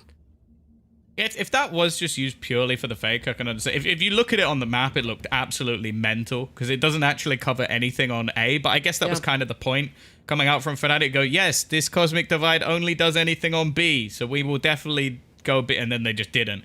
But again, we've started to see the step up of players like Doma. I think this is the map, like, I was even questioning going into Bind, like, whether or not they'd now make the switch, obviously, of taking him off, because he's a very good Sage player as well. He's someone who can definitely play that agent, but the confidence that FNATIC have in him as an individual on this map, it's clearly incredibly high, because it's not like Durka was playing poorly on the last map as Raze either, so putting Durka into a more supportive role gives him the chance to shine. And now we've got a tactical timeout coming in for Liquid. Now, partly this might be how to spend their finances, because Soulcast with 6,000 credits and then everybody else not really in a position to do too much. But we have seen a lot of these sort of rounds actually go in the opponent's favor. We're about to see something weird inside. Oh, he's just got massive eyeballs. Okay. Weird. And his ponytail inside his head.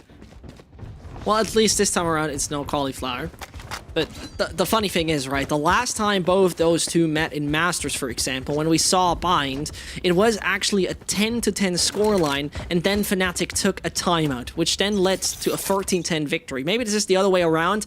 Maybe it's just all very a lot of hypotheticals here, but nevertheless, it's going to be interesting how fast FNATIC go, because it seems like they don't even set up a player in front of bathroom or anything. Directly over B long they go, but no chance for Doma.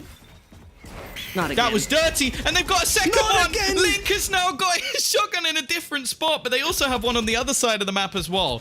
Now, it's not gone great in the early stages of this round. In terms of ult economy, this is as bad as it could be for FNATIC, because both players who were even close to getting anything are now dead.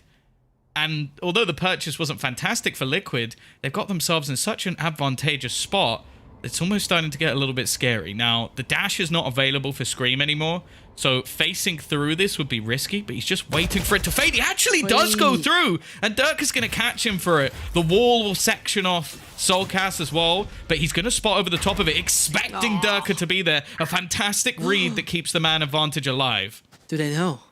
There's a tiny gap in that ice wall that has just been created. One enemy remaining. And there you see it. Spike Yep, down, I think that was just a tiny edge. 30 Indeed, it seconds was. Poster still keeps up fighting. 30 more seconds to go, but it doesn't look like he has any of his little stars left. Tries to pass Soulcast as he's looking to go through C to Yumpy. Yep, now he got the information. He definitely wants to battle. He definitely wants to fight, but he has no chance to win that strife. 11-10 it is. And this is the thing, Tom, which leaves me with worries and second thoughts, because this is not the first time that Dirk has taken the advantage of the wall, and again he has been taken off exactly that.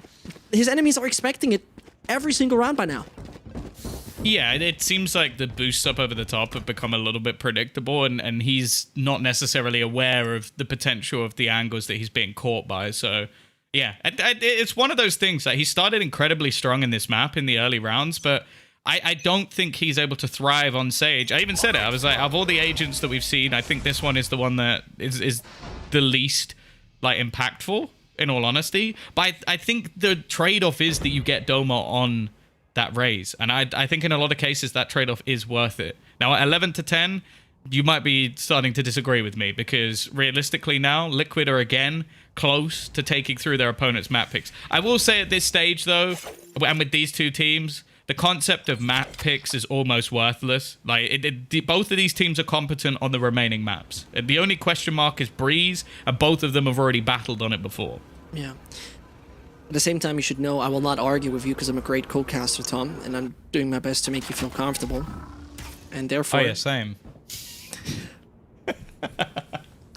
I love this cynical Bolt man, but at the same time, I can't imagine that FNATIC don't love the cynical Bolt man on the other side. That is Link, who has swinging his very annoying shotgun so far again and again. In the meantime, look where Doma arrives! Oh my god. Goodness gracious, it seems like the airlines called Doma Fly are succeeding brilliantly. Yumpy is looking for those wallbangs, but the first thing the team of FNATIC is looking for is to get the spike down. But at the same time, problems arise! Sulcus comes around, and suddenly everybody of FNATIC falls! Boaster can once more be the hero, and gotta put that cape on. At the same time, I have my doubts that this is gonna work that well. He's even being spotted, uncomfortable with everybody coming around. Yumpy on his left-hand side, but also unsure the opponents are just awaiting him. He finds them. He gets the spike down. There is time. There is 100% time, and Boaster could make this work, bring this into a tie. Still got a star down on the ground, and he's playing around it. And you see again, Link is running through the goddamn smoke. He does it. I can't believe the stuff those rounds are made of. You can't tell me this is real. This is a simulation. This is fake. How's he winning these rounds with the judge? Like, if anything, it was the perfect gun in those moments. Boaster, that was so close to being an incredible play. Yumpy as well, shunning them down as they tried to work. I think that the fact that Dome are actually triple entries here and they still lose, though, that's got to be the most infuriating thing. And yeah, that's not even talking about the soul cast pop flight. Like, this man on Sky, like, it's a completely different player to what we saw before he actually played the agent. Like, Soulcast made that round, but there were so many plays in it that it doesn't even matter. And they're going to aggress. Soulcast actually does find the kill, but, well, Dome is very quick to trade. They get enough of that nonsense. They got absolutely enough of that nonsense. And Magnum is going to follow his little seekers. Cryptix knows the antidote to that. And so the Hunter Fury of Yumpy comes in. Boaster is still making the right move. Over on short, nobody's checking him. And Cryptix waits backside. Something we haven't seen too often from him. At the same time, the Snakebite works brilliantly. Oh no, and this is going to be the Brimstone ult being used, Tom. The problems start to get bigger and bigger for FNATIC, but the spike might just get on the ground, and it does. Yeah, used into lamps, but it seems like FNATIC were aware and avoided it. Scream trying to mask his steps with the jump down and the shot, but it doesn't get anything done. Link, though, it just seems like he's using every single weapon that maybe you shouldn't, and the wallbang comes through from Yumpy. It's left onto Doma. He's been a superstar in this map, but they need a little bit more from him in the afterplant. Looking for the peek back. He'll find one, but he can't quite correct the aim fast enough. Yumpy's gonna close it as Liquid will grant themselves a 2-1 lead in this crucial matchup. One of these teams will head home, and it could be FNATIC after this map. Stage and had to build into the tournament a little bit more. It doesn't mean that when we get to EMEA, they're going to be the first ones to go out. So I think it's definitely going to be exciting to see how things go at EMEA. I think we've got to remember teams like Gambit who are coming in to try and ruin it for Europe, and I think there's a very good chance they will. Definitely one of my favorite teams to watch. But here we go. We are getting into Ascent. It could be our final map, and it's very aggressive from Scream. I feel like we call that one the Chihuahua. The instant dash down mid. He was attempting that versus a few different teams, and to be honest, that was about as successful as his was.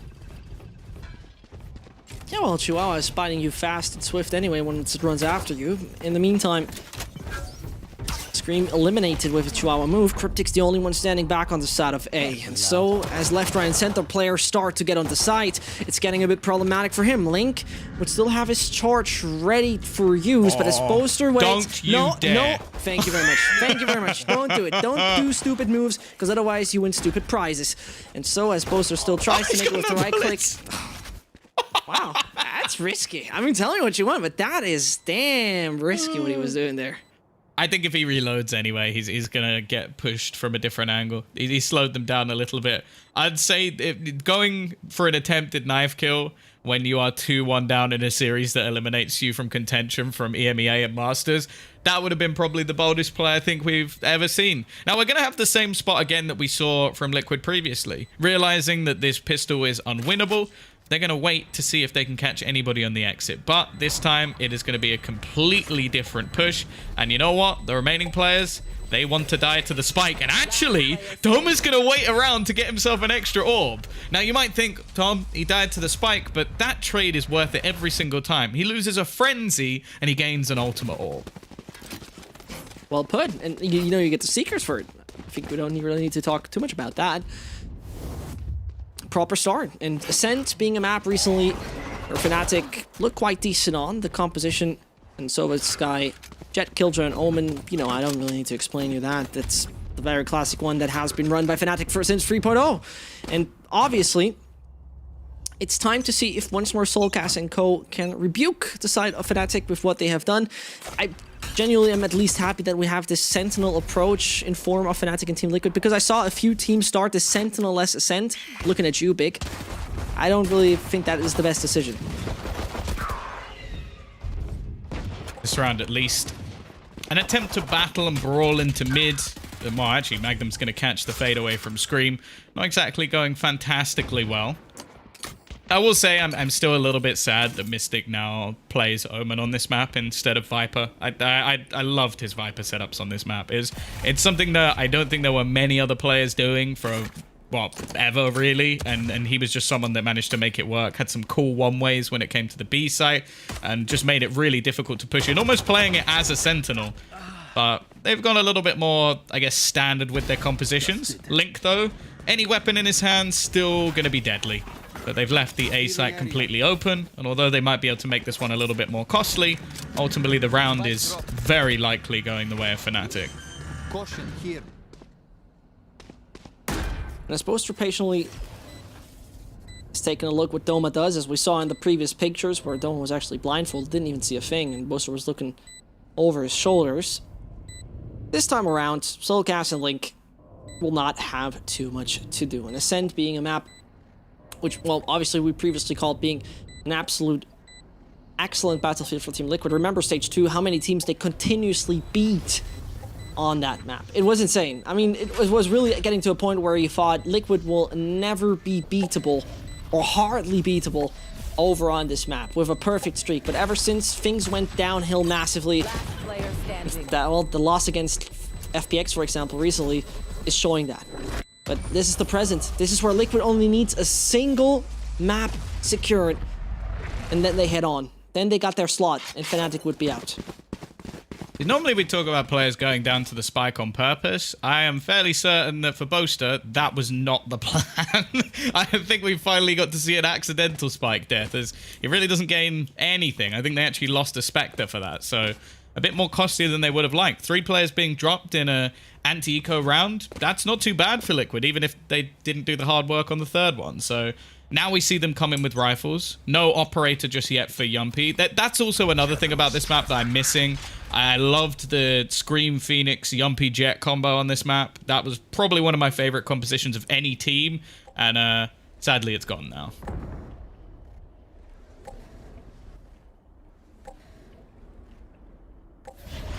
We're on the one-way. Yumpy's playing, but yep, to his left-hand side. It's Magnum with the high ground. There you see the smile. Obviously, this is the way you get the frag with such a friendly face. But this is Cryptus. Okay. Hold on. That was looking way too clean. Didn't expect that. B main control goes to Scream. A lot of map presence that the Liquid side have now obtained. And they can rule it out. They should pretty much rule it out. A lot of pressure from Scream. That looked like a free kill. Now, they're going to have a player actually waiting and watching to try and catch from behind to stop Scream, although it's the classic corner. Link as well, stunning up the backline, still has flashes to try and bait them back, and he's holding the line. A 2nd kill for him already. Scream will deal with Doma, and now it's left all onto Boaster. The IGL to try and clutch this one. Well, he knows where Soulcast is. That might not matter. It's the remaining 2 players coming in behind, and Soulcast will finish the job. Liquid onto the board. 3 players survive. Well, now we see what's left for FNATIC to invest back in with. Because as I said, the last couple of rounds were fairly expensive. They were fairly expensive indeed. And, well, there you go again. Thank you very much. This is a brilliant fault line. Ever since, I mean, I'm so happy that Breach is back into play with Patch 3.0 because he hardly has been played. I mean, he's that vanilla agent. Ryan called the vanilla map, vanilla lineups, vanilla composition. But it's still one of my absolute favorites ever since. He's that big, well-bearded Swedish man who What can are you do it all. saying? What, the big and well-bearded. That was what you went for. Yeah, I mean, he has a lot of... I was trying to make a story Hello, my about kind this. friend. You are looking very well bearded this evening. That was probably one of those sessions instead Ryan is gonna make fun of any second soon. I hate you, Tom. I really hate you. Either way, getting away from that. What a great kind of game. FNATIC, oh well, I'm going back to the actual one. Are taking a good bit of control over on the A side as Yumpy is trying to take down Poster desperately. It's Domo takes a bit of short control but can't work off of his little guiding lights. Spike's gonna be down on the ground, Tom, but Liquid just go for the safe immediately. The reasonable choice. Yeah, solid entries once again. Denying any aggression that came out from Liquid. Durka also finding the second into the site. This is another map that I just feel like for Jet Operator players, they're just going to be given the opportunity to dominate, especially when it comes to the defense. But you just have the ability, especially to just dash into the sites, dash into those cloudbursts, and just take so much space while the rest of the team come up behind. Now, we've already seen in terms of ults, Link has been doing enough damage that he's going to have that Rolling Thunder, which almost just makes things a little bit easier for him when it comes to being one of the solo site holds. But it also gives an opportunity, if they desire, for them to get a bit more aggressive. He's going to survive this time, right? Yeah, it'll be okay. It'll be all right. I think you can see a slight smile, just like, yeah, I'm not dying to the spike twice. Oh, well... I got to say, it's one of those games, you know, I would really like to say that there's something where I could say, oh yeah, FNATIC could take a proper lead. Oh yeah, FNATIC could definitely go for a proper victory here in the long run. But let's be real, Tom, how goddamn often did we see those things turn around easily? Well, as they stand in front of the gates of B-Link, their push towards mid could be inevitable, but first of all, a bit of control over short is what they'll try to obtain. Then, maybe it's a bit more mid-control they want to have. I've got your trail. Opportunity, but realistically, it's going to be Soulcast to open. Our HUD's had a little bit of a hissy fit and given up on us, which definitely makes things a bit more confusing, but luckily, hasn't been too many deaths so far. A weapon to be retrieved, but Yumpy's not going to get away with it. Mystic left on the lurk to sneak in from behind, and now gives back the man advantage. Solid flash, but it isn't going to be enough. Doma keeps the angle safe. Or Boaster. Oh, this is a bit of an awkward corner now for Soulcast to be in. He's going to take a hell of a lot of damage on the way out, and Doma's still going. Just popping heads as he does. Easy peasy. As he plucks that off. No real chance left for Soulcast. And obviously this game so far, well, we saw quite decent leads being the initiation of a game. 4-1, for example. It was Liquid on Haven, having a quite decent start as a defender. On Split, same goes for FNATIC. 4-1 lead against Team Liquid there. On Bind, well, I don't really need to tell you what happened there. You saw it yourself just a few seconds ago. It is amazing to watch what the Liquid side has been doing so far. Because, to be honest, to be really honest with you, it's amazing to see how strong they have developed in situations where they've been absolutely down. Split being the best example there. And this means the mental fortitude on both parties is exceptional. And this makes, I think this is one of the reasons why we saw that this best of 5 is so goddamn tight.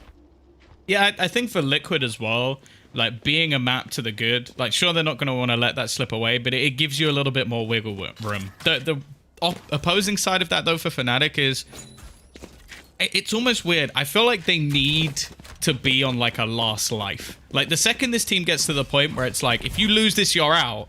It just seems like there's another gear, another level, a step up that they take every single time. And, well, not many teams have been able to stop them in that regard. Early paranoia used to force back one player, but it'd be a fairly big risk trying to run through those cages. And the fact is they don't need to. They've got themselves the lockdown, something that can't really be denied. Scream is actually going to be able to stick it a little bit longer with the dash available to him. And hey, taking out Durka, well, it's no easy fate. It is absolutely no easy fake. Scream was primarily denied any further movement towards the B side, but now as the Seekers are clearing the way, they definitely will go closer to the mud. Mystic waits back in the corner. Can he swing at the right time? On 1, indeed. On 2, not possible. And suddenly Magnum and the boys, they gotta find a way to prevail. He knows and seemingly is aware that someone is over the left-hand side, but nope. Even his awareness can't help. FNATIC on the 4th, that might be great, but Liquid show once more a sign of life. Yeah, a really good hold from them there. It screams aggression initially, then the retake as a group, making things really awkward. Not even a plant coming down for FNATIC in the end. So Liquid, once they get the weaponry back into play, are going to put themselves in an advantage. Link again is off to a flying start. He's definitely made a huge name for himself, especially when this team initially, well, firstly looked like it was just going to be Screaming team, then Yumpy came in and everybody got excited about that. But I feel like it's the other pieces of Liquid that have truly made this team one to be feared. Again, we're going to see the Tiger thrown in to this B side, and they may think that that's forced back Scream, but he's actually going to play still inside this aggressive position. Now, there is weaponry on the side of FNATIC as well, so if he loses this JUL, it would be a bit of a problem. And is he? I think he expects Doma to be in the corner still, so just sat patiently waiting. He is, but look, at the same time, his double is waiting somewhere close to top mid. Durka has taken a lot of room already. Seems like Yumpy's aware that one player might just dash close to him any second soon. But this is the calm before the storm, and FNATIC haven't fully decided yet where to go. No, I think they're expecting aggression. Now, it's getting to the point where Scream, there's no way he still expects someone to be in this corner. Because it's been so long, why would anybody sit there for a full minute? And while Doma almost manages to make it work, but holding onto the dash allows him an easy escape. And now what might have been their early plan to get a free kill actually comes back to bite them. 30 seconds left on the clock. Doma has the spike as well, so he has to go running, and he's going to get dropped. Now, there is a trade available. That's at least one player gone, but they have to run back, and Scream is now looking to watch onto the cross. They've been able to just about escape, but there's repositions from the remaining players on A, trying to get more aggressive to drop the spike. The thing is, right there, you saw Screamers probably communicating. They're pushing up mid, they're pushing up something like short, but suddenly they move backwards. Cryptix, though, is holding it perfectly, and he's the last soldier to be the guard of the site. The third frag secured. My goodness. Cryptix is feeling it. We saw him having somewhat of a lackluster split, for example, which is also due to his positioning, which is not his fault, but now he seems to chime in. 5 frags over the course of 7 rounds. Fair play, and definitely what you want to see. You don't want to see any player having this somewhat unfortunate and saddening feeling of not having impact in the game, because that's so crucial. You want everybody hyped, and as they are pretty much in a bootcamp situation here, Liquid, the best way to do it. Yeah, I think this round as well, though, it almost comes as a little bit of a slip up to FNATIC. Like, I don't like the solo player being the last one having the spike. Like, there was so many things that could go wrong. He didn't see him with the Tiger. That's the only way that that makes any sense. Because to swing and not check that upper angle, you are assuming that that is completely clear. So, well, I speak of mistakes on one side. I think that's a bit of an oversight on the other. And Solcast can't really fight that. In fact, he's going to get ulted out. He's going to go and try and fight them. It's just like, all right, you want to go? Well, I know you're not going to ult your teammate, so I'll just try and run into your face. Definitely the case, and Magnum is coming in with important frags previously also, and Reykjavik proved how good of a clutch player he is, and this time it's just pure aim that he's flexing with. The man who was the hero previously most likely won't stand a chance. If Cryptix considers going down here, good luck, have fun, mate. But the guys off FNATIC are very eager to take you down. Plywood is not good cover. Who knew? Who knew? Now, again, it's fallen into the same scenario as before. Try and hold down these exit positions and make things as costly as humanly possible. But yeah, that's got to be a frustrating round for Liquid in general. Like, to not spot the play. I do wonder, once the Tiger went past, maybe that's where Magnum actually jumps up, but there's a fairly risky swing. Link can't really reface this. He wants to make it as costly as possible, but realistically, he can't afford to just lose the gun for nothing, and that's exactly what will happen. They should still have the finance to invest. I would assume so, otherwise that play doesn't make a lot of sense. And the question I'm asking yourself is that what team... I mean, it's basically they play the same baseline ever since. I wouldn't say that too much has changed over on this ascent so far in those 8 rounds we saw. There's been a lot of default rounds. I think there's been a few slip-ups here and there, but ultimately the opposing side has done well to capitalize on it. Bladestorm popped for Scream, and the rest of the team are going to be able to comfortably play. As I said, that push from Link wouldn't have made any sense if they didn't have the finances. In this spot, absolutely fine. Both players are going to miss their initial shots. And in fact, after showing on one side of the map, seems FNATIC want to try and take pressure elsewhere. Now, they've already spotted Yumpy's position, but in fact, he's just going to, from the shadows out of there, can take a huge amount of risks and then just fall back as if nothing happened. And the question is, will they expect that? That's the next one. In the meantime, if they find a way to support Doma to get that orb, they'd still have the Seekers ready. The perfect tool to enter a site, basically. Yeah, they've got a decent amount. Potentially going to try and use the From the Shadows to teleport to the back, but the fact is there's a pretty damn solid read, and Scream is playing so close that I assume this will just be a right-click knife and dash. He's in the perfect place to stop them here. He's looking for it. There they come. He's whiffing it, and he's down to the pistol, isn't he? Yep, that's only the classic for him. Link is there to support to at least slow them down a little bit. Mystic comes in. The players are now swarming onto the side, and as Scream waits, they find one after another. It's for him for the classic. He wants more. He is hungry. And once more, it's no classic frags for you, Scream. Boaster can do the same. He knows how to use that mouse. But at the same time, the spike is on the ground. And perfectly done here by FNATIC. Chaos that descended over on the side of B, but they succeed at the end of the day. I stand by the fact that I had sort of this back and forth on Twitter. Like, Mini is going to have the greatest health insurance in the universe, because the rounds that FNATIC are winning are so damn stressful. They're coming down to the wire, seconds left on the clock each time, late executions that...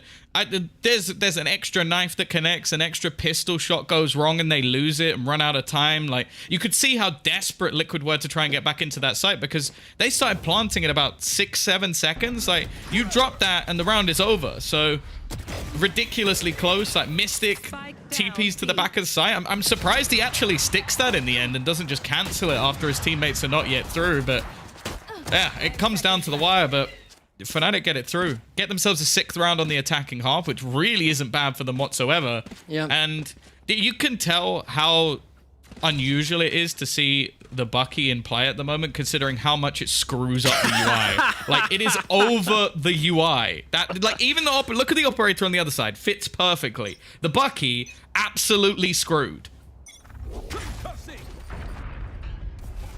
True. I mean, I imagine at this point in time, it's just basically so unusual that they have to manually put a JPEG. No one noticed it before.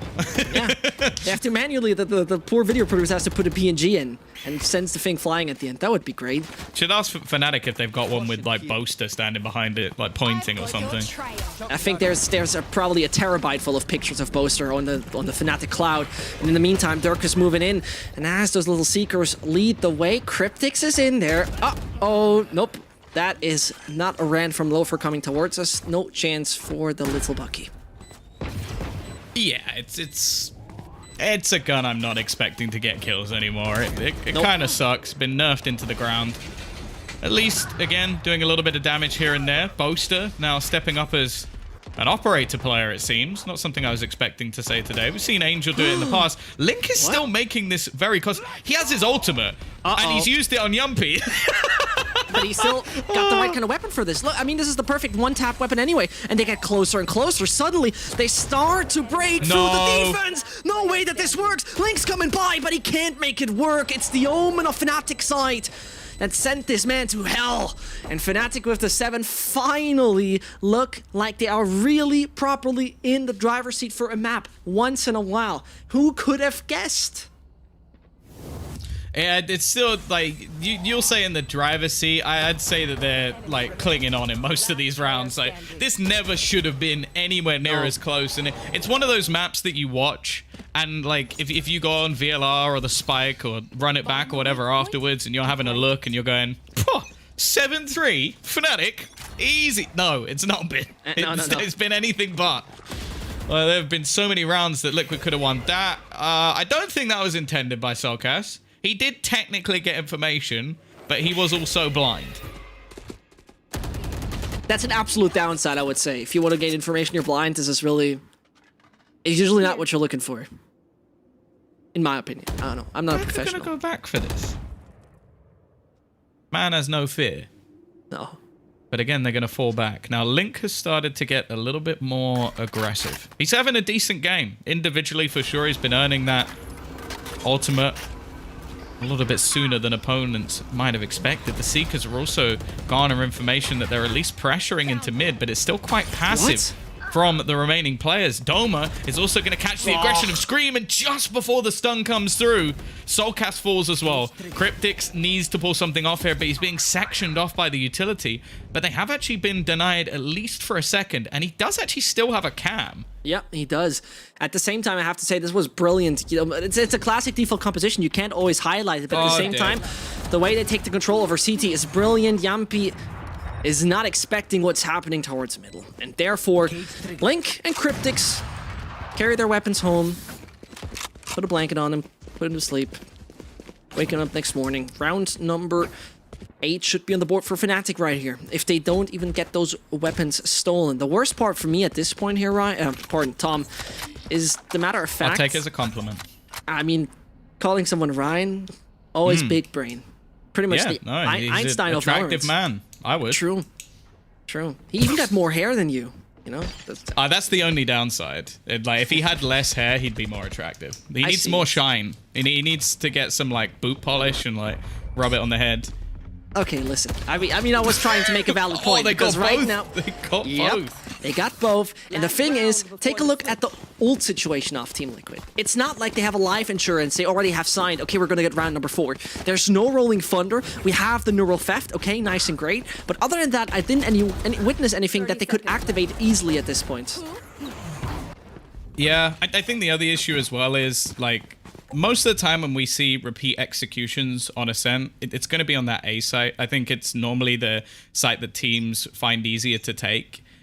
I think the B site from Liquid has looked pretty weak in this map. Like, the Cryptix has been struggling a lot of the time to deny them. A lot of the time they've had to try and either play heavily aggressive or just go for a straight up retake. And most of their aggressive pushes have been shut down so far. I can think of maybe one where that spike was dropped in mid by Doma, and a lot of that revolved around Yumpy's operator. So I don't think they've had a counter to what has been this like mid-B split in most rounds. And sure, some of the retakes were close, but it's only really been retakes. Like, they've not had like a solid hold throughout the half thus far.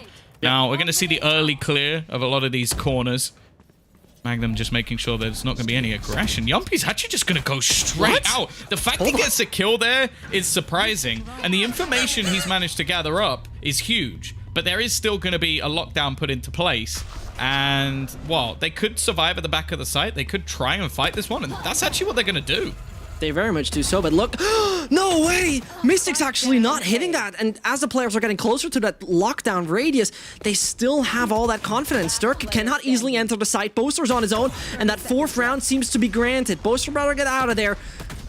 He still knows where Cryptix is. A flick to the right-hand side would work brilliantly, but it seems like they will swing simultaneously any second soon. Too much round, you cannot gain too much room, which they'll not let you have. As though those are decent darts. Okay. Finds one. Okay, we're getting there, but not fast enough. Yeah, a lot of the time we see these executions involving the from the shadows. I think that's twice now that Mystic has just been owned both times he's attempted to do it. It's not been great. He's top of the board still, so it almost seems like the majority of his deaths have almost come from the shadows. I do question, maybe we should have seen like somebody in there with him. I think that's been the issue each time. We saw it on B as well, where he's in the back of the site, he's teleported in, and the rest of the team is still held back by somebody else. So I think either they need to delay it a little bit, or they just need to be a little bit quicker taking control. But 8-4, very solid half, especially considering that we were looking at a 4-3 at one point. Like, they managed to turn that into a fairly dominant half with some decent B takes. Now let's see if they can do it on the defense, because, well, we know that with Scream back on this jet, it's going to be a little bit tougher to stop him dashing into those sites. Yeah, I'm just waiting for the next Valoranting episode where Mitch is going to go 2 minutes straight ham on how Scream is finally not playing KO anymore. In the meantime, that thing doesn't matter. The setup over on the side of They've done Ace. so much damage. Yep, that's a lot. Look, 1942, this is easy. This seems to be just a meat grinder right now, created by FNATIC. The players of Team Liquid might have conquered the site, but not much more than that. Well, Durka maybe questioning whether or not to break that trip, but after being spotted, he's actually going to go rotating all the way back. That's a perfect paranoia. One left completely blind, but they're still trading man for man at least. And somehow, Yumpy's brought it back into a winnable position. Cryptics with another. It's left all on to Big Daddy Durka, though, trying to turn the tide once again. It is down to the 1v1. Both players tagged up. The smoke almost used to try and bait him in. This has actually helped him out. He's just going to defuse it. He's just going to stick it all the way. Yuppie has almost just handed him the round. What? Like, I was genuinely thinking, what was the thought process behind that? I mean, surely there was some So my guess would be he knows he's up against a ghost and he knows exactly where his opponent is. Right. So realistically, if he peeks that angle, he probably dies. So he opts to put the smoke onto his opponent, expecting him to wide swing, and instead Durka does this. Which I will say, you've got to have the biggest balls in the universe to just sit in that with 40 HP and just stick it all the way. But you're up against Durka, and you should know that he does.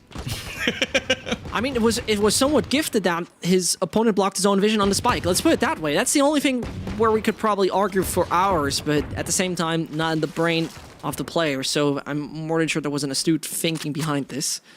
Well, a bit of a spot of bother Team Liquid got themselves in, and with such a round being basically pulverized, the 10th and the double digits seem to be on the road, easily being obtained by FNATIC, but never say never, as Justin Bieber told us. You're a big fan, are you? That would be the least, out of all the things for you, that'd be the least surprising thing, I think, ever. Other than the fact if you were to say you like cars. Dude, I hate cars. Bicycle Knew it. 24/7. Clip that. Someone clip that. Zesh hates cars. Anybody wondering? Zesh hates cars. I really hate... Don't drive a car because I like it. Hate cars. But, well, talking about hating cars, seems like they might just fire on all cylinders to get on that side, but nope. Seems like there's some misfiring happening, leading only to Scream.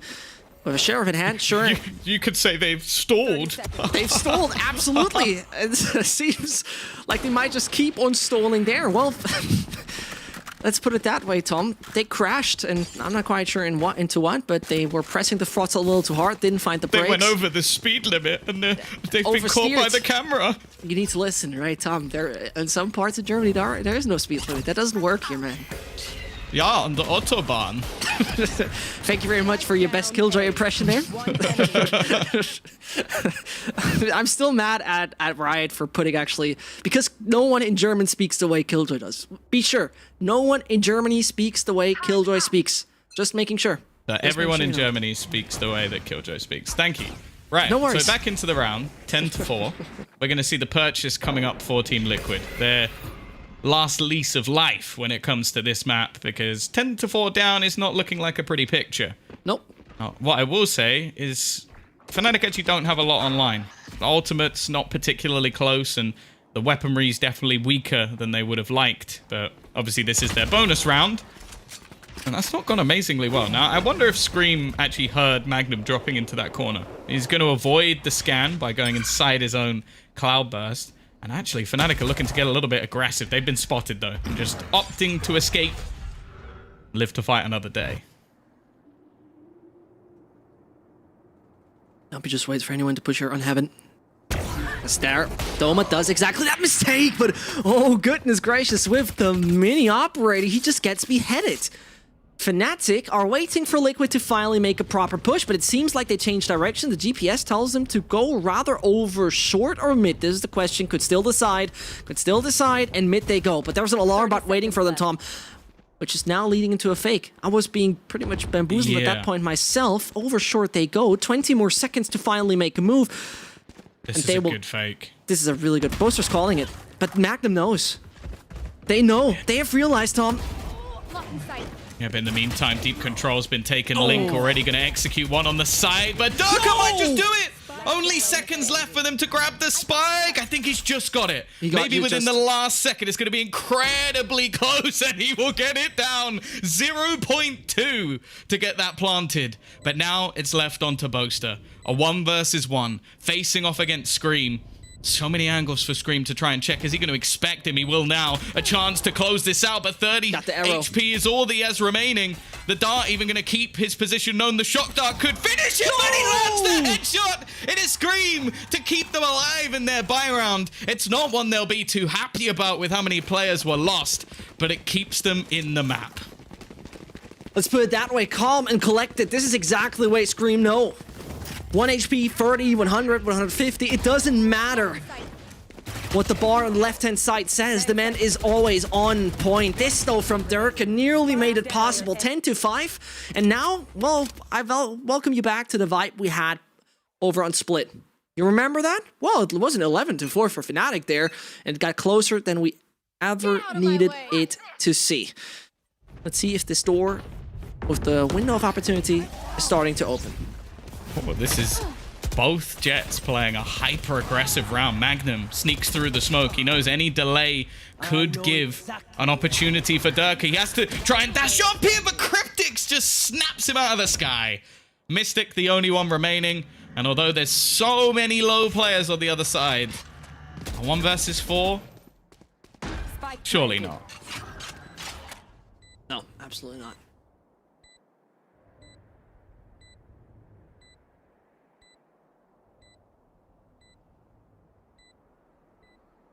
And is missing. He's waiting for anyone to just run into his claws, which would be beneficial considering to hurt Team Liquid economy a little further. Yeah, most likely won't happen. They'll escape where it's safe. We see Scream. He's holding the ground in front of B main, so bye-bye, boys. See you later. And Mystic. Yeah, for a second I thought he would consider ninjaing this, but no way. Yeah, I think he would have been very lucky to get away with that, especially considering the exit of the B site is you're pretty close to where the spike goes off. They'd have to have for some reason run very far away or almost have been hunting him down. And considering the position that Liquid are in, no risks taken. A good fast take from them as well. I like the pace change, especially the fact that Durka basically runs all the way down mid and gets nothing for his troubles. And now we're starting to get into the realms of possibility for Team Liquid. And I think that FNATIC have realized this. They're going to take themselves a pause. Now, it's not going to be, or it's not likely to be much of an investment in this round, but you have to bear in mind that Mystic did save himself a gun. So they might want to try and balance out their economy a little bit. Durka also has enough that he could go for an operator if they wanted to try some sort of hero round. But when you're 10-4 in the lead, I'd personally be against it just because, although you could win it, I don't think it's worth the risk. What is in there this time? Nothing. Well, usually this is what you would see in the average matchmaking Reyna into the head, if you would look there, but not with Omen, very honestly. Oh, why have you've just Harry plays Reyna? You've just insulted Harry, him. Listen, Harry is one of the guys who I imagine that he does a proper job on Reyna. Like, he's actually, no, he just frags. Like, the man has just got unbelievable aim. Good. So. That's good. But could you consider, you know, Nuki, hey, play Reyna any day. You know, Dirk can play Reyna any day. Yeah, Nuki can kind of do whatever he wants, though. I think one thing we didn't really see very often, but when CNED played Reyna on Split, that was a special treat. It's not something you'll see very often. Again, though, it's just going to be hyper-aggression coming out from Durka. All the way up mid, they're looking to try and split this through B. His spam isn't far away, but they don't expect Soulcast to be there. Mystic will at least trade one out, but that's absolutely fine for Cryptics, and he's just going to take the spike and get out of there. This fight is not worth it anymore. Let's put it that way. This is what was a unique risk they were taking. Scream, as he gets Boaster, realizes very soon that FNATIC is only on 2 feet at this point. Magnum might just have the opportunity, but no chance at all. Leaves us down with Doma. Well, to be frank, it might be once more one of those comebacks we have witnessed over on Split. It would be a miracle if that is actually happening. As I say that, brilliant shot onto Scream, but that should be the end of the story. Yeah, they haven't fully invested into this round, so there is an argument just to try and make this one as costly as possible. But I do think Mystic was a little bit low on cash because he obviously saved in the last round. So I think we were looking around 700 credits coming into this one. So an extra weapon save could actually be a nice little bonus for FNATIC going forward. I imagine we're also going to witness the Operator come out next round. Now, if for some reason you live under a rock and you haven't seen Durka's Operator before, it might be one of the most enjoyable things in the entirety of Valorant. So this definitely could be the game-changing round for FNATIC, coming in with what I would call their first proper fall buy. But at the same time, I do agree. Like, Liquid are now back in contention for the map. They are. And this is a thing, unfortunately, where we don't know too much about at this point, but the factor called nerfs, calmness, focus, such things. I would be very intrigued to know more about that, but obviously something we, for example, had with Masters where we could hear a few of the comms was very interesting to see, because there was also this pattern, I think, with Team Liquid back then where they seemed really nervous from time to time. You might remember that one round on Ascent versus V1 where they nearly had the game. That was one of the rounds where I thought this was absolutely breaking them apart. And I think Team Liquid, they seem to grow ever since. And that is the interesting part. How far can they grow? Can they even extend to once more make it to the Masters? We all expect that. Yeah, I think we were expecting both the teams to at least have the opportunity to fight for it. But you know what? They didn't make it through Challengers 1, and Giants then had other ideas, Challengers 2. So one of them has to go. One of them won't make it through to EMEA, and one of them definitely won't make it through to Masters. Now, Soulcast is already taking an awful lot of control, but again, this is just a ruse. He's going to use his Seekers to at least give them an extra little bit of information. Actually, looks to try and go through Spawn. They've also thrown in the Rolling Thunder, which will clear out the site at least for now, but it seemed like FNATIC were ready for both of these ults. They have dodged both. Soulcast just waiting. Right timing here onto Dirk. The spike, obviously on the A side. We usually see them getting there around when 45 or 50 seconds have passed, so pretty much on average here. And now Liquid, it's all men equalized again. Same amount of soldiers on the battlefield, and all with the same motivation. FNATIC could get themselves to number 11, get closer to the well and so important needed victory, but now they chime in. First player goes in, yep, he goes through, he doesn't feel it, but he's suddenly out of bullets. How does he get away with that reload? Magnum is chiming in, there's still an operator in the form of Yumpy, and they just might all run into that meat grinder. They're doing it again. Knows he gotta do something about it. He's gonna stick it, and Doma's gonna bring it home. Goodness gracious, it seemed close, but all under control at the end of the day. Poster might be a little stressed, but it's all looking like we get map number 5 for ourselves. Yeah, there was so much in that. Like, firstly, you had the push from Magnum. That was just a timing-based peak. He goes through just before the aftershock, and I think they'd also utilized the paranoia, so they didn't want that ability to go to waste, so he just takes the initiative, and it's a risky play. I think also the reason he survives, by the way, is because he gets flashed by Doma, but the same flash actually blinds his opponent. So neither of them could see as they were taking that fight, and it allows him to last a little bit longer. And Doma, well, 3 kills on that retake. Might have just given them what they need to get that map over the line. Now, it is still going to be an investment, don't get me wrong. And Durka, he's got his operator once again, roaming the map. Such an aggressive stance from him. They're waiting for him. No, what is that flick? No way. You can't even see his crosshair meet his opponent, but he still manages to find the kill. This is usually this is usually an operator kill he doesn't make. He doesn't go that far necessarily. He goes far, but that far, a bit of an unusual stance. But I love to see it. This is giving them a slight advantage. 11-7 can turn into match point any second soon. Oh no, the counter paranoia. They've all been scanned. Every single player has just been spotted, and that gives Doma almost the initiative to try and make a bit of a play back into the A site. They wanted to try and turn the tide, even things up a little bit before getting the spike down, but for Liquid, it has to now be done in the after plants. Utility, not going to be in the greatest spots, and the reason they wanted to reclaim tree is because they spotted the lockdown. They knew that this would eventually be put into place, and without tree control, they now have to leave the site. This gives all the space back over to FNATIC, and Liquid have to try and fight back in. Magnum already looking to shut them down. Scream onto just 10 HP, and they're running for the hills. They're leaving this one. It's going to be 12 for FNATIC. This is what they were looking for. And you see right there, the Killjoy ult, the look down is hitting them like a tidal wave. Breaking on the shore. Brilliant stuff that's coming in from the FNATIC side of things. I just wanted to say, how much ults will they save? How easy do they feel taking that round back home? And the thing is now, no matter what the score tells you right now about Boaster, the guy having an impact, nevertheless being the IGL, I think I don't really need to emphasize on that. Nevertheless, look what he picked up. It's a Hunter's Fury now.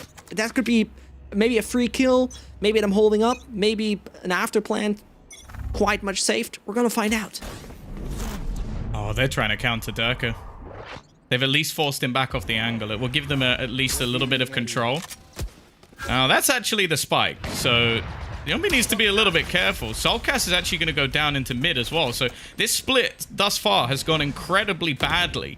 Losing the first player, it's also being watched. Durka now knows that there's one out and in the corner, but he's going to get forced into a pretty awkward position. Just about manages to survive. There comes through the Hunter's Fury to give them another advantage. Scream and Cryptics to keep them in the map. The chances are most definitely limited. At this point in time, Scream and Cryptics are those who have to turn this one around. Spike. And yeah, I mean, it's pretty much here on a silver platter. Really, it's the worst you could ask for, by far. And sealed, sent, and delivered to the side of FNATIC. This game should be done and dusted. And, well, it seems like we had on Breeze Tom. If Scream is not going to show us a masterclass that you will never witness He's again... He's going to die to the turret if he doesn't destroy it. And he even gets wallbanged at the end. That's a really solid map coming out from FNATIC. It was one where, again, in some of the earliest team, a lot of people saw Giants getting far. Did anyone saw Giants getting this far? No, nobody did. And now we're here. We have to say bye-bye to either FNATIC or Liquid. Who's it going to be? This is the question we'll answer for you.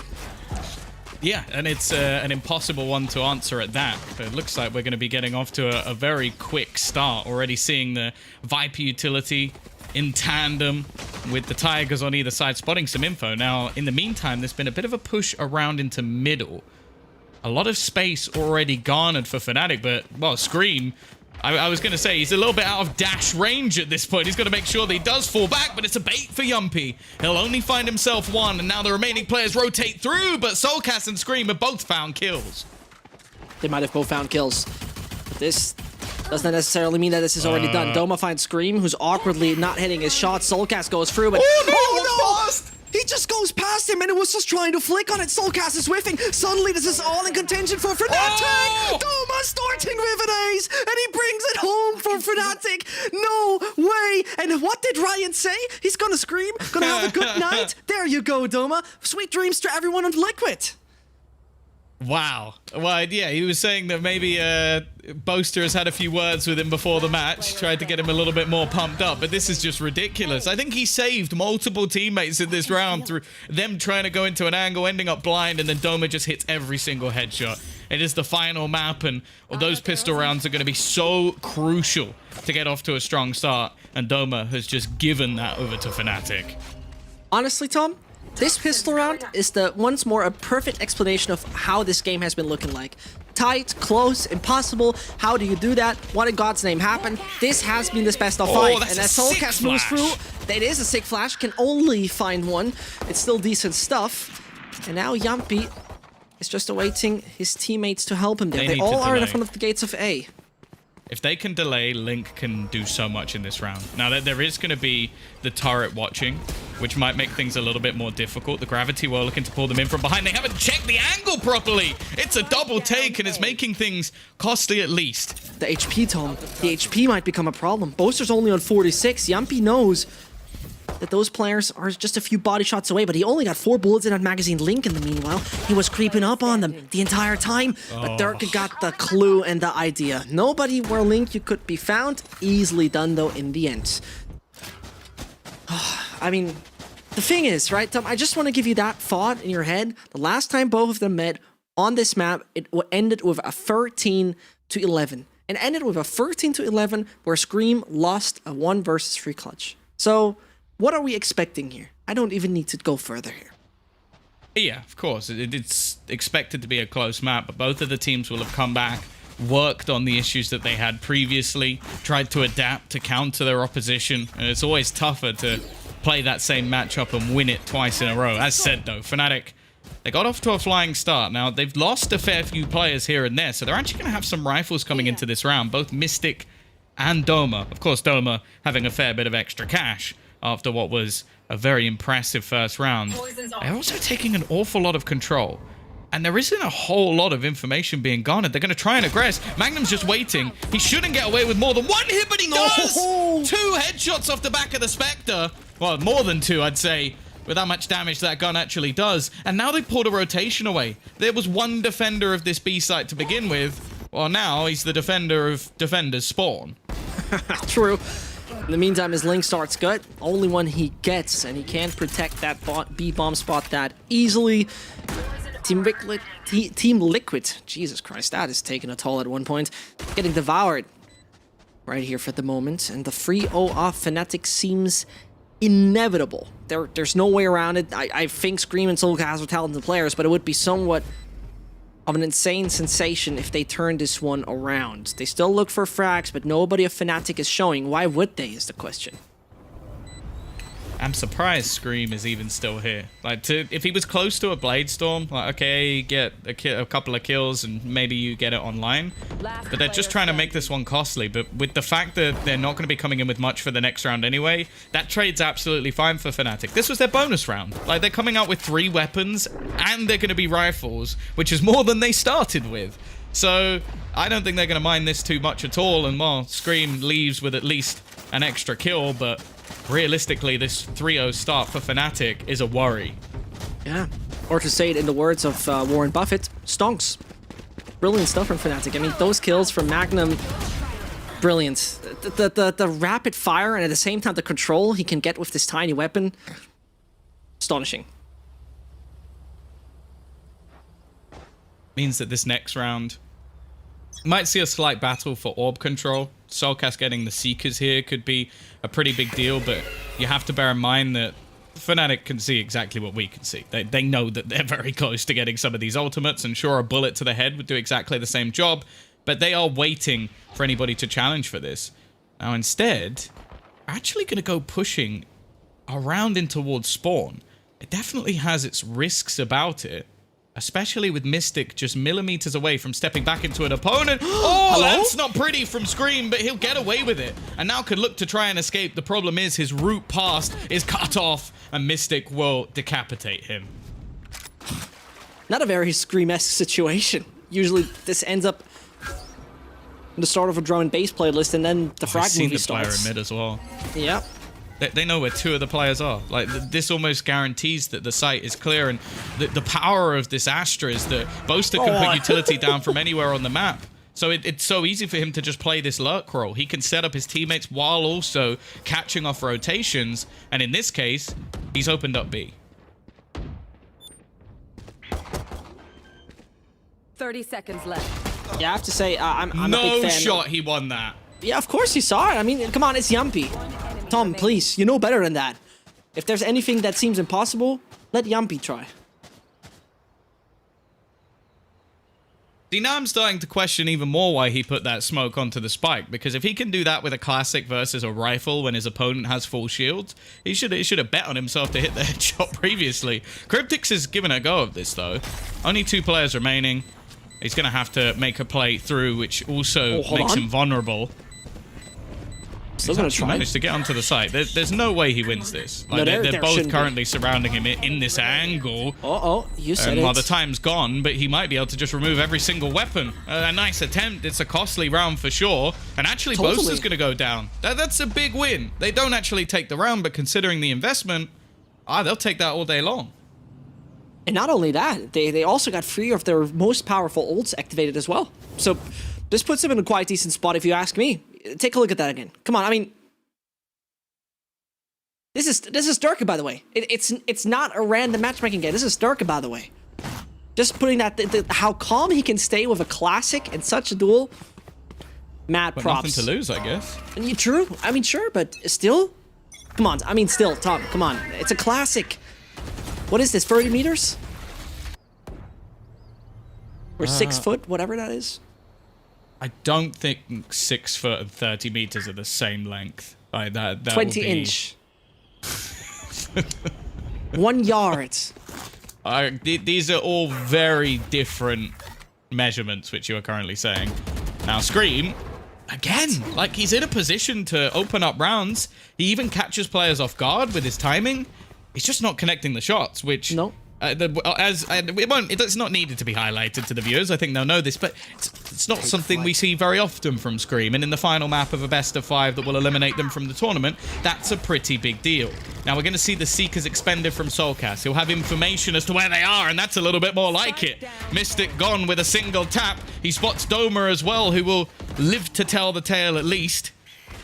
They're also going to deny that, and Link's caught another player trying to lurk through mid. Time's starting to tick away, and FNATIC don't have much in this round at all. Well, suddenly they're only down to 2 even. And as we start off with a very awkward fight between Boaster as well as Scream, things most likely only come down to the 2 lads we're seeing here. A very happily smiling Magnum and Ice Cold Finn. But obviously, this is not the joke where you start someone walking at the bar. It's just 2 guys who try to save their rifles. Because, as we noticed, that previous round was damn costly. If they brought through the majority, I think it wouldn't necessarily look like that right now. Yeah, of course. If they didn't lose those remaining weapons, I think we see them go for this and try and do damage onto Liquid's economy. But this is as good as it gets for Liquid. Yeah. They had a slow start to the game. They now win a round flawlessly. Don't lose any weaponry, so they'll have a bit of an extra buffer when it comes to the finances on their side of things. They also, well, the only ultimate orbs they give up to their opponents are based off shooting them in the face, which I think is a acceptable amount to give up. The only worry, though, is the fact that, okay, their ults are close, but we nearly have all 5 on for FNATIC right now. And especially when you get into the cases of Hunter's Fury, very good for clearing out some of those closer angles. And then the afterplants possible using the Viper's Pit. Those are 2 ults that you really don't want coming online at the same time.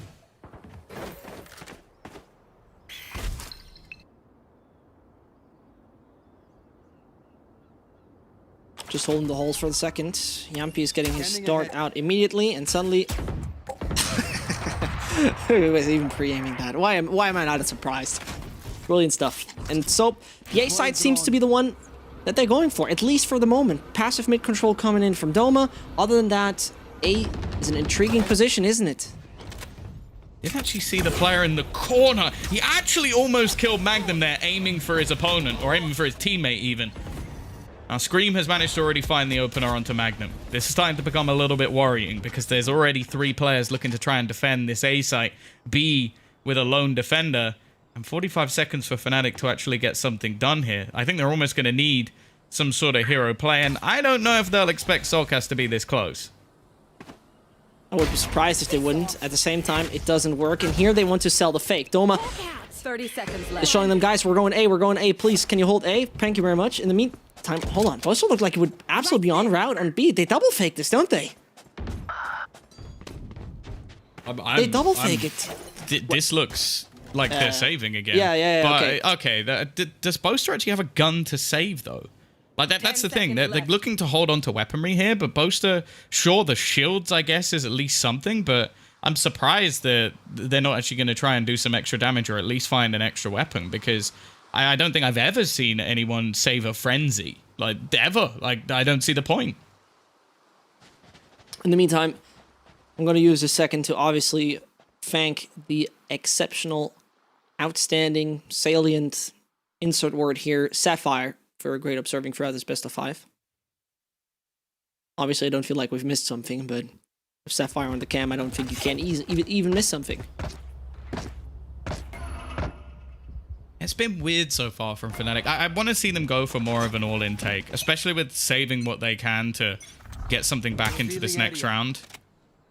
I think they've got the ultimates, as said, to make this one very competitive. But look at the aggression. I'm liking this from Liquid. They're not allowing any space for FNATIC to set up these executions. Again, we're going to see them now going a little bit faster. And this is where the Hunter's Fury becomes valuable, but it's not really done too much in terms of clearing out the site. Both players still here, but Doma goes pushing through. A Mystic dies to the snake bite. Oh, no, it's Cryptic, sorry, but oh dear. My world.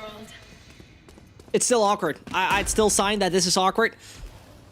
FNATIC are touring around with the players who are on the B side. It's still a Viper's Pit that being put to use. Scream considers if he pushes through. Yes, easily he does. Seemed nearly reckless, and that Tasmanian Tigers seem to find out what has happened. The wall is gonna collapse any second soon. Great information they tried to gain. That dart will not get anything. Still, they need to save Mystic. He's not allowed to die. And as I say that, Boaster and Doma chime in, easily finding the frag, sensing where those players are coming from, and pulverizing them. That's gonna be the 5th. And I don't have any doubts that FNATIC could run a bit further with that. The next part, though, is obviously, Tom, how's it economically looking like for the Team Liquid side of things? Oh, it's going to be as good as it gets. They had a flawless round, and then they had a round where FNATIC basically saved after losing a few picks. So, yeah, financially, Liquid should be booming, like buying back in with operators, whatever they like for this next round. I do question if they might change things up a little bit when it comes to either their mid control over this round, because I think that's where the majority have been lost. Like, we've seen them get aggressive and lose a JUL or two. Or in this round, they almost left it open, and FNATIC have finally been able to capitalize on it. Like, considering that was the opener for them, they do very well to not only force players out of position with the Hunter's Fury, but then they just had like the utility placed at the back of the site, so there was nowhere for them realistically to hide. And I think that's something that a lot of teams almost don't do enough. I want to see pressure being put on that B site. Instead, though, it's looking like we might go back to more of a classic execution when it comes to A. Well, this is the absolute default we see. Always a player being put towards mid and the rest is pushing A. And as I say that, Yampi is pushing very aggressively and seems to make it work on one of them. Cryptix is still close to the pyramids and is going to find one together with Scream.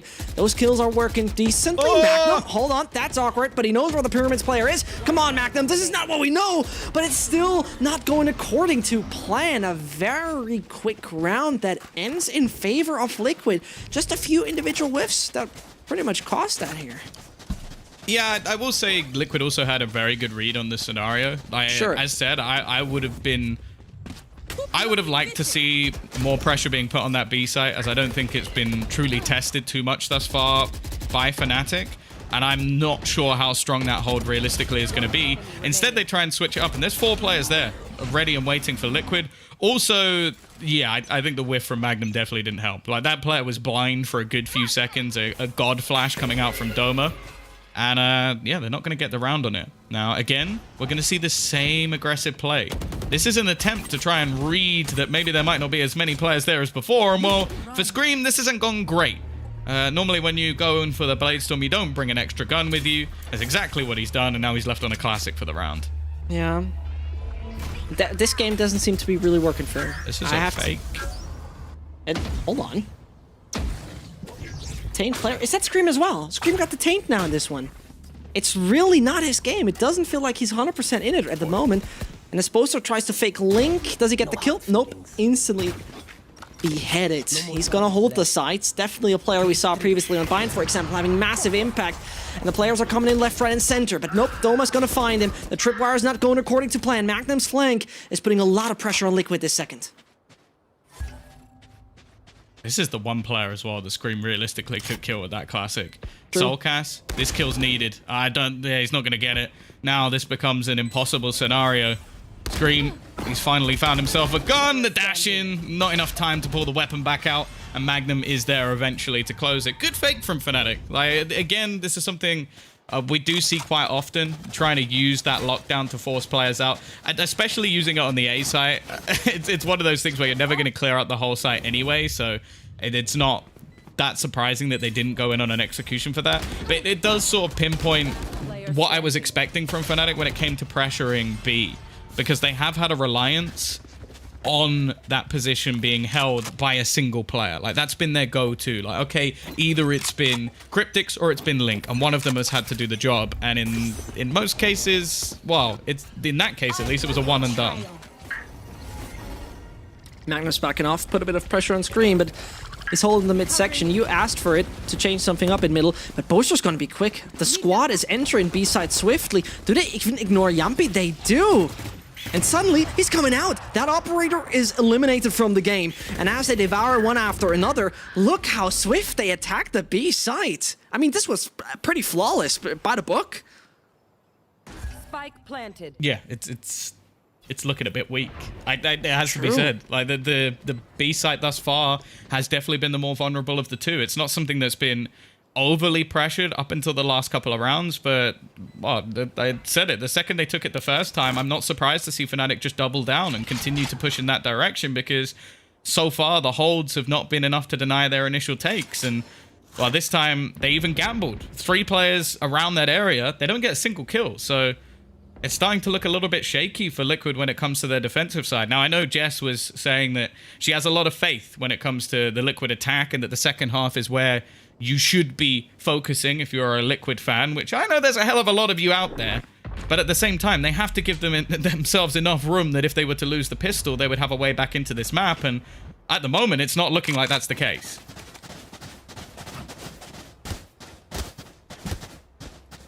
Doma, by the way, having a fantastic game, which is not only measured by his kills for me. Surely had the ace in the beginning. That was the perfect start. But also the impact he has with the flashes. You mentioned it earlier. It's brilliant. Exactly the kind of player you need. And I'm so thankful to see guys like Doma who are, you know, the guy's individually skilled. I mean, we don't really need to talk about it for that long. But he's taken that somewhat of a support, and as Sky is now in 3.0, not only support, that's somewhat of a support role. It's just lovely to see. In total, no duelist is, I think, something that fits to this map and to FNATIC in general. Yeah, Doma's one of those players that we put in a bracket of like a flex player. Like I genuinely think that you go through, even over the last 2 months, like the agencies plays, you've got your classic, like your Raze, your Phoenix, but then you've got Brimstone in there as well. You've got Sky and you've got Sage. Like, he has adapted his role to fit Durka into this team.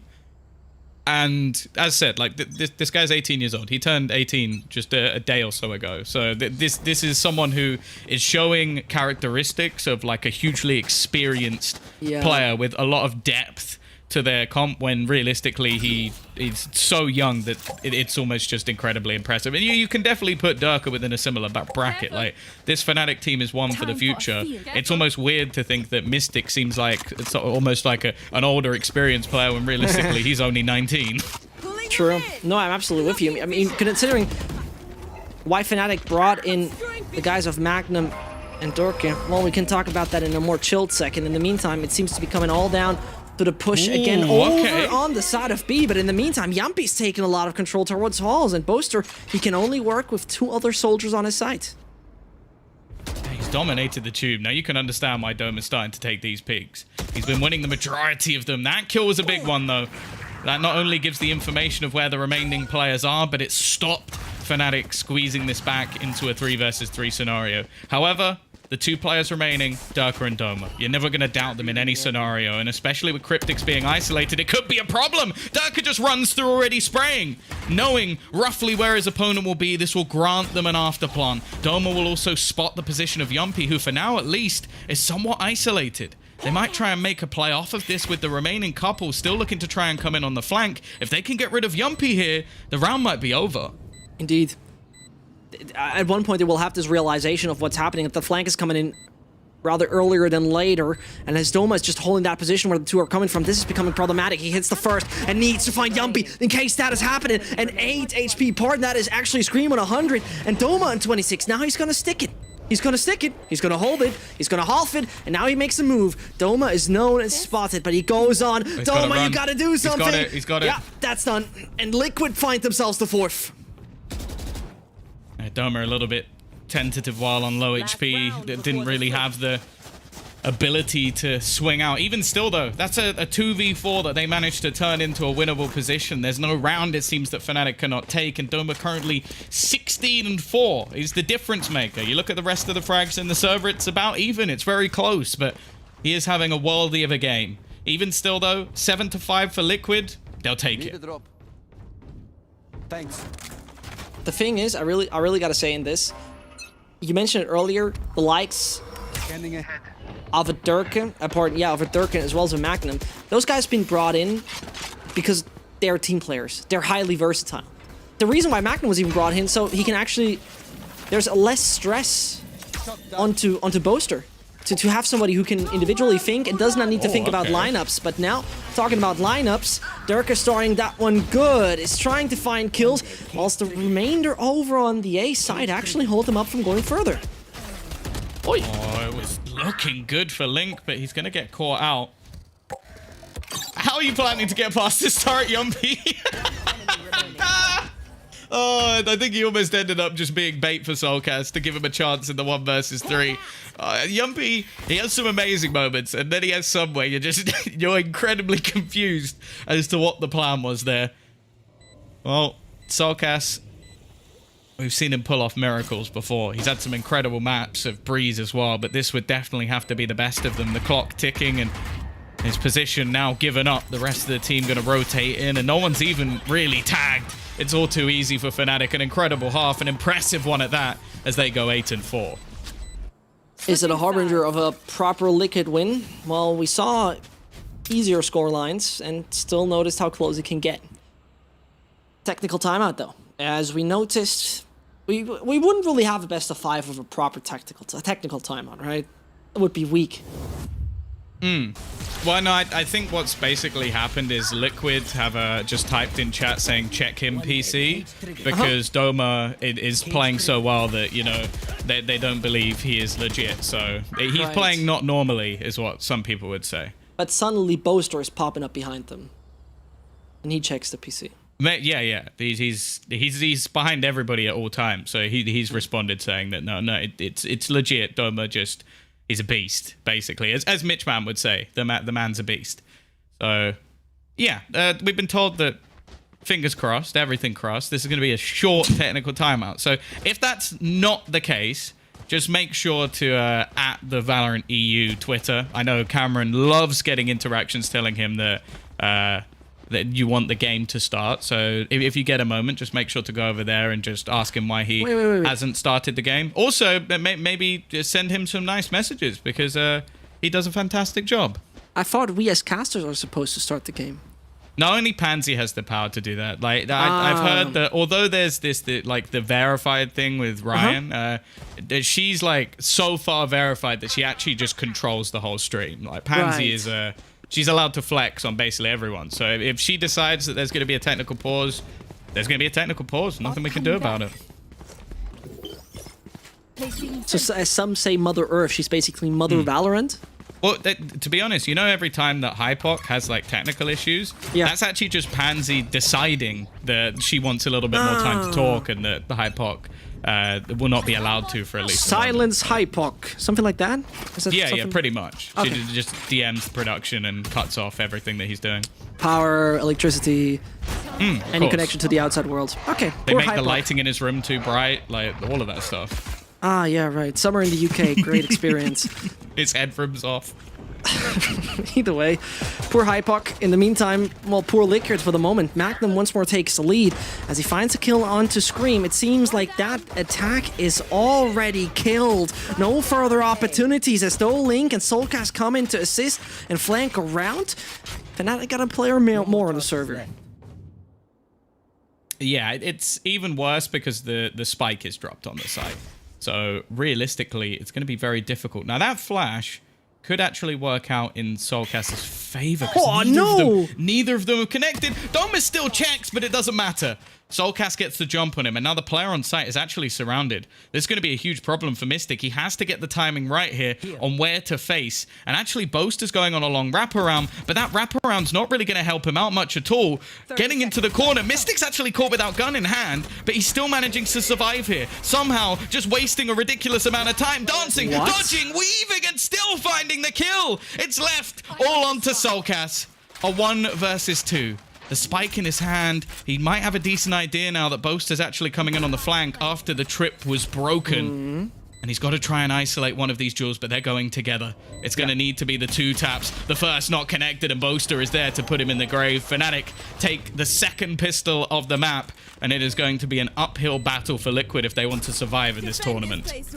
The staunch remaining soldiers are FNATIC, which leads to, well, problems ensuing for the Liquid sides. Unfortunate ending towards there, as you have to say, that was an awkward duel that we saw happening here from Link. Really odd, and I can't really blame him. At the same time, it was still somewhat odd to watch. Well, if FNATIC's are already fully joyous or not, I don't know yet. I don't know yet, Tom. Because they're not. I don't know yet.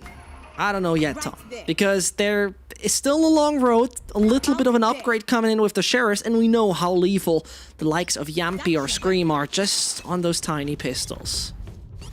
I need a Hey, you know what?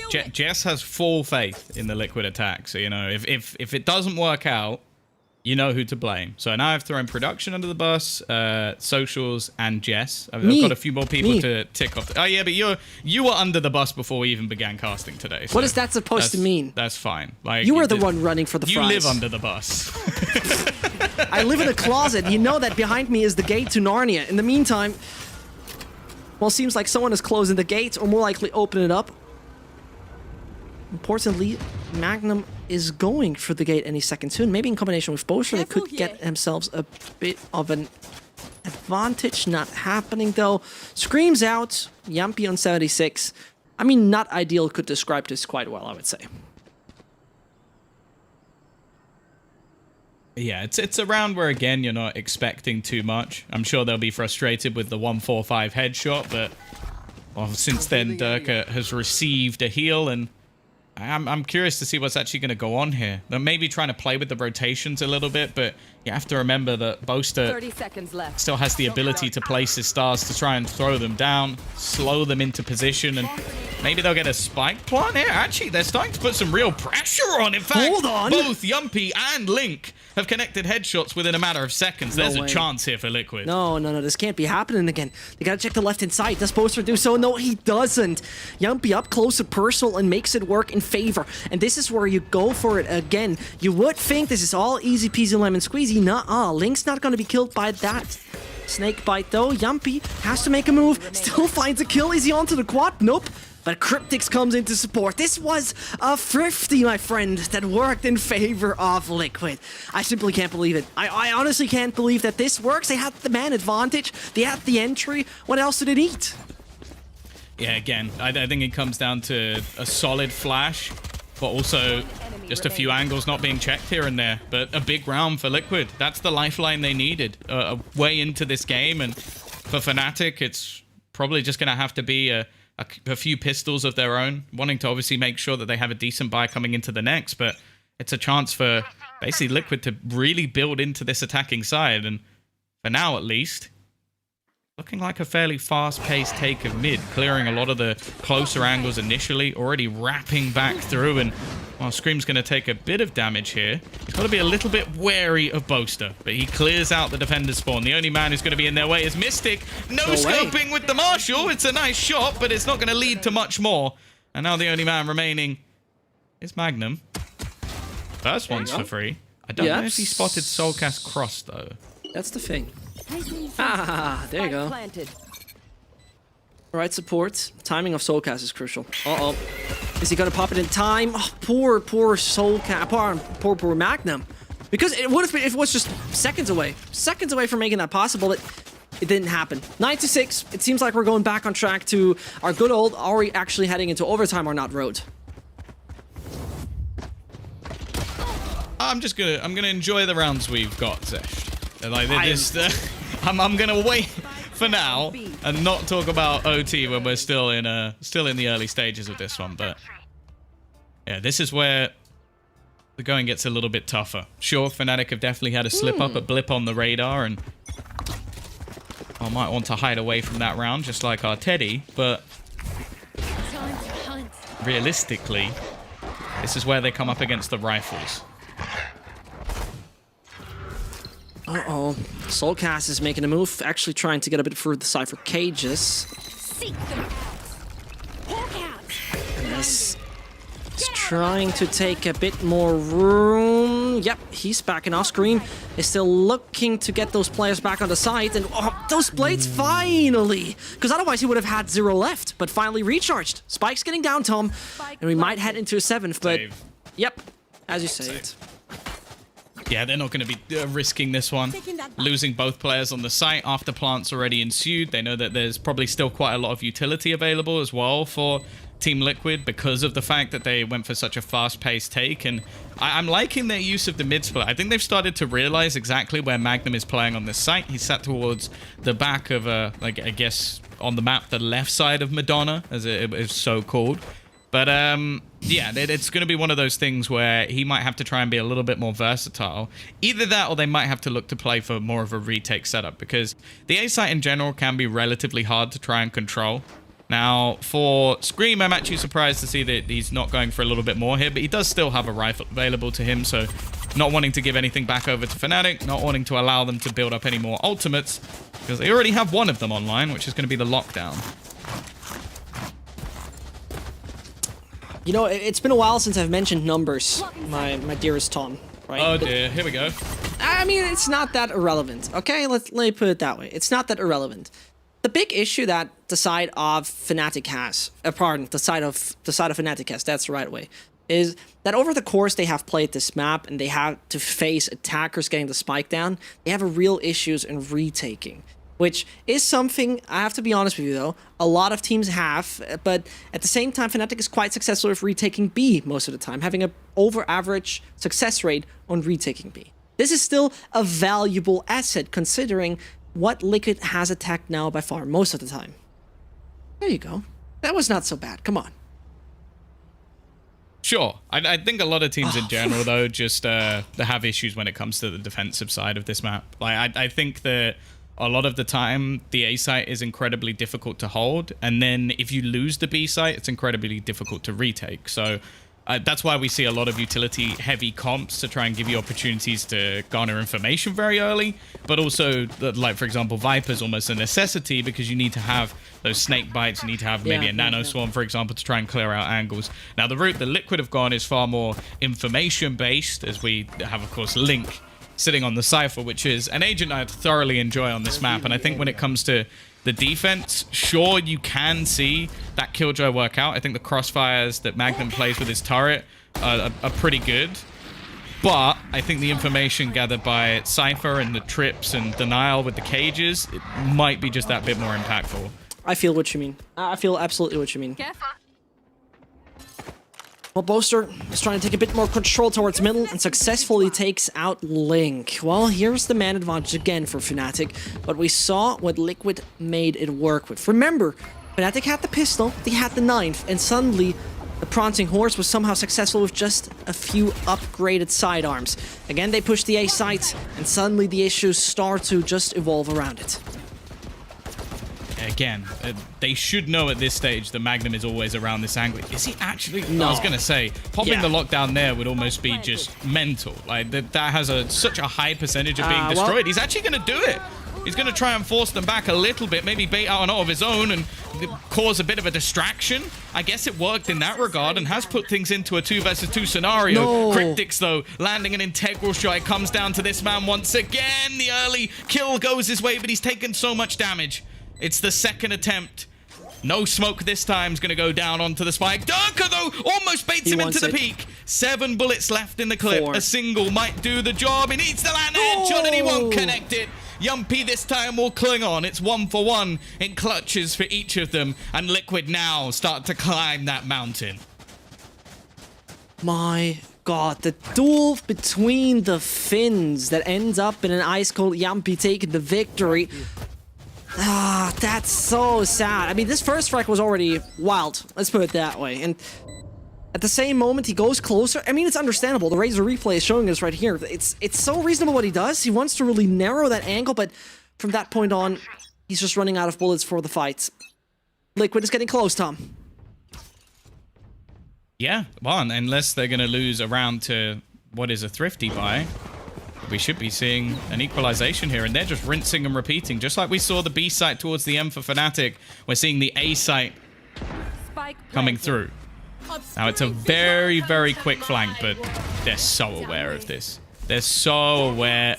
Second flash. Ooh, it's not quite going to work out. Actually, this gives a chance for Magnum to at least earn himself a rifle. Now, sure, there's definitely going to be players homed in, and this late lurk from Link actually almost ends this round in its tracks. He's going to catch out Mystic trying to flank him, and unless Boaster can pull off, or sorry, Magnum can pull off something hugely impressive, it's going to be a 9-9. Scoreline equalized. Liquid back in the running. Yeah, and at that point, I would actually start to raise the question if it makes sense to use that neural theft that early on, considering their kind of weaponry they had. They mean business. I mean, this is not just we have a 2-0 advantage and we can save it up for a serious round. But obviously, we're talking about a very it's also a important round. rubbish ult. It was.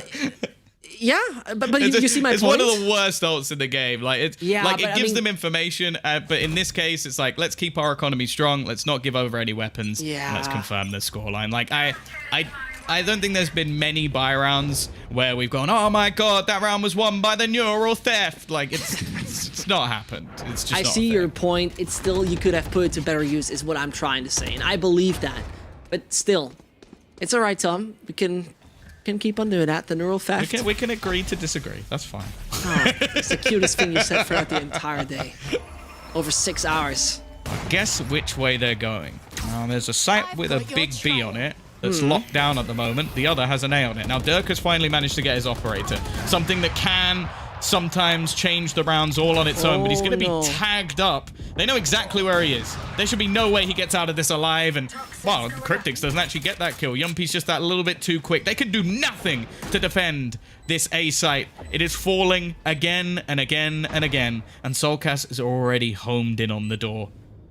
He knows that this player's in. Boaster so far behind. They're just holding for exits at this point. Liquid, the lead is going their way, and as of right now, it looks like the map's going their way as well. The defensive side of FNATIC is struggling, and Liquid are dominating.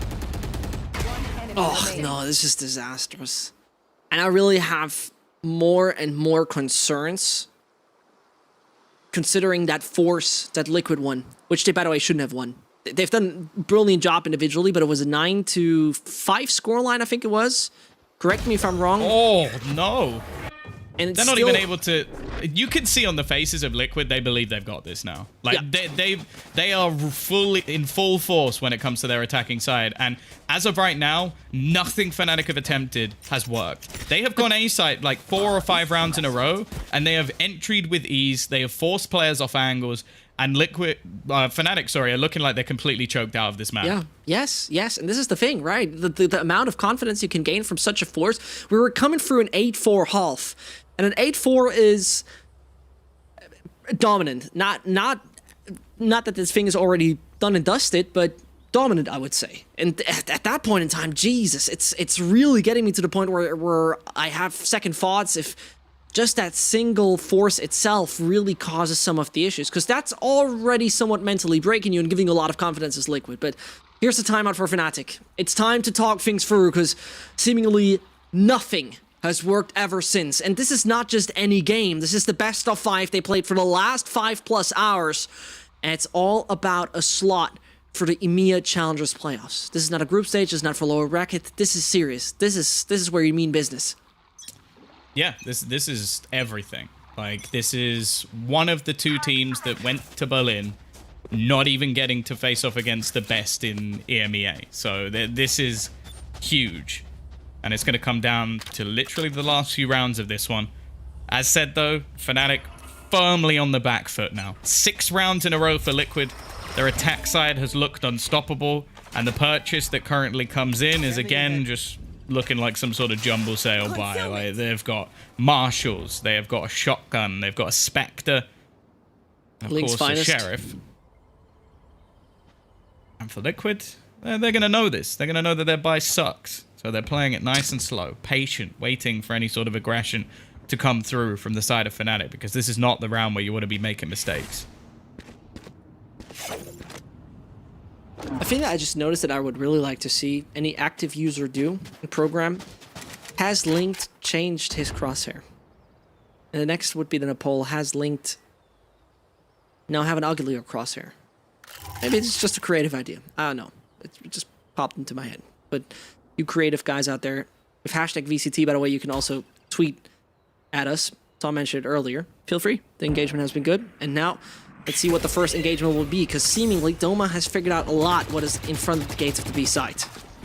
They're actually going to go into the B site. There are 2 snake bites still available here for Mystic. And he's going to be lurking within the smoke. Oh, it's a little bit awkward, but he gets away with it. Somehow still alive. And already we're going to see the Hunter's Fury come through. It's 2 coming out for Durka. They're now are starting to run out of time. They've been completely shut out knows. of this round, and they still haven't cleared Mystic. They get it at the last few seconds. The spike is going to be dropped to the deck, and now it's left all onto Soulcas. Surely, this plant, I was going to say will be denied, but it won't matter. They're not going to care. A huge amount of weaponry retrieved for FNATIC, and, well, I'm going to go ahead and say to Team Liquid, if you've got a strategist right here, I would just keep going A, because it looks like the B site is has a lot less of a success rate for them. So, everyone brought knives. That is brutal. Considering you mentioned in the beginning of the round, this is basically the one you don't want to lose. It has been somewhat of a thrifty. Everybody picked up a weapon he just found on the ground, and FNATIC make that work. They put them into a horrible spot, a realm of grief, and they continue to just slaughter them again and again over on the B side. Nothing worked, and as you said, if you got a game plan, I think the B side is not the most ideal position to attack. It puts us in a tie where Liquid could have had the 11th. Yeah, I'm surprised that they don't utilize any mid control as well. Maybe trying to surprise them, but they didn't catch anyone, and just a late push through B, especially in a thrifty round, it has so many risks behind it. Now they're going to pick up the pace, and guess what? It's right into this ace site. They've been spotted, however, by every single one of those little squids. They're going to be pulled back as well. Doma's already started this off. A first kill going their way for one. Sturker, they might have just brought things back into contention, but Yumpy's still alive and kicking with his operator in hand and Link alongside him. They turn it into a 3 versus 2. A winnable scenario, especially now they've retrieved the spike. We saw impossible things being turned around. 180 so far in this best of 5 series. Scanning ahead. As information tries to be gained, he's gonna knock on the back door, takes out Boaster, and suddenly we've got into man-equalized fights, 2 on each. And this is becoming problematic. Here it goes. Neural theft once more put in. Now they know about every single one. Can't prepare for their attack. FNATIC seem to have it. FNATIC seem to have an opportunity. And the wall goes back down again. A bit of a bamboozle. But do they expect that he's coming from that position right there? Doma is going to be eliminated. It's all down to Mystic. And he could become the hero of the FNATIC side and take a clutch in favor of the Big Orange. But they're all hiding. They don't want to even give him the opportunity to get close to the spike.